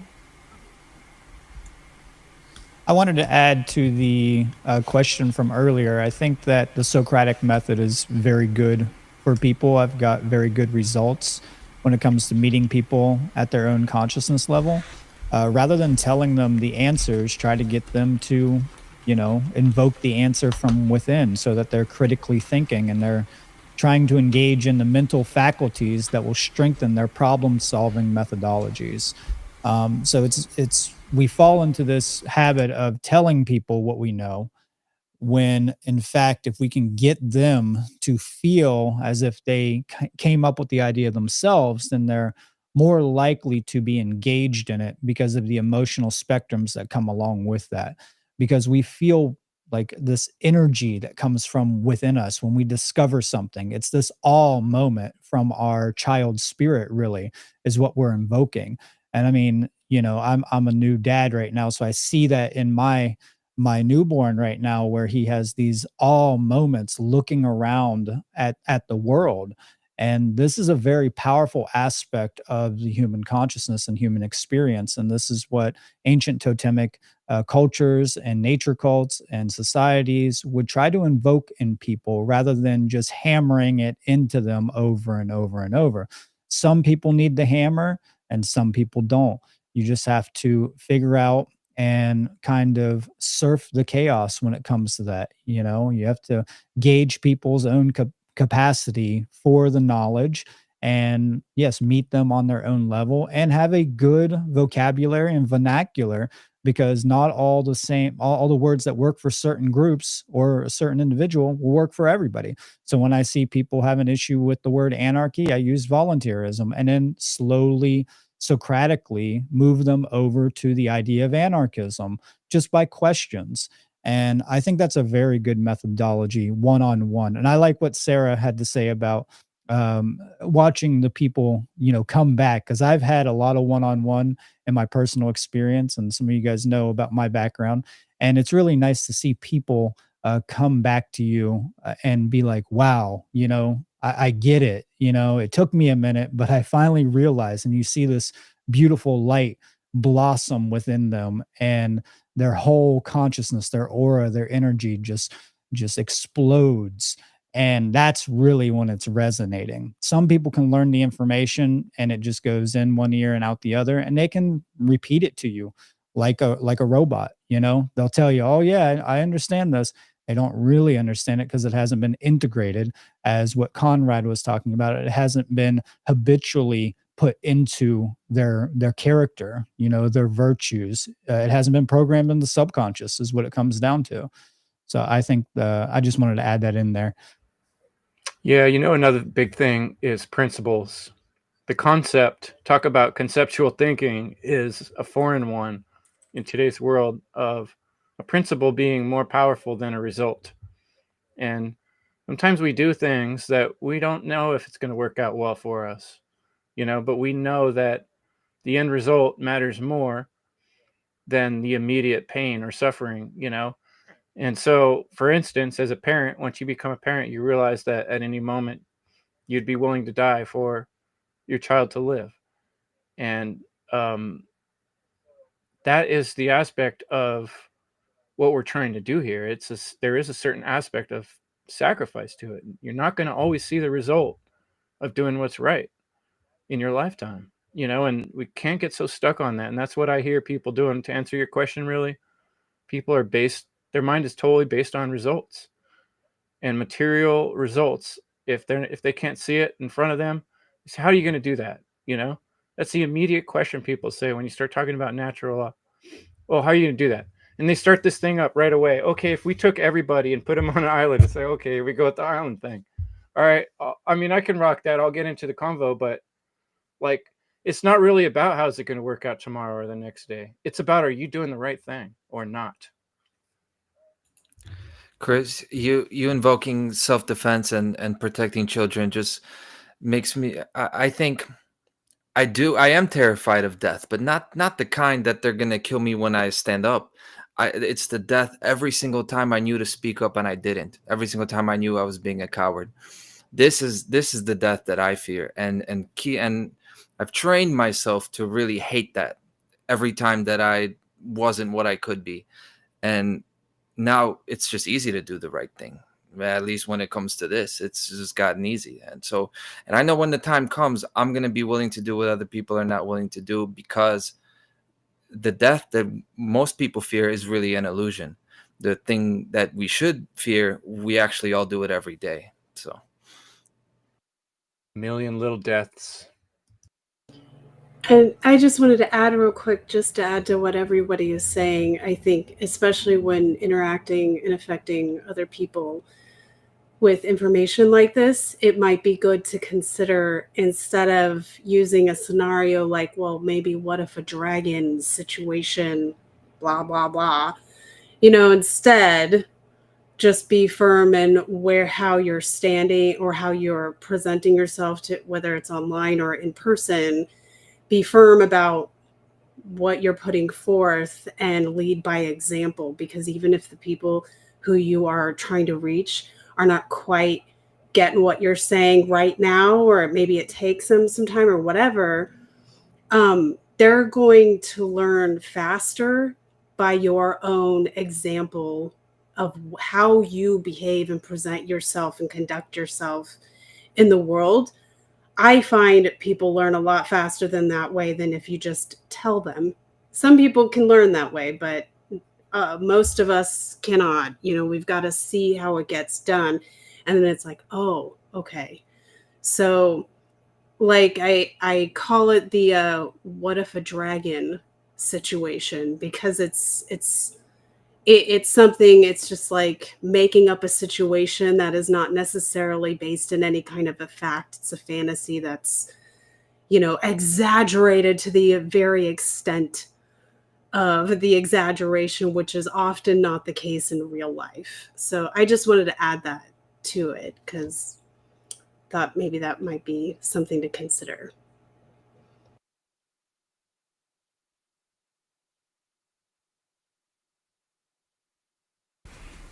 Great points by everyone, and I agree with all of those. It's ultimately qualitative and quantitative, and that's on the individual, on the micro and the macro, right? It's like, why do we want more people talking about the cause? Well, the cause is the quality. You have to be right in your information. And we need numbers, because we need the noise of truth, the solution, true freedom, to be everywhere where the normies are. So it's undeniable. It's in their face. It's the same principle and tactics that the social engineers use with the mainstream media. Everywhere you turn, someone's talking about Trump or some fucking political bullshit or sports, right? It's everywhere. That same tactic of quantitative, meaning in numbers, it's everywhere. That's where we want the one great work to be. But again, that qualitative is in your message. You must be right in your dissertation and in the information that you're propagating. So it's, both of those factors to kind of drown out the noise of deception and lies. Very well said. I wanted to add to Sarah's point. Gandhi said, be the change you want to see in the world. And I think that's what she's really saying with that. We all have to invoke this into our own character and make sure to behave the way that we are talking. And it's hard for a lot of people. I see that daily with so many people who who claim to be anarchists or claim to be voluntarists, but when it really comes down to it, they end up, violating these principles at some level. So you have to stay consistent with these things, and that is the best way people, especially young people, learn from us as the peers of this information. Absolutely. Yeah, to kind of talk about what Will was talking about is the voice of truth. And this is what Chris Nelson, talks about, is the voice of truth right now is being drowned out with the voice of deception, the voice of, how distortion, the voice of the lies. And this is how we, fight this battle is by conscious creation. And the more of us who are involved in this conscious creation, then the stronger this voice of truth and morality, freedom and natural law is going to, be help we broadcast out for more individuals to learn and hear, the voice of truth. And that's all that we are trying to do is to spread this message and inspire more people to use their voice. Because if we don't have more conscious creation, we are never really going to inspire the individual, because that's really who we are trying to inspire is the individual, because it is the individual who is still under, mind control. It's not so much trying to target, like the whole populace. We have to target the individual, because the individual is the one who has free will, who has the ability to discern, who has thought, who can think. So we have to inspire and try to target the individual and lead by example for them to create change within themselves. And how do we do that? With the voice of truth, with more and more conscious creation. We put the knowledge back out there in the form of rhetoric, in the form of right action, in the form of what we are doing now. And the more and more of us that are doing that, then the more and more that possibility of others to come across this knowledge. And that's why it's so important for us to create with the tools that we have now, because if we don't, this opportunity is not going to be here, for decades, hell upon decades. We have to take advantage of the tools that we have now and create and put the voice of truth out there, because the voice of lies is drowning out. It's a deluge of lies. We live in a sea, a universe of lies. So we need more and more people to actually get engaged and activated to help us spread this message of truth. So then, therefore, we need more conscious creation, because we are never, ever going to inspire the individual without more voices speaking the truth out there. Yeah, for sure. I'll just mention, I think it was my third to last slide presentation I did. Most of my stuff was based on Mark Passio's work, but I amalgamate it and organize it in certain ways. So I have my infographic on care for truth.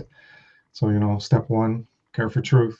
Step 2, you got to seek truth. Step 3, then it comes to what several people have mentioned in the last few minutes, where you got to embrace and accept it. And then step 4, you got to embody and live it. And then finally, you share and speak and teach it. So if you're sharing and speaking and teaching it, but you're a hypocrite and you're not embodying and living it, then that's going to create that contrast. And so, like Brandon said, Brandon Martin, about the Gandhi quote of you got to live by example, and what Sarah was talking about. Well, if the people are going to see, like children learn from your behaviors, so you can tell them, do what I say, not what I do. Well, then you're a hypocrite. You're not living by example. You're not being a good example.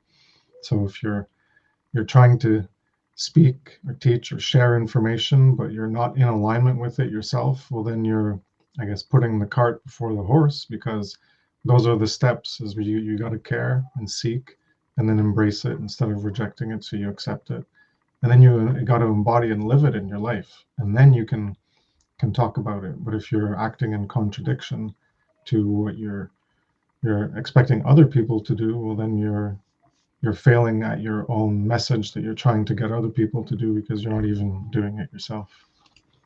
I just want to add that I think one of the challenges, as we're really all working towards embodiment of the principles, is that as you do that, you come face to face with the ways you're enslaved. And so you start to realize that to fully live in anarchy, there's a lot more to do than one person can do alone, right? And that we all face our different challenges and ways in how we are trying to successfully, let's say, detach from government systems or certain behavioral goals and things like that. We could. So I think we want to head towards the embodiment as much as possible, but also with compassion and understanding and patience, and being, I think, for us, pretty honest about the struggles and the ways that we sometimes, we are imperfect beings, but that doesn't mean we can't be teaching, should never get out here and do the work. But I think if we can be honest about the challenges of being an enslaved species and help support people, because then people will relate to us, I think, more, honestly, than if we somehow act like we have it all together. And I have to go. All right. Well, it's time for an old man story anyway. We're almost done. But you guys remember years ago, I used to do this thing called Teams Ropes challenge courses. And we would lead groups in like these team exercises to get people to work together. And we had one game we used to play, you guys probably played it as kids, called the Blob, where you just get everybody out in the field, one person's it. And if they tag another person, they both got to connect arms. And then pretty soon, the more people you tag, you got this big giant blob of people running around, and it's like blob thinking. The other term is collectivism. And I just see this, it's so deep in all people's minds. Yeah, I had to keep fighting it myself. People always want to think about it in terms of, how do we get all these people to do something? It's like, no, you can't think about it that way. That's collectivist thinking. That is the way they've tricked us into thinking that you can do things that way by controlling masses of people and, getting a bunch of people to do something all at once. It's like, nope, I love what you guys brought it back to the individual, because that is ultimately, it is an individual choice. And, we could try our might and people have to care at some point. And that's why, we're inspiring care to action. But I'm going to start talking a little bit about tomorrow. Did anyone not finish their thought before we kind of close up that chat? Thanks so much, everybody in the chat. Great questions and great conversation there. I'm looking around and everybody's faces look pretty satisfied. So let's just chat a little bit about tomorrow. I'm really excited. Tomorrow we got Jackie Krasna. We're going to hear some music from the Funky Fathers, some more Diesel Automatic. We're going to hear from Joe Murray, a song from Joe Murray. And we're going to hear Jake Jackson, Jim Adams on permaculture, the missing ethic of permaculture. Leslie Powers, her presentation on the power of music, bridging matter and spirit. We're going to hear a song by Melissa Mari, in memory of Melissa, who recently passed, friend of a lot of people in this community. Nate Cap, Mental Power, and Will Keller is going to close out the day with Symbiosis, the Rhythm of Life. And we're going to hear some music from Joe Raffiti. So there's a lot going on tomorrow. It's going to be a little bit of a longer day, so everybody get some good sleep and come back with your mind sharp. And I'm looking forward to seeing everyone back tomorrow for more freedom under natural law.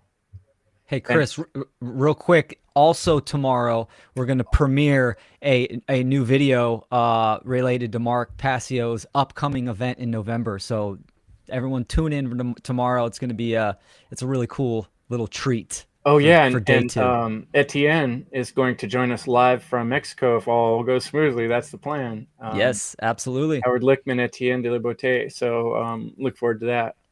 So, yeah, big day tomorrow. So I'm going to start, go get something to eat and start getting prepped for tomorrow's plan. So thanks. Will and Chris, real quick, any idea when the presentations will be uploaded? Because I would love to get, all this on a 24/7 live stream, but once it gets uploaded. It usually takes us pretty quick. I mean, I would say 1 to 2 days to get everything uploaded. So, we start uploading them right away. Sweet. Yep. All right. Appreciate it. Sure thing. Oh, and I didn't get to thank Jim Adams isn't here with us today. He'll be around tomorrow. he put a lot of work in to help us out on the website. And he actually spent a bunch of his own money. Somebody in the chat was talking about marketing, and he was doing paid ads, trying to bring people in just with his own money. He's no rich man. He cleans pools and drives Uber Eats. So thanks so much to Jim for all the hard work. And he's a father of 2 as well. So a lot of these people doing this work don't have a lot of free time, and they do it anyway. So it's just a force of will. So thanks, wonderful presenters and roundtable people and our folks in the chat, and much love. We'll see you tomorrow. Evil is the destruction of freedom. All right.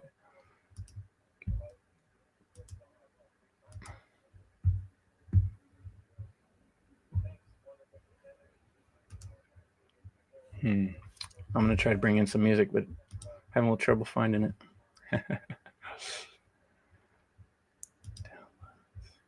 All right, and see you tomorrow, guys. Thank you. Awesome. Thanks so much for having me.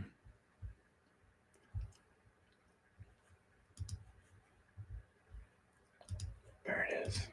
If you are intelligent, then you know that freedom is inherent, cause it's evident. It doesn't come from government, it don't come from the president, it comes from the creator of all universal elements. Some people say it's God-given, others say it's heaven sent. No matter what you call it, natural law sets the precedent.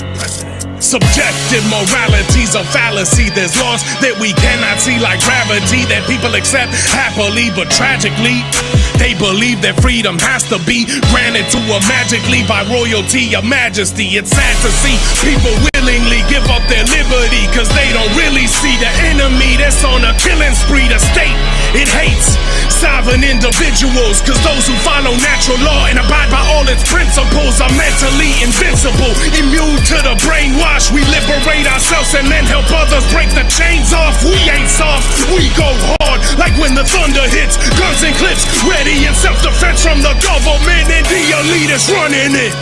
Blast them all, claim our freedom standing under it. Natural law, the elitists running it. Blast them all, claim our freedom standing under it. Natural law, freedom under natural law for us all. Yeah, freedom under natural law for us all. Yeah, freedom under natural law for us all. What? For us all. What? Freedom for us all. What? You know what we do. Get big on FUNL.